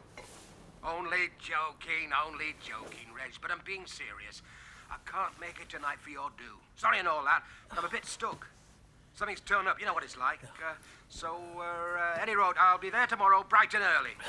I'll have my hacksaw with me, in case you change at railings. Oh, do you know, this is rather nice of its kind. Yeah, well, not my kind. Bit gloomy, if you ask me. It is an original, anyway. Some people do like these, you know. Where did it come from? It's in the loft or something, I think. Are you sure you want to give it? Glad to get shut of it. Nearly given up on it. I've got things to do. Yeah, me and all. Yeah, go round giving pleasure to young women, you lucky... Yeah, well, I'm glad you understand, Monty. It's all right, is it? Yeah. Oh, yeah, I've got your stuff, yeah. It's a bit dodgy as this, though, isn't it? What is? This place. Your boss ain't going to show up, is he? No. Are we sure? He's miles away. Because I won't want to get on wrong side of him, nor to me. I mean, you won't if you keep your voice down. Anyway, just leave the worrying to me. Well, let's get on. Hey, well, we'll get on well, me and you. You just fill that up for us. Cheeky with it. I'm doing you a favour, aren't I? Well, you've called a bit too soon, really. We will be clearing all sorts of stuff out before long. I'm getting married, you see. Oh, my congratulations. Oh, thank you, Reverend. I do deserve congratulating. She's 1 in 1,000. Then you're doing a good deal better than Ecclesiastes. I'm sorry? 1 man in 1,000 have I found, but a woman among all those have I not found. All right. Well, tell them to keep looking. They are out there. Perhaps I should call back at another time. Well, yes, when we sorted things out, you know. I mean, when is it? This Oh, soonish. All right. I'll show you. When is the day? Oh, tomorrow. You're looking remarkably composed. Well, it's 25 years coming. Still can't believe it, actually. And are you having a little bit of a do? Well, the old stag night. Ash with Coco. Mind you, I don't suppose your mate approves of stag nights, does he? Who's that? The one that you were courting, that chap who couldn't get off with anybody. Oh, Ecclesiastes, yes. Oh, he does seem a touch morose at times. Perhaps it was the lack of a female companion, I don't know. On the other hand, he does say, man hath no better thing under the sun than to eat, drink, and be merry. You're joking? No. I thought you were quoting the Bible there. I am. Well, and that's what it says in the Bible, is to eat, drink, and be merry. God, I thought it was something they had on them jokey birthday cards. No, Ecclesiastes. Right, well, I'll be in the old book tonight then, Vicar. Oh, it'll just come on. Oh. Reggie Holzer speaking. My hands are full at the moment. Leave your message after the bleep, thank you. Hi, Reg. It's George. Sorry I won't be there tonight. Problems at work. You know how it is. Sorry again. All the best for tomorrow. Q103 coming next. The things I'll that show your you. kids say.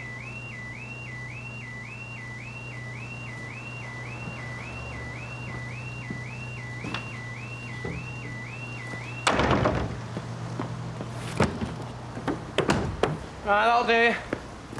Right, let's see the colour of your money then. You take plastic, do you? Very funny.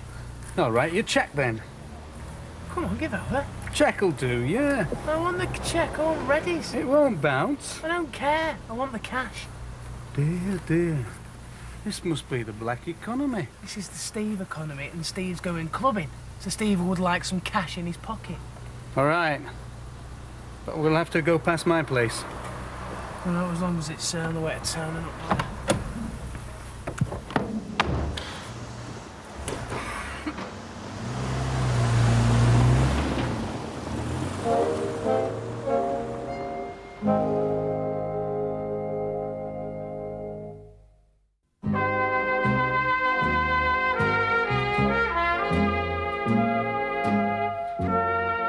So she said it's a sort of eczema. Can be quite bad, that, can't it? Well, apparently there's a lot of it about, but those blotches and things, they don't really mean anything, and hopefully they should just go away. Mm. So we'll have to just hope. Here's Bernard.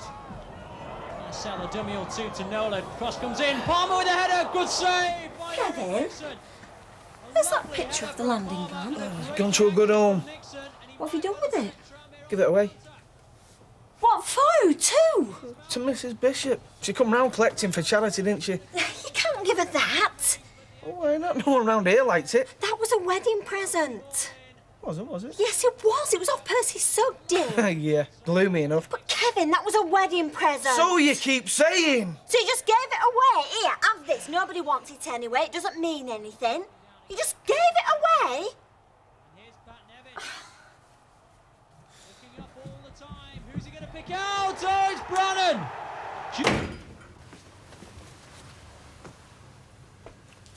Wait there. I'll get you your cash. Do you have a place like this myself?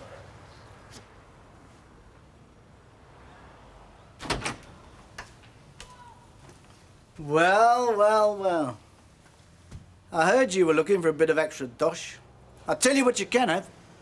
You can have your cards. Just a minute, you toe rag. I haven't finished with you yet. Couldn't find her. Well, you better go and look again. Oh, hey, Sal, I've been up and down Inkerman Street, everywhere. Yeah, well, you better look again, Kevin. Look, I'll tell you what I'll do. I'll get you another picture. One just the same with cows on if I you want. want that picture. That was a wedding present. Yeah, well, I didn't remember, did I? Yeah, well, you should remember.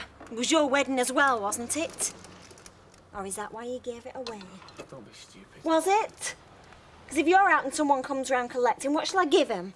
Shall I give him this? This might fetch something, might it? I'll go and get it back. Do you know what disappoints me? I do. Yeah, and do you know why? What, you going to give me the sack or what? Well, what do you think? Right, well, fair enough. I gave you a chance because I thought you was bright. So I'm disappointed in me because I was wrong. Do you know what else? No, I don't need to know anything else, do I? You give me the sack. If I have to get at you at some other way, it's going to be even more painful, believe you me. I was teaching you how to go into business. Which is what I was doing, innit? Yeah, like a flea goes in for dog racing. All right, so I did a bit on the side. So what? Big deal. No, very small. Now, when you're in business, now this is educational. You have to look out for small things. Things like Mr. Knockoff on the dot is doing overtime and not claiming for it. All very charitable, you think. Coffee cups that appear overnight. Meter readings that don't tally. Counting 6 boxes of T-shirts instead of 5. Oh, Sherlock Holmes of it now. You've been cheating me, son. Worse than that, you've been taking me for a mug. Now, that is a very bad move. And you have not heard the last of this. Now, get out!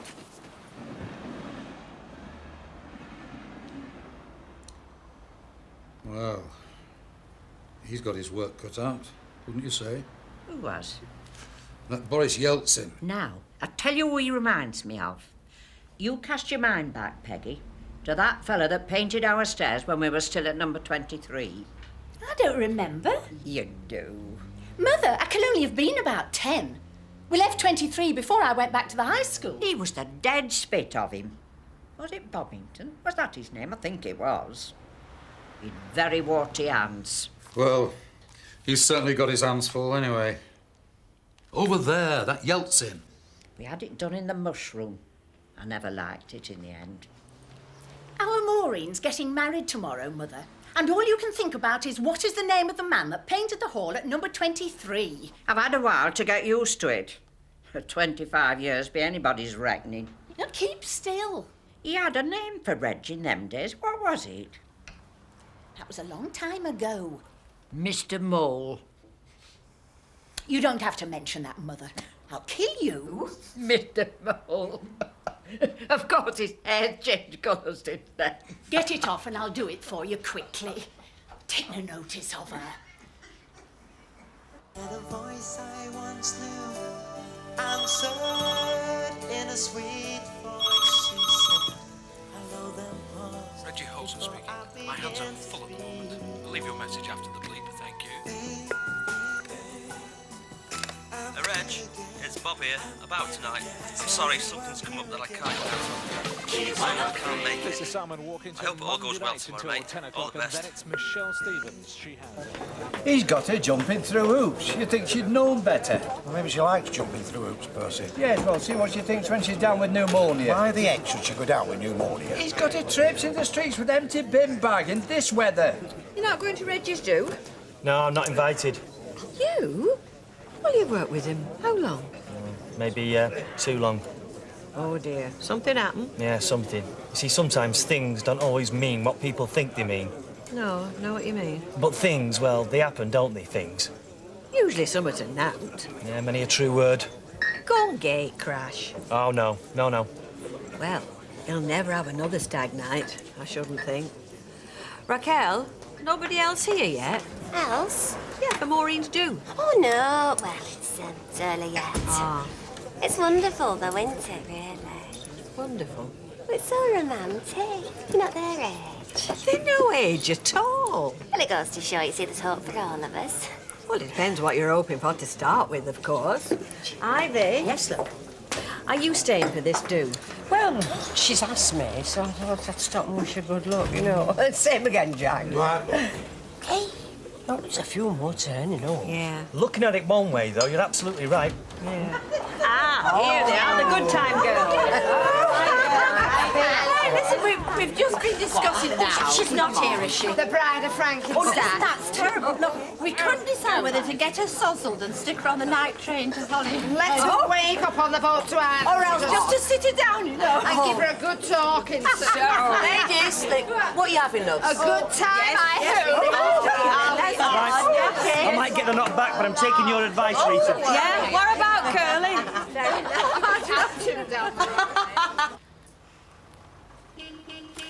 That'll be the cab. Oh, yes. Will you be all right then, the two of you? Oh, yes, we'll be fine. She's talking to me. I can speak for myself. Now, look, don't go lying awake waiting for us. Don't worry. Now, Clive knows where everything is, and he knows how to lift you now. Of course, we've got all that business taped, haven't we? So you'll be all right then? Go on, you've got a cab waiting. Mother, be happy for me. I am. Now go on. Enjoy your last night of independence. Oh.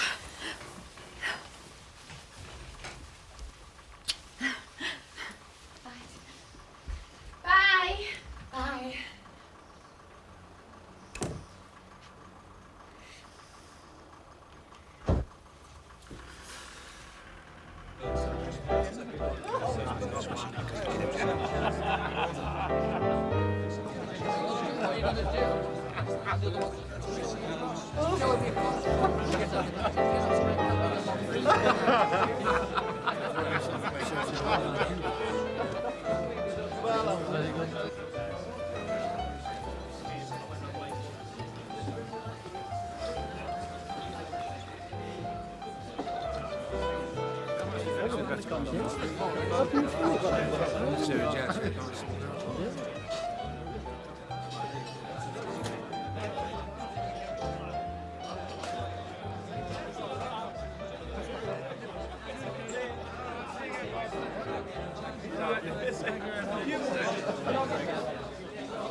Message for Reg Holdsworth.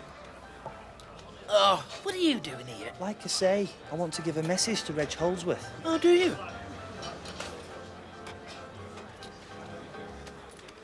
And you know what it is? The message? Look, we've got to be mates, Reg. I mean, we are mates. There are certain things a mate does not do. You hurt her. And I was called upon to cushion the blow. Precisely because I was your mate. I mean, I am your mate. I am. I don't want to talk about it anymore. It's past and done.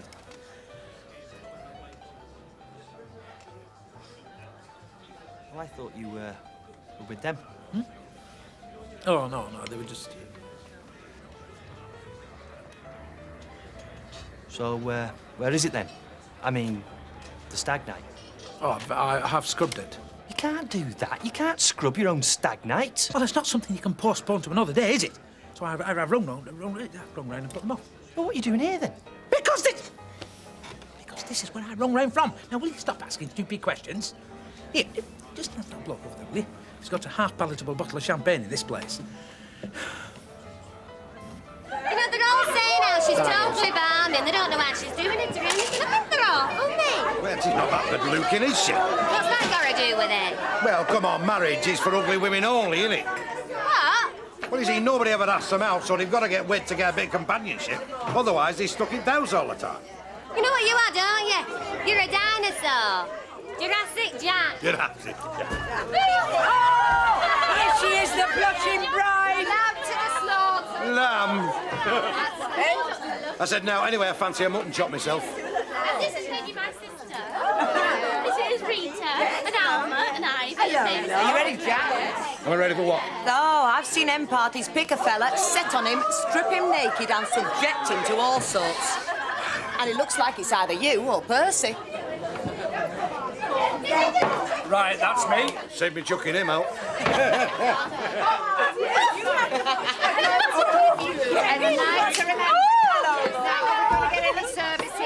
At your service, girls.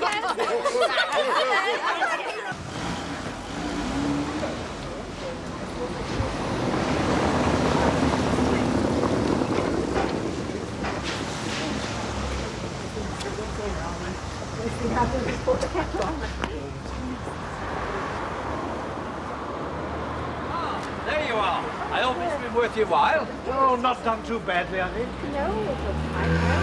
Yes, let me. No, it's all right. Come on, thank you. Okay. Yes. Oh, that Right. I don't suppose you remember the first trolley buses, do you? No. Of course, we all thought it were galloping modernity.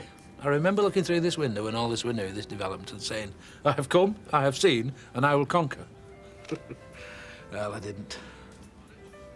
You didn't do too badly. Very nice, thank you. Yeah, I didn't conquer. Well, nothing to be ashamed of, is it, real? Well, area manager. You conquered Maureen. Aye. You know, the olden days, the bridal couple the night before, they would spend the night in prayer. Did you know that? No. I should have thought that was even before trolley buses, Reg. They kept vigil in solemnity, Norman. Night of prayer and silence. Nowadays, all they want to do is get ratted. Well, you're supposed to, aren't you? I mean, it's your last night out with your mates. Yeah, a night of drunkenness, nausea, lecture in excess. Oh, yeah. Well, no wonder that marriage is a failing institution, is it? People going into it like that. Well, I must say, for a sacred vigil, you've picked a funny spot. Why ever?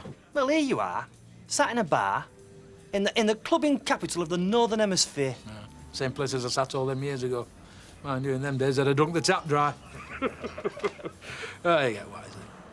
Yeah, you do, Reg, you do. You want everything in the shop when you're young, don't you? It's only because you don't know what's worth having and what's not. Who was who said youth is wasted on the young, eh, Norman? I don't know. But it's no use wasting the rest of your life regretting the fact. Hey, wise words, Norman. See that bus shelter down there? I kissed her in that bus shelter the first time we met. I think they might have rearranged the bus shelters since then, Reg. Oh. Thank you.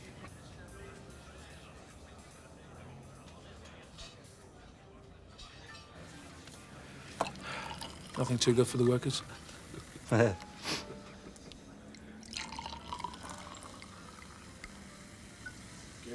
you. You're going to do all right for yourself tomorrow, Reg. Cheers, mate. It's been a long time coming, you know, Norman. Cheers, pal. Mate.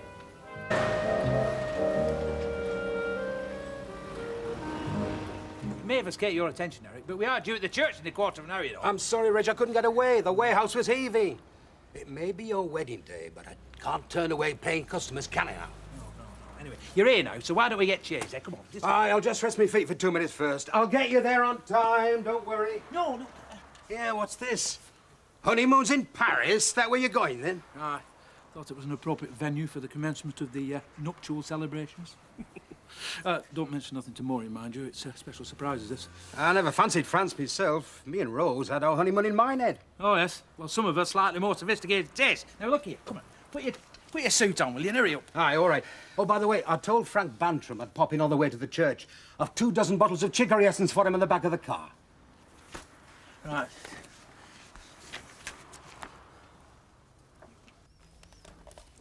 Look. What can you see now? You can see yourself, can't you? Of course I can see myself. Does he think I'm simple, this husband of yours? He just wants to show you how the video works. Well, I know how it works. It's my legs that have seized up, not my brain. Where's our Maureen? I've called her 3 times. Maureen! Maureen! Not now, Mother. Whatever it is, not now.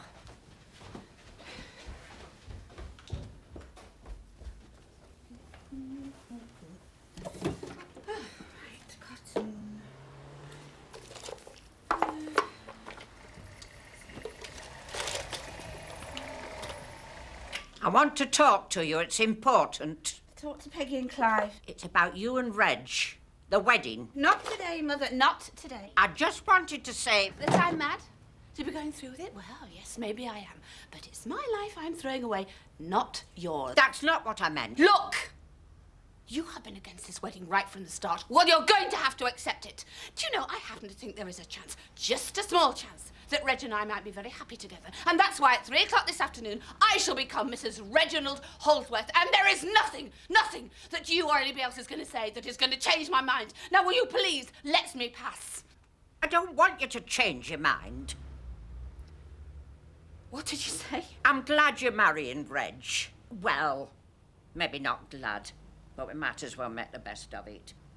Since he's going to be family now, I'll try being a bit more civil to him. Mother, I don't understand what... Here. Present for you. Something old, like me. Oh, it's your antique cameo brooch. I can't wear this. I wore it on my wedding day. Me and your father had 42 good years. So? Well done. Thank you. It's really lovely. Mind you don't crease me blouse. You decent girls got a visitor for you here. Just a minute. Cheers, Jeff. Right. Hiya. Thought I might escort Raquel here to the wedding. That's if no one else has taken you. You mean you want us to go as a couple? A couple, a pair, a duo, whatever you want to call it. Together. Oh, well, I see, going together isn't the same as going as a couple. No, it means not on your Todd, love. Which it looks like I'll be doing if fella me lad don't turn up soon. No, what I mean is, are you asking me to go with you because we both happen to be going anyway, or because you want to take me? Well, all right, I want to take you. I mean, I'm not suggesting for 1 minute we double up and tie the knot with Reg and Maureen. Just that we go together. I mean, as a couple. Well, you'll have to change your tie. It clashes with my frock.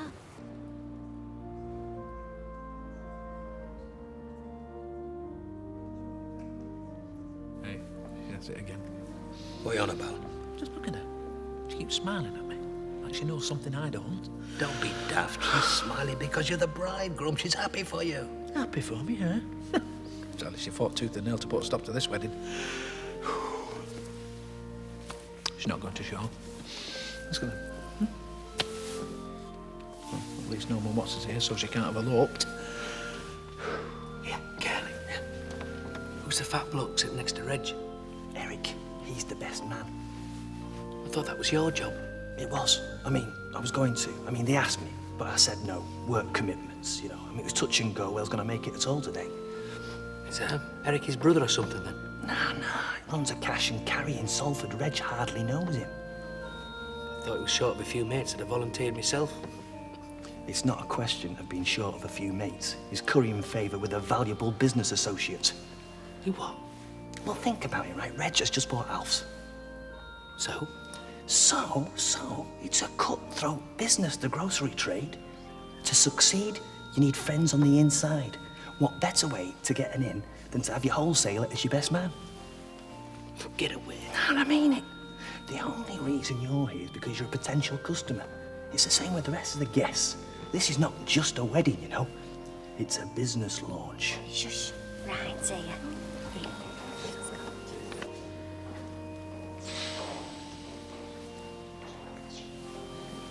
There you are. I told you she'd show up.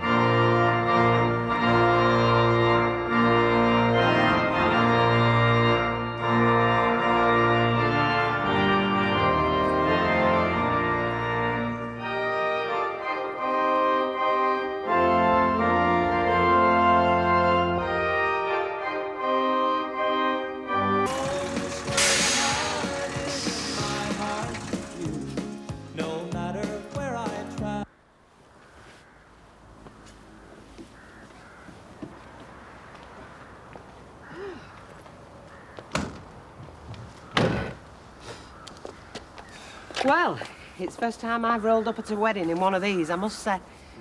And we're late. Everybody's going to turn around and stare at us. Hey, listen, the way you look in that outfit, everybody's going to turn around and stare at it. I hope that's a compliment. Of course it is. Oh, come on.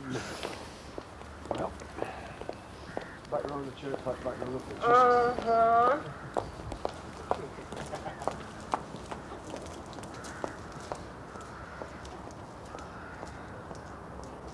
No, I'm not talking about Mark. He's been brought up properly. I'm talking about the Steve McDonalds of this world. Here, do you know what? I reckon I did him a favour catching him out like that. The humiliation of it may have made him think of it. Well, he didn't look very humiliated to me when he called in half an hour ago. What, he came in here? Yeah, he said he got a proposition to put to you.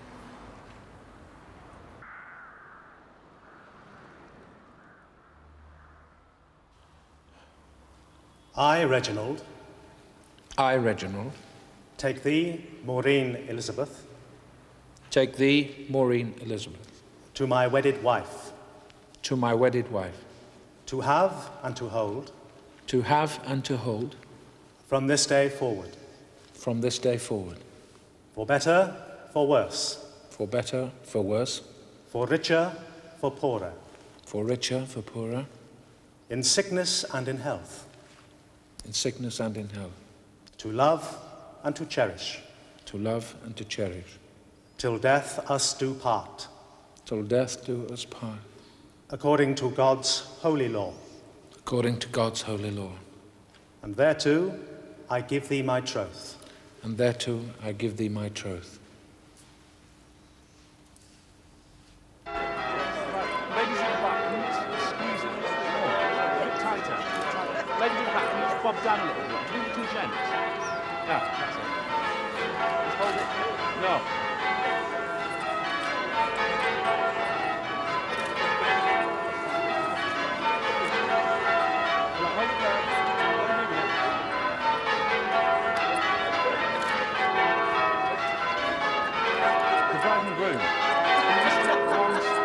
One step forward. That's it. Right. Hold it. Are you ready? Okay. Right. Turn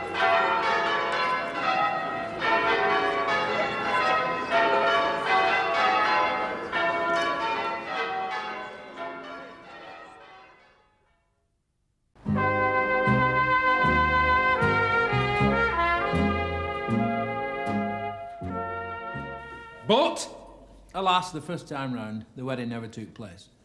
Combination of circumstances and cruel hand of fate conspired to thwart us.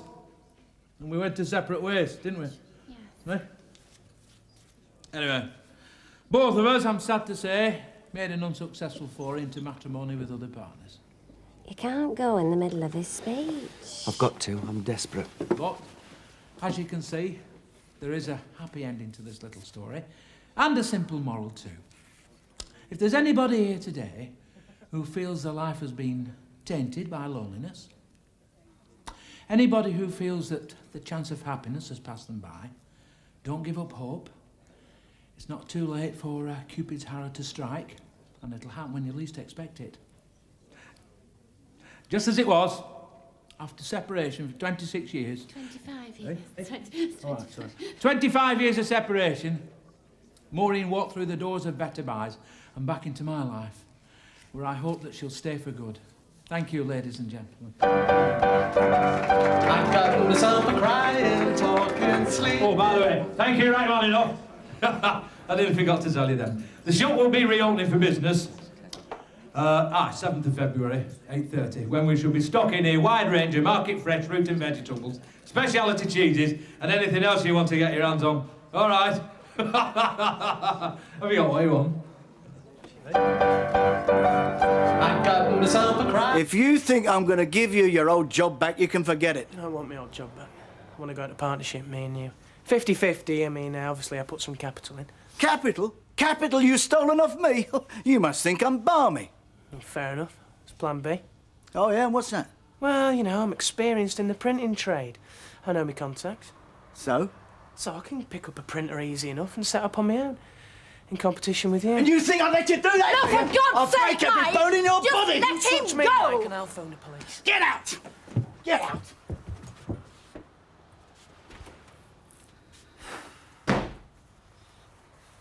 Where do I begin to tell the story of how great a love can be?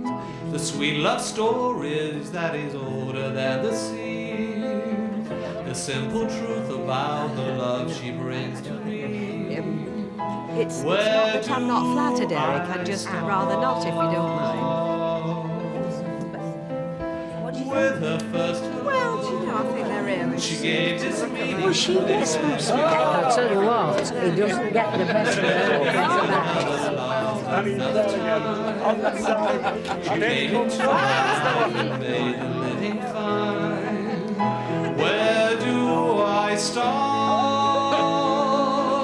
She fills my heart with very special things, with angel songs and wild imaginings. She fills my soul with so much love that anywhere I go. I hope you don't mind me asking again. That filling flash we used when you took the group part. I'll be doing with all this picky food. They should have had a proper sit-down do. It would have been too expensive. Me and your father had 4 courses. A lot more guests than there are here. He's obsessed with that video. He just wants to capture all the excitement of the big day, that's all. Can't see why he has to watch ladies going into the toilets. I know how until the And if you would struck in your room, and when I get you back home, I'll give you some.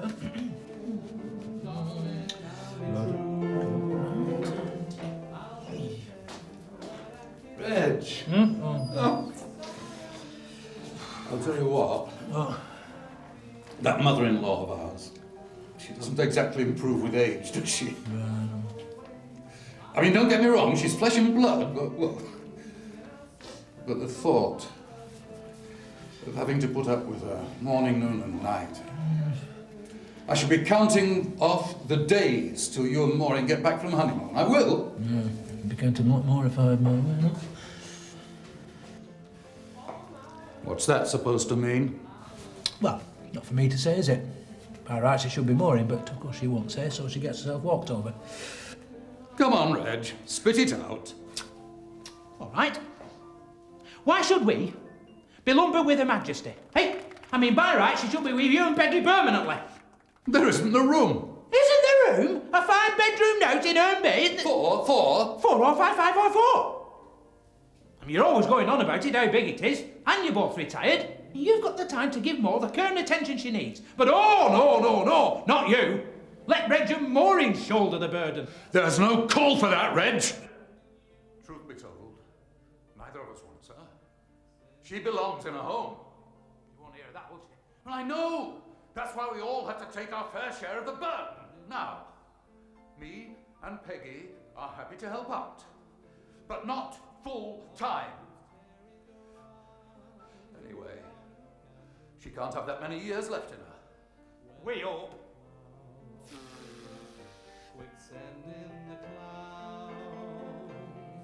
Oh, look at all these wonderful presents. I know. Oh, Reg, you know, I feel just like that. Wait, I'm in a dream, you know. You are, my darling. A dream from which you'll never awake. Oh, Reggie. Which is a cue for me to reveal our honeymoon destination. Oh, shall I go to drink? Oh, yes, please. Thank you very much. Thank you. Oh, let me voila. look. Oh, I can't guess. Oh, Reg, it's Paris. May we? Oh. And now, if Madame would like to take my arm, there is a VIP car waiting outside to whisk us to the airport. Oh, Hey. oh. I'll just have to say goodbye to my mother, though. Never mind about you. No, I'll have to. Honestly, I won't be long. All I'm right. just sure this is Well, hurry up wonderful, then, Reg. Paris?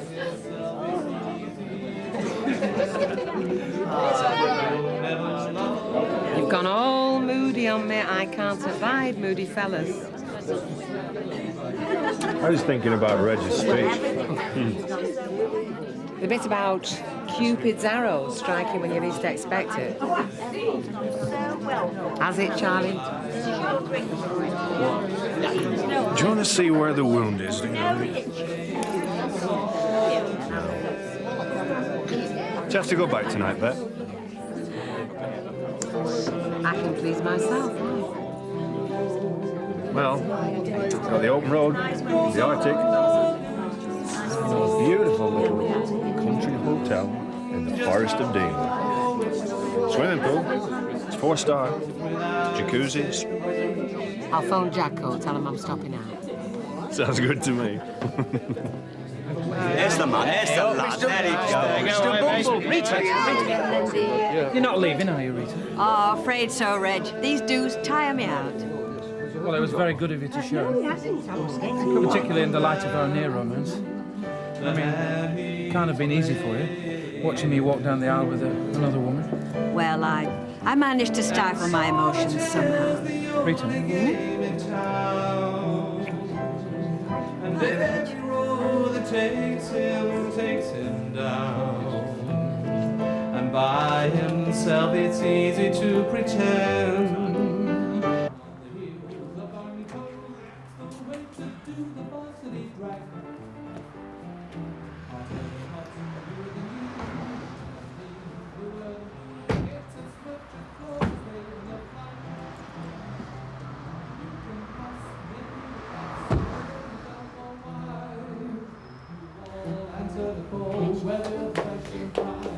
Reg! Reg! I can't find her! Who? Me mother! She's disappeared! Well, have you looked in the ladies? She spends half her life in there. Of course, that's the first place I looked! Get down now! Come on! She's definitely not in the building. We've searched high and low. She wouldn't just leave without saying anything. Or was it something's happened to her, Reg? What are we going to do? Just calm down, will you? I'll tell you what we'll do. Peggy and Clive, they can look for her. We'll get into the car. As soon as we get to the airport, we'll give them a ring. I mean, she's bound to have turned up. I can't go anywhere until I know she's safe. Yes, but we'll have to get a move on or we'll miss the flight. We're already cutting it fine, Lou. Look, if something has happened to her and I leave, I'd never forgive myself. Clive, should we phone the police? Hey. I'll have a drive round, see if we can find her. She can't have got far. That's a good idea. I'll come with you. Oh, dear. Look, I'll come as well. Look, you stay here. We won't do it this time.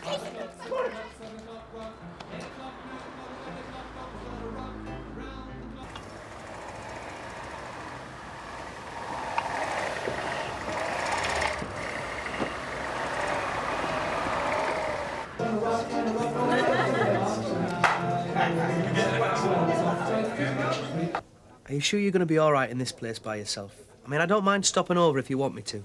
He were very interesting, you know. Who was? Ben, the photographer. Oh, him.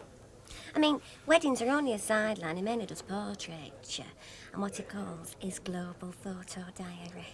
I mean, he even went to El Salvador and took pictures of political prisoners. Oh, well, they'll look nice on somebody's mantelpiece. Oh, yeah. We're having a session at his studio next Wednesday. Oh, what kind of session? Well, we got talking, and I told him all about being a model, and he asked me whether he could take some photographs of me. And you said yes?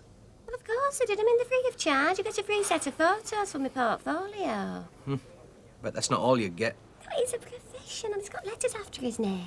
Raquel, the bloke's only after one thing. Same thing you're after, by any chance? Will you be all right on your own? I don't mind stopping in the spare room, you know. Oh, no, you're right, Jack. I'll be fine on my own. I prefer it that way. Are you sure you're all right, Mother? Of course she's all right. She's got what she wanted, hasn't she? Oh, shut up, Reg. I'll tell you something else. She won't be satisfied with sabotaging our honeymoon. From now on, you won't be able to move off the step without her say-so. I didn't sabotage anything. That speaks, I just wanted to come home, that's all. Yeah. I heard them talking, the pair of them, saying what a burden I was and how I'd be better off in a home. Well, the only home I'm going in is this one. Is this true, Reg? No, we were having an hypothetical discussion, that's all. Weren't we, Gladly? Oh, absolutely, Reg, absolutely. And Diane had me dead and buried.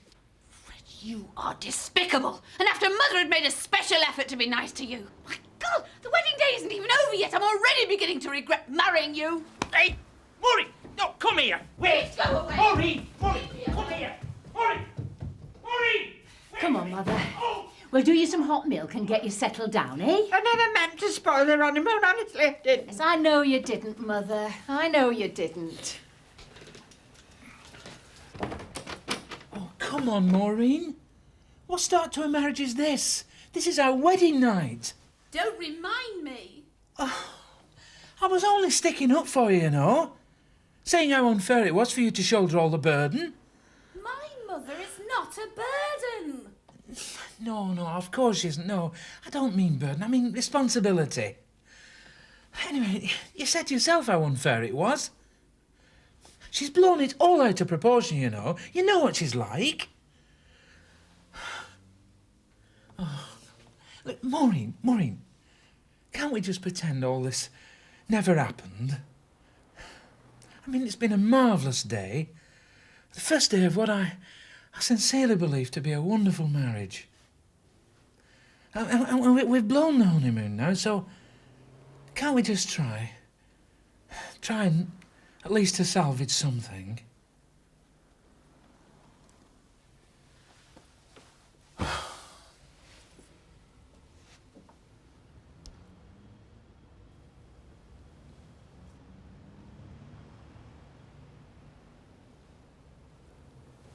Come here, then.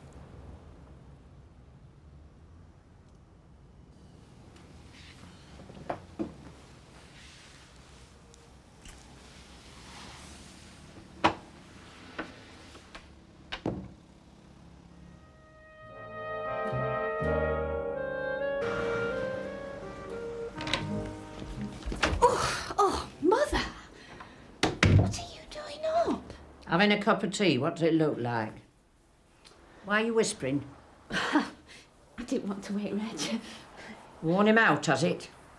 There's no need to be coarse. Oh, dear. It's a long day yesterday. Not one ash for forgetting, Hurry.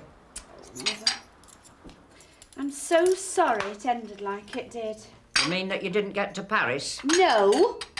But Clive upset you like that. You weren't the only one. Look, I'll just take this up to Reg. You're starting on wrong road. He should be fetching you up tea in bed. And then I'll come down, right, and I'll get you dressed. I'm a right nuisance to you, aren't I? Don't be silly. I'd be better off if I were dead and buried. Mother, don't say things like that. He thinks it. Maybe he's right. I didn't want to go, but it turned out a right good do. No hitches, with their track record. Well, apart from that one embarrassing moment. Oh, why? I'd forgotten that. What embarrassing moment? Well, when the vicar came to the bit about anybody knowing any reason why this couple should not be joined in holy matrimony. What happened?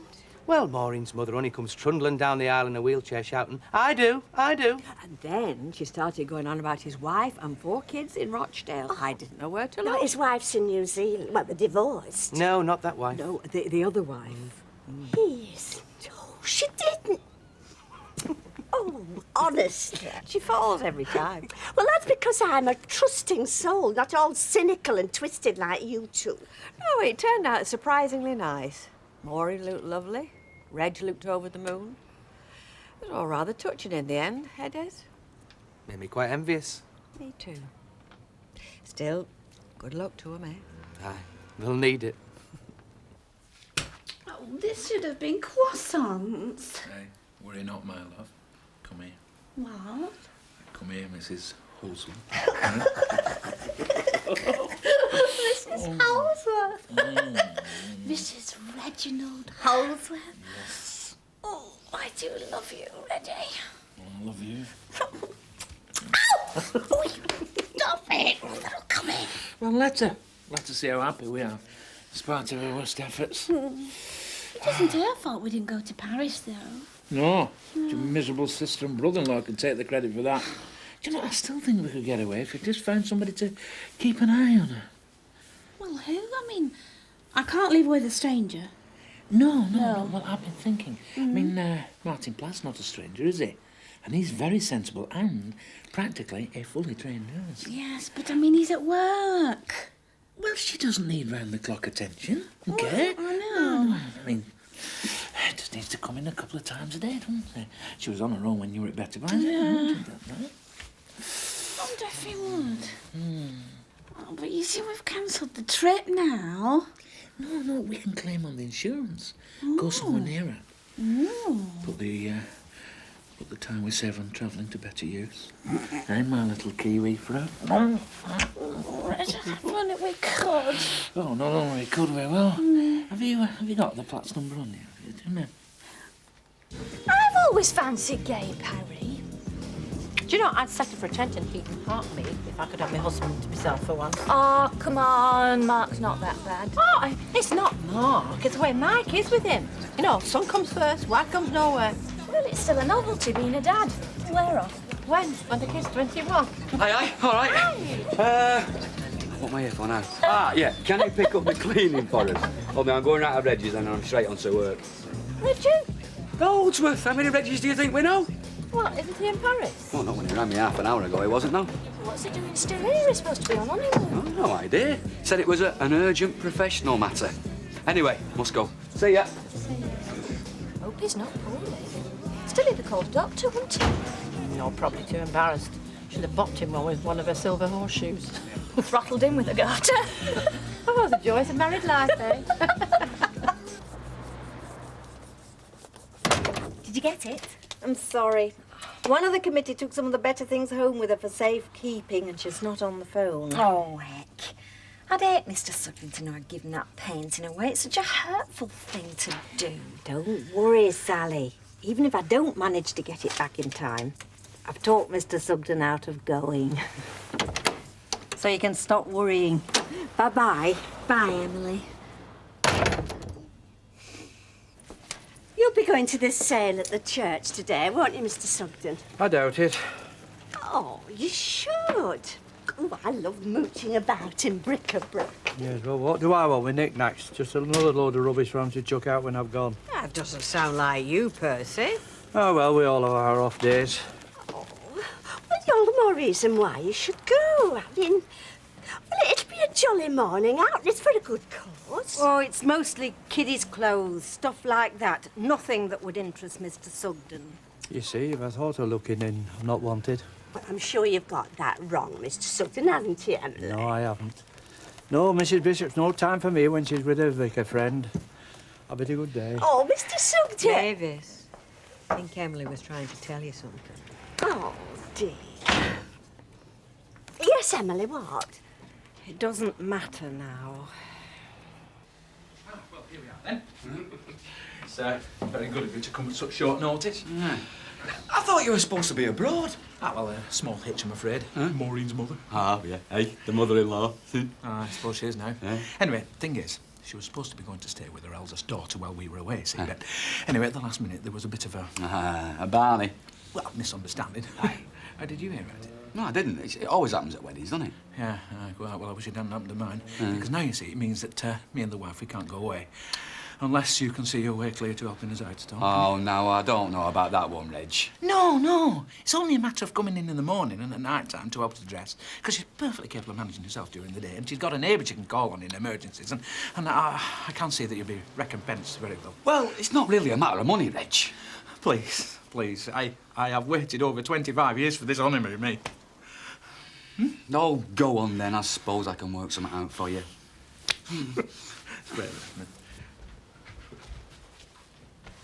Morning, my love. Could you just bring your mother in, please? Reg, that's another thing. What's she going to say about all this? No, she'll be as pleased as we are. Just... I don't need fetching in. I'm not a dog. So, this is me keeper, is it? You can leave me with him for 5 minutes. If he's going to be putting me corsets on, I'll need to know what he's made of.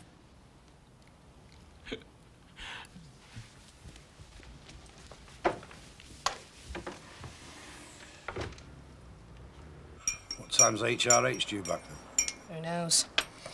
Yesterday's do might have inspired our roving Charlie to whisk her off to some wedding chapel in Las Vegas. Yeah, still married to Alec. Well, they don't worry about that in Las Vegas, Jacker. As it happens, Ben's just done a photo shoot at Caesar's Palace. Ben who? Ben Cunningham, that photographer I met yesterday. He's worked at Caesar's Palace in Vegas. No, in Bolton. Oh. He says they do a very exotic floor show. In Bolton? Whereabouts in Bolton? And we're at Wigan. Anyway, he's offered to do me a portfolio. He specialises, in an artistic glamour shop. Translated, that means he's a porno merchant who tells dizzy bimbos he can make the fortune on page 3. Do you know I won't even know myself to answer that? No, hang on, Raquel. She might have a point. What do you know about this Ben fella? Well, I know Reg Ellsworth booked him for his wedding. Oh, well, that says it all. I mean, Randy Reggie probably got his number from that pile of magazines he keeps under his bed. How do you know what Reg Ellsworth keeps under his bed? Because he's the type, honey bunch. Same type as your Ben Cunningham.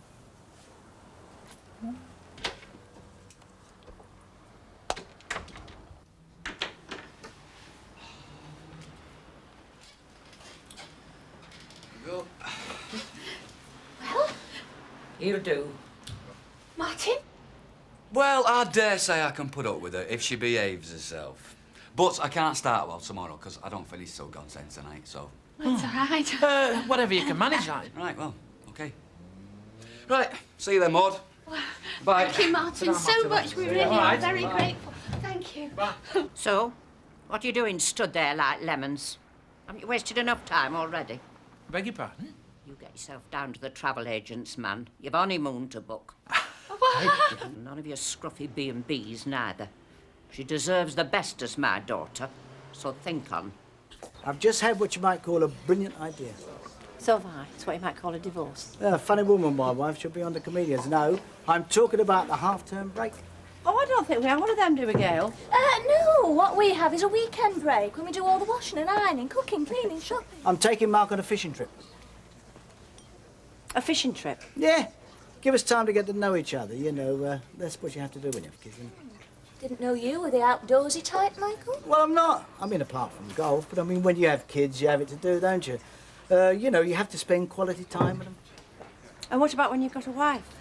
What about spending quality time with her? Oh, come on. I want to spend a couple of days away with the boy. I mean, what's wrong with that? There's no need to make a big production of it, is there? And where do I fit in? Or don't I count anymore? Oh, not now. I need to stuck a hole in there. No, and I need a husband, not somebody who's so obsessed with the idea of being a father that everything else can just go to hell. You know what this is all about, don't you? Plain old-fashioned jealousy because you've got no kids of your own. Just get out. Just get out of here.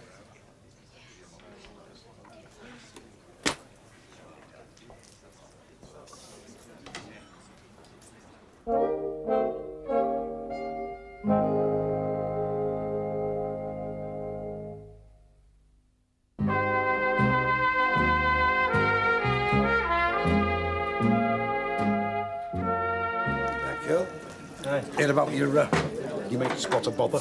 Me mate? What, you got more than one? Reggie. Reggie? Aye, a bit of a problem with her mother. I don't know the ins and outs of it, but it Kybos Paris. Son honeymoon that was, wasn't it? You know, Jack, sometimes you can be the most crass, insensitive example of homo not-so-sapien it's been my misfortune to meet. Watch it. Well, what's it to you anyway, love? I mean, the last few times you were in here together, we nearly bottled you. We had a misunderstanding, which has been sorted out. And if it's true what Jack says, well, I couldn't be more sorry for the pair of them. Me too.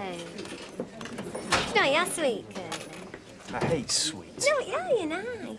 Unlike some others not a million miles from here. What's she done now?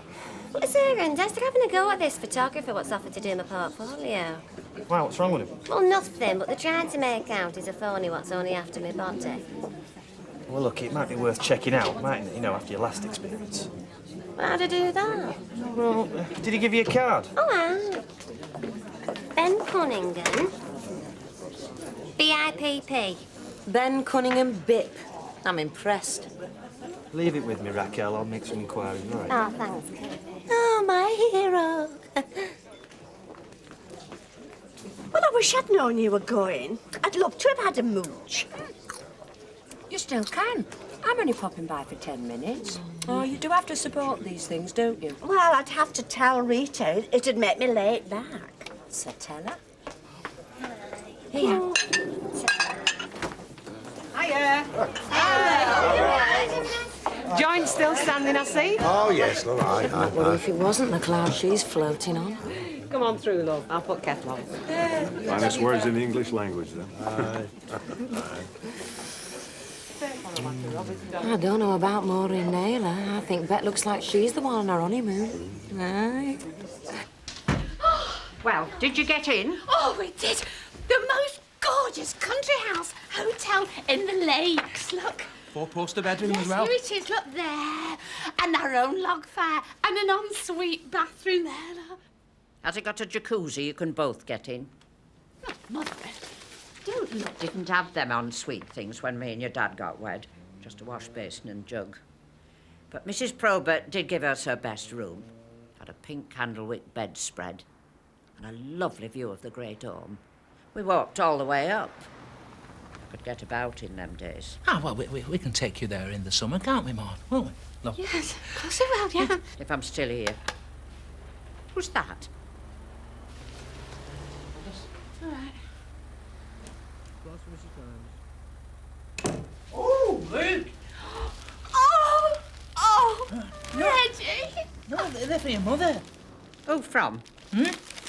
So, Mother, we are sorry if we upset you.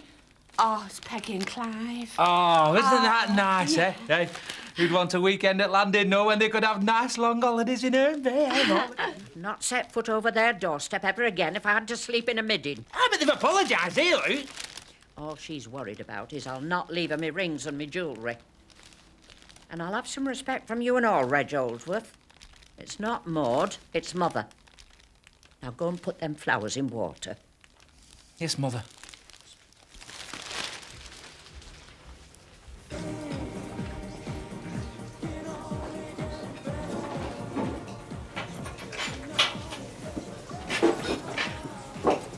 Alma, for the last time, will you go home? I can manage. It isn't a home, just somewhere I happen to live. Look, I know it was a terrible thing he said, but I'm sure he didn't. Oh, I mean it. Wow, what difference does it make? It's true. Which doesn't make it hurt any less. I'm sorry, Alma. What can I say? Look, let's go somewhere where we can talk, eh? Look, will you deal with the girl, because I can't. Well, you might as well go, Mike. She doesn't want to talk to you, and I can't say I blame her. Have you any idea what a cruel thing you did? I mean, have you any idea what it's like to be a woman and know you'll never be a mother? And have it thrown in your face by the one person who's supposed to care? Yeah, you're right. I've really blown it this time, haven't I?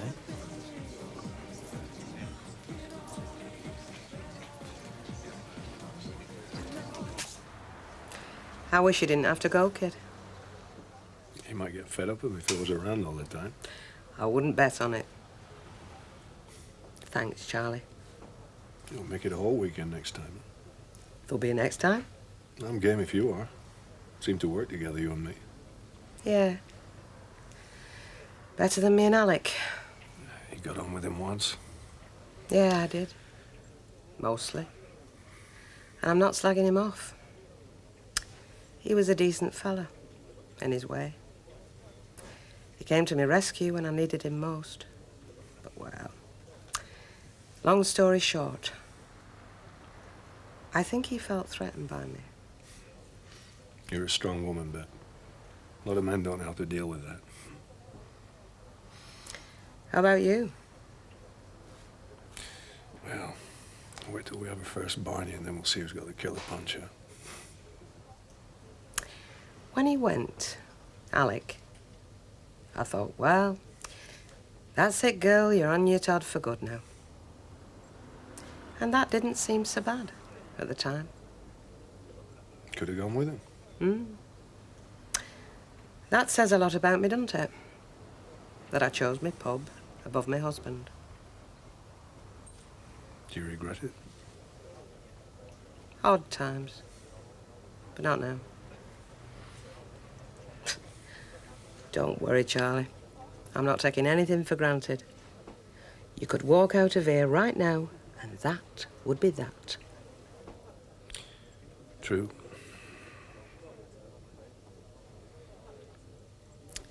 Would you?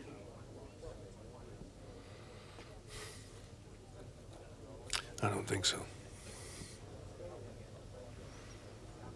A year from now, you'll look back and wonder why you gave yourself such art. And how would you know? Yeah. How would I know? Yeah, I'm sorry, mate. Can I get you a drink? Something.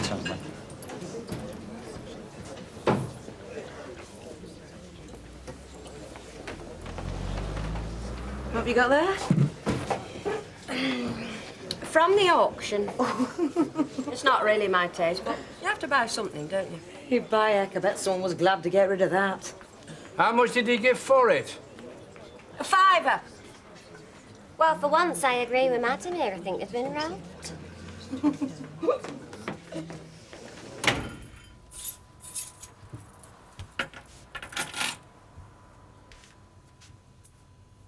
Well, what are you doing? I'm going round to Alder's for a few nights, give myself a chance to think. Oh, come on, Alma. There's no need for all this. Oh, yes, there is. I just can't stand being around you right now. All right, I need my tongue cut now for what I said, right? It was unforgivable, but it was said on the spur of the moment. Now, you're not going to wreck our marriage for one thoughtless remark, are you? Well, it wasn't just what you said. I mean, much as it hurts. It's just... Well, it's everything. It's everything else. Oh, Alma, look, please don't go. I mean, without you, I've got nothing. You got your son. All right, well, I won't see so much of him. I mean, he's got his mum, he's got his mates. He doesn't want me hanging around his neck all the time. Look, I'm not asking you to choose between us, you know. I mean, I'm just saying, just get your priorities right. I mean, if you want to ask him round for a meal, fine. I mean, if you really want to sit on a damp riverbank fishing, well, that's fine too, but, I mean, don't let it take up your whole life. I mean, our whole life. Alma, you are sexy, you're gorgeous, I love you. Look, and he's shooting for what I said. Just cut the flannel. All I'm saying is, I'd just like you to realise that I am around occasionally, Who the hell's that?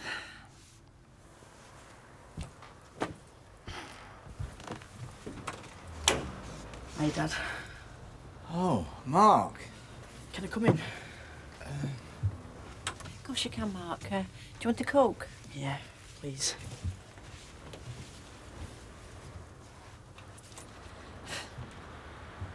Well, there was a time I would have advised caution. You know, all that be careful you don't get hurt rubbish. But now? Well, if this Charlie can keep on fetching a sparkle to your eye, like the one you've got now, you go for it. Even if it doesn't last, nothing good ever does. Right, please, Tanya. Yeah. Raquel, you're okay. I've checked out this Cunningham fellow and he's quite legit. Oh, how do you know? I just checked out the letters after his name. He's a member of an association of professional photographers, BIP. Well, I hope you're both satisfied. Thanks, Curly. Any con man can have a card printed. I mean, I could have Tanya Pooley FRCS if I wanted. That's Fellow of the Royal College of Surgeons. How about barmaid in the category honourable? That's Tanya Pooley, B.I. TCH. Very good, Raquel. Very good indeed.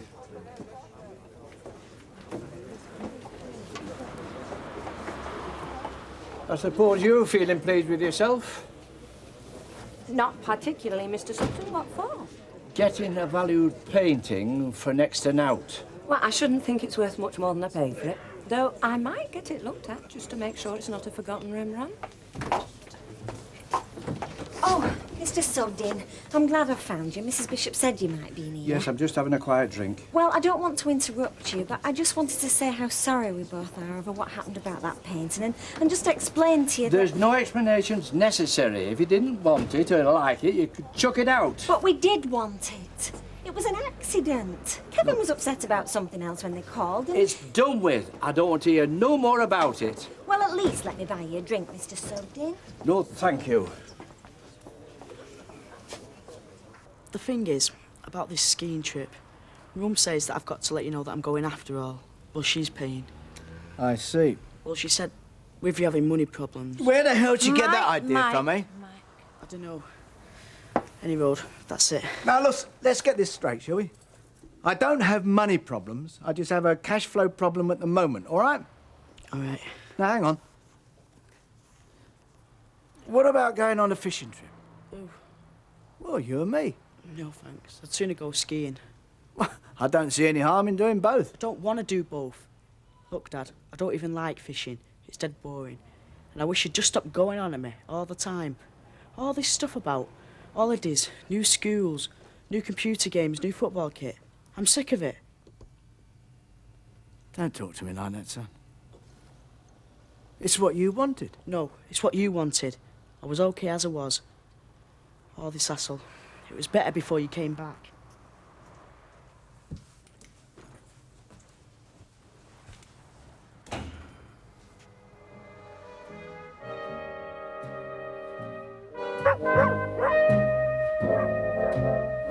Now, Martin's got his own door key, and he knows where your pills are. Yes, all right. Hail, wedded love. Right, you ready?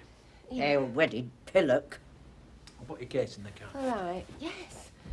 Now, Martin's going to come in twice a day. Oh, just get gone, for heaven's sake. Mother, there is no need to be aggressive. But what do you want me to say? Stay here, give up your honeymoon? Well, of course not. Then go. And take the nodding dog with you. And that doesn't help. Sorry, Mr. Wonderful. Hiya, Oh, Ellie, mate. hello, Martin. Hiya, Reggie's just sent me through. Right. Are you late? No, 5 minutes early. Look, I'll see if I can give Reg a hand. You be all right? Yeah, sure, no problem. So, what do you like of a morning, Maud, eh? Tea, coffee, gruel? Nip a brandy in it and I'll drink out. Oh, will you now? I will. And that's your first test. See if you can find out where it's hid. So you want this wallpaper up till they carry you out? I never said that. I just said it would do for now. It's been up since we moved in. Oh, it's wearing well. So you want new curtains then? I do not.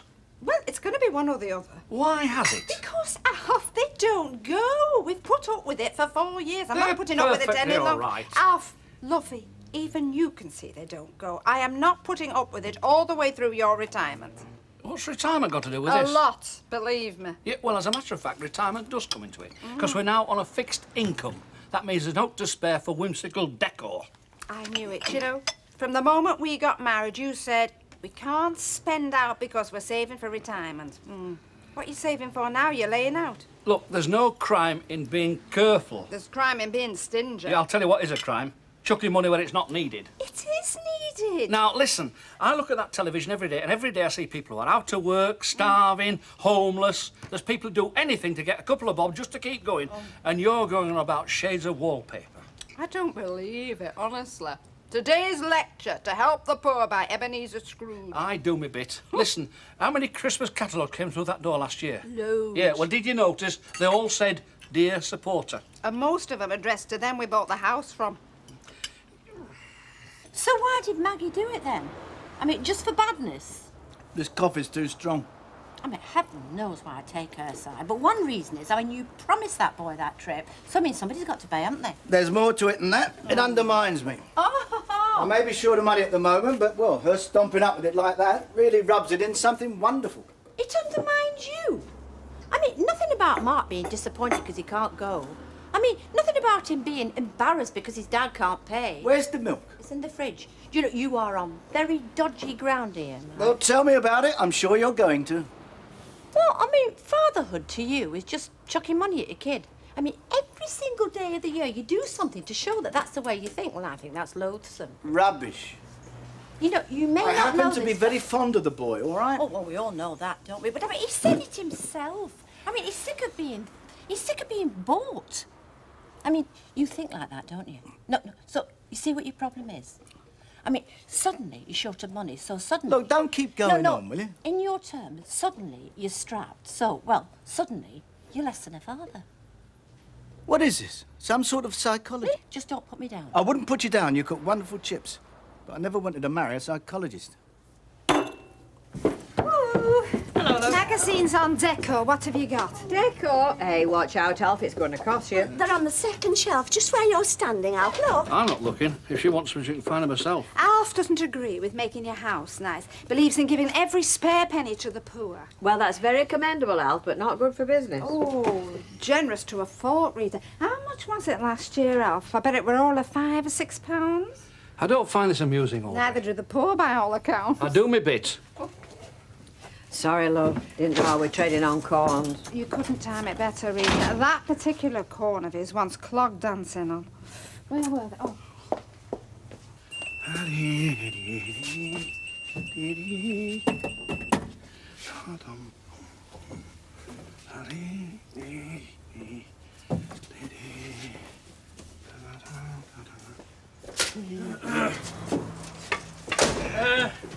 Just in case you need us, that's the number. And it's not Paris. No, I heard. Yeah. Pity about the plane. Common gossip now, is it? Well, I wouldn't say that. I mean, I don't tittle-tattle, you know. Mind you, being married to Audrey, you don't go uninformed. I believe people were very sympathetic, though. Yes, them that didn't crack their cheeks laughing. That number, don't use it unless it's definite. No, I won't. I'll be back next Wednesday, so I can't see what can't wait till then. Right, I better get off. Wife's in car. It's been held up long enough as it is. Where are you going, anyway? Oh, Lake District Small Hotel. Oh, that's a good idea. Cheaper than Paris. Aye, honeymoon interruptus. Been cross your legs down with vengeance this week. Yeah, well, good luck. What's that supposed to mean? How do you mean? Hey, Mr. Vitality, me, man. Hey, I don't need no luck, mate. What are you trying to imply? You're finally off, then. Yes, finally, yes. Now, I was really sorry to hear about Paris. Well, you and me both ordered to be. Well, I think, don't you, Alf? A little token of consolation is in order, so please, would you accept this bottle of champagne for you and your new wife? Well, that's very nice. We don't stock champagne. Oh, well, sparkling. You like it just as much. Though, I don't suppose it's appropriate to say, may all your troubles be little ones, huh? No, I don't think it is, Audrey. I don't think mention of little ones is appropriate at all. What?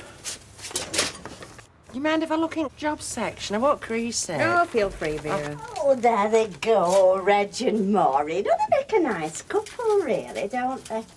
It's a shame about Paris, though. I bet Paris feels the same way. Hey, qualified nanny required for 3-year-old girl. 5-day a week, use the car, paid holidays. Listen, I could do that. I mean, I might not have exams, but I'm qualified, none more so. Oh, yes, but Vera, could you stand it?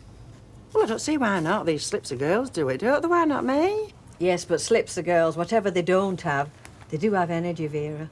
Now, come on, you know, it's hard work. Listen, I'd have Tommy 24 hours a day.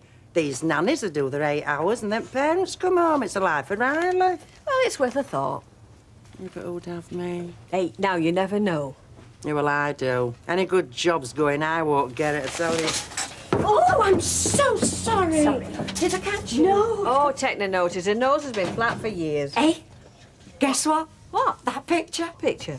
The one I showed you at the Rovers. What about it? Well, took your advice, had it valued. Oh, you're looking very pleased with yourself. The fella said 120 quid. Oh, and I only paid a £5. Did I tell you? He said I liked it. Watch out, she's after a coat. Oh, don't be so silly. I'm never so pleased for you. Did you sell it? Oh, no. I felt a bit funny, really. You don't like to make a profit out of charity.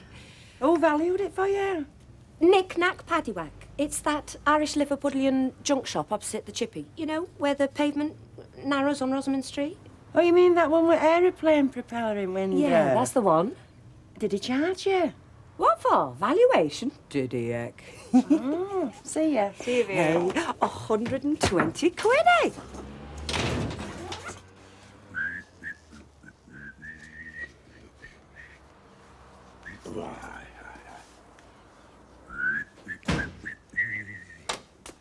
What the hell do you think you're doing? I'm just putting this up. Stop it. I want to see what the pictures. It's February tomorrow. You've chipped it. God, it went like that. Do you know, a family heirloom, a valuable antique, and you're using it as an hammer. It hasn't harmed it. You know what I heard? That Denise, the hairdresser. What about it? She only bought a picture for a £5. It's worth 120. That is a pot dog, not a picture. Yeah, but it's sold, innit? Aye. Yeah, well, you just wait and see.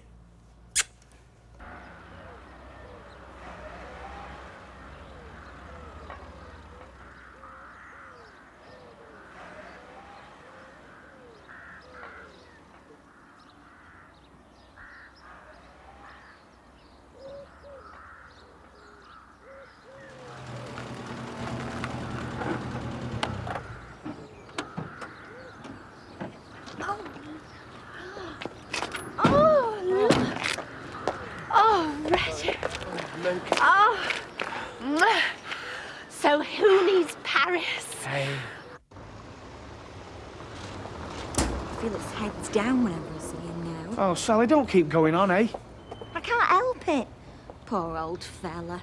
Gives us a wedding present and you chuck it on the dump. No, I didn't chuck it on a dump. Yeah, well, you might as well have. I mean, how do you think he feels? Not as bad as I do. Satisfied?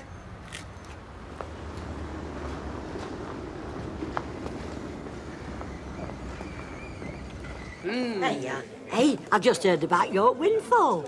Hey, news travels fast. Well, we've got Jack Duckworth. I mean, walls just don't have ears, you know. The tongues and all. Talk about the pot and the kettle. Flaming cheek. So, where did you hear it from? What do you think? Mouth of Irwell.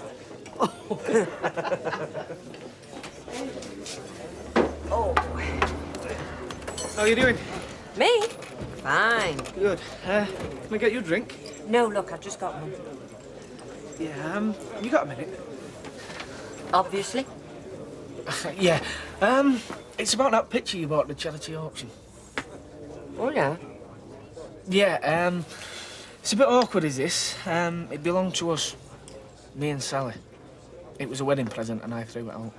It never was. I'm afraid so. But the thing is, it was off Percy Sugden. Oh, that makes sense. He was on about what it was worth. I just don't know what I was thinking of. Be sure your sins will find you out. Oh, yeah. Look, it's not worth anything. It's just a load of old tat, but... Well, I shouldn't have thrown it out, and Sally's been giving me a hard time. So what I was wondering was, a £5 you paid for it. I mean, you don't like it or anything, do you? No. Oh, good. Well, you might be able to do me a favour, then. Sell it me back, please. A £5 plus whatever you're having to drink. You might just save me marriage. Yeah, sure. Of course you can, Kevin. Oh, great. I owe you one. Say them again.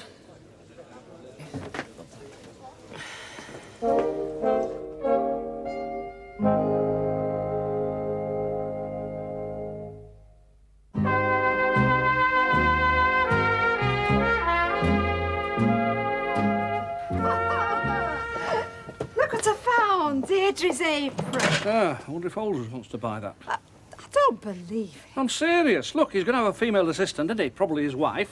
Don't you think she'd like one of her own, Alf? Well, it's a good apron, is that? Oh, and while we're on Deirdre, what happens to her? Hey? Well, I mean, she's going to come back from her mother's and she's going to be out of a job. Yeah, well, that's not down to me, is it? I've treated her fair enough. After all these years, it's just bye-bye Deirdre, is it? Oh, so I'm not supposed to retire now, just so she can keep a job. Is that what you're saying? I just think it's very sad. Ah, Ken, now you can bear me out on this. Deirdre, have I or have I not treated her well? As far as I know. Did I give her a fair wage, holiday pay, sick pay? Never complained to me. Thank you. There you are, straight from the horse's mouth. Still out of a job, though, isn't she? I mean, yesterday I threw a wobbler and that didn't work. I mean, today I've tried the voice of reason. That didn't work either. So, what next? So what is it you want from him? Oh, yeah, well, you know, that is a very good question, you know, Gail. It's a pretty obvious question, Alma. Well, maybe it's just somebody to yell at. You managed to do that anyway. Well, sometimes, yes, but... I mean, if I wasn't with Mike, I wouldn't need somebody to yell at, would I? Late nights, alone in that flat. Bed alone, wake up alone. Down here, cook chips all day long, a bit of shopping, and then back upstairs. Alone. Remember? Yes, I do. Well then. Those were the flipping days. Oh, David. It's running along. Sally! Brought it back, didn't I? So you can go and hang it on your wall now, and I promise never to do anything like it again, OK? Now, what's the matter? You brought it back off Denise. Yeah? How much did you pay for it? A fiver, plus a drink, so she'd done all right out of it. God. Why, what's the matter? She'd had it valued. She'd been offered £120 for that. Alf, I was just coming in for a packet of my cigars. Oh, we're always in there. Well, it's the last time, Alf. I would have thought a complimentary packet would have been in order after all these years, eh? Yeah, well, yeah. I'm just going across here. Well, shall I wait till you get back, eh? Look, don't bother waiting. Tell her you can have the cigars on me. Take the box. Take the whole shelf. In fact, take the cigarettes, the spirits lot. Take the whole flaming shop. Tell her.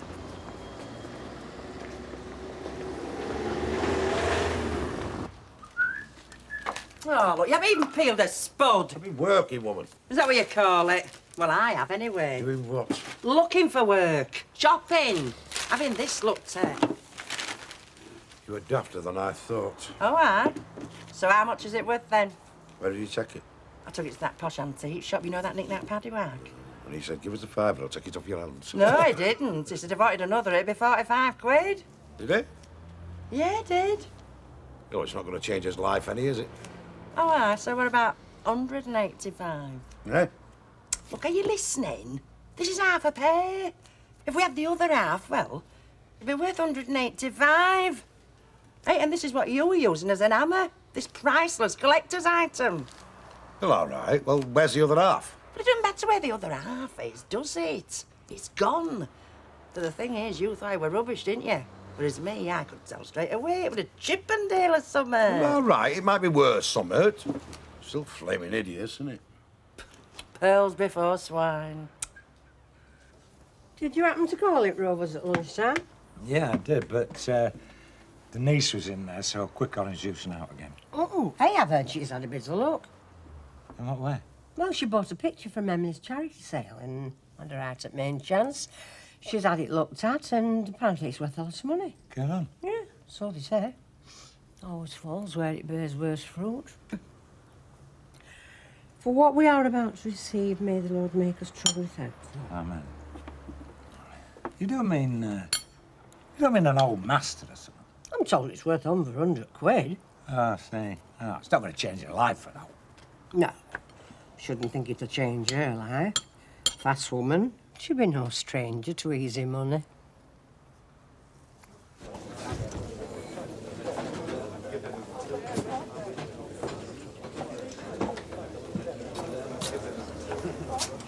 Ken? Oh, Hi. Oh, hi. Hi, join me. Oh, thanks. There's a job advertised at your school. Well, I wondered if it might suit me. Oh, yeah? It says teaching assistant. Do you know anything about it? I do, yes. It's my department. And I'm sorry, Liz, we had to advertise it, but it's been promised.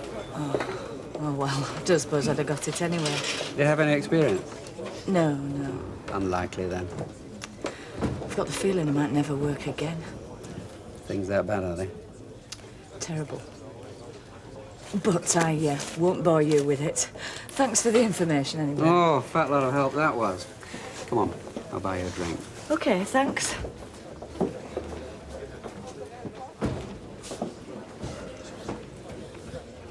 Denise, I'm feeling terrible. Why? I know what you've been offered for that picture. Res, do you know what I'm thinking? I do, Maura.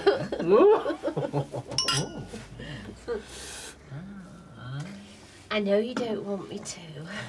No. But I promise Yes. that whatever she says, even if she says she's fallen and she's dying of hypothermia, that we won't go back home, then would you mind if I just, well, you know... No, you should phone her. Oh, Reggie. I mean it, Maureen. You should phone her.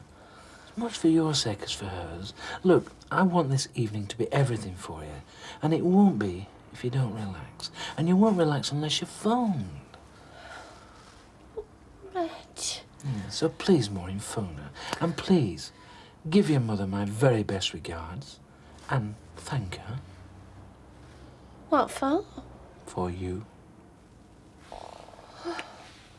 Oh, Reg. I don't need to phone. I don't know why.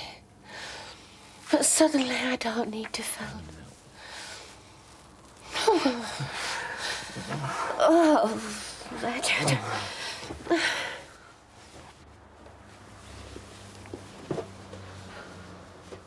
Learning, Reggie. You're learning. There you go. How's that then? Very good, Martin. Good. Mine's a brandy and whatever yours is. Ooh, better just have the one. Got to drive you back. You could always let your hair down and put me in a taxi. Get thee behind me, will you? I'm getting paid to look after you. So do get drinks up. Right, OK. I'll have a brandy, please. Right. It's Mrs. Grimes? That's right, yes. Did you want something? Well, you don't come in here very often, do you? So on behalf of the Redlands, I'd like to wish you a very cordial evening in the Rover's Return. Are you selling something? No, I'd just like to sit with you for the evening. Am I supposed to be grateful? You're not supposed to be anything. No, I'd just like to have a natter with you. Oh, no, you're too old. I beg your pardon. Well, yeah. Look at the state of you. Look at the way you're dressed. What's wrong with the way I'm dressed? 10 years ago, I went in the British Legion. They were all dressed like you. Some little fella shimmied up with just one topic of conversation. How he cooked for Monty under fire in the desert. It was the most boring evening I ever spent. So no thank you. Anyway, I'm spoke for. This lad's with me. Well, thanks all the same. Oh, cheers. There you go, Maud. So were you going to sell it? I don't know. I was having guilt qualms about, you know, buying from charity for peanuts and then selling it at a whopping profit. Mind you, I probably have got over that. Oh, like you do. Like you do. Especially where my finances stand at present. Oh, look, Denise, you've got to take it back. Oh, no, I couldn't. I'd feel terrible. Your wedding present. I know, but... Well, it was horrible, wasn't it? I'm sorry, did you like it? No, I just bought it from charity because it was a sale. No, you keep it. Yeah, but that's 120 quid I've taken off you. Oh. Right, you give me 120 quid and we'll call it quits. Yeah, if only I could. Easy come, easy go. I got it for nothing, so I've lost now. Blimmin' Kevin. Why I had to go and chuck it away? That's right. Blame Kevin. It's all his fault. Well, no, it was my fault. Yeah, it was. All your fault. Well, no, it was your fault for buying it, old tat. You know whose fault it was, really, don't you? He started it. Oh, Denise, what are we going to do? I mean, if I keep it, I'm going to feel terrible. And if you keep it, you're going to feel terrible. Do you mean we can't win? We could sell it. Oh, no, I couldn't. Yes, I mean, why not? I mean, neither of us wants it. It's going to be hanging on our wall like a flipping reproach. No, we'll sell it, definitely. 60 quid each. No. Shut up! If it wasn't for you, I'd not have anything. Halve it and we're quits and we get equal benefit. I still feel a bit bad about Percy. Yeah, and I suppose I still feel bad about making a profit out of charity. The British Legion's a charity, isn't it? I think so. Right then. We split the 100 quid and we give the last 20 to the British Legion. Yes! Come on, drinks are on me. No, they're on me. Hey, and we'll get Mr. Sugden a very large whiskey. So I had to choose, Jim or the pub. Well, at first it wasn't a problem. Jim and me were at rock bottom anyway, so I didn't really want him in the pub. But then, when we started patching things up, I was hauled into the brewery office and was told nothing had changed. Jim wasn't to set foot on the premises. I don't think they can do that.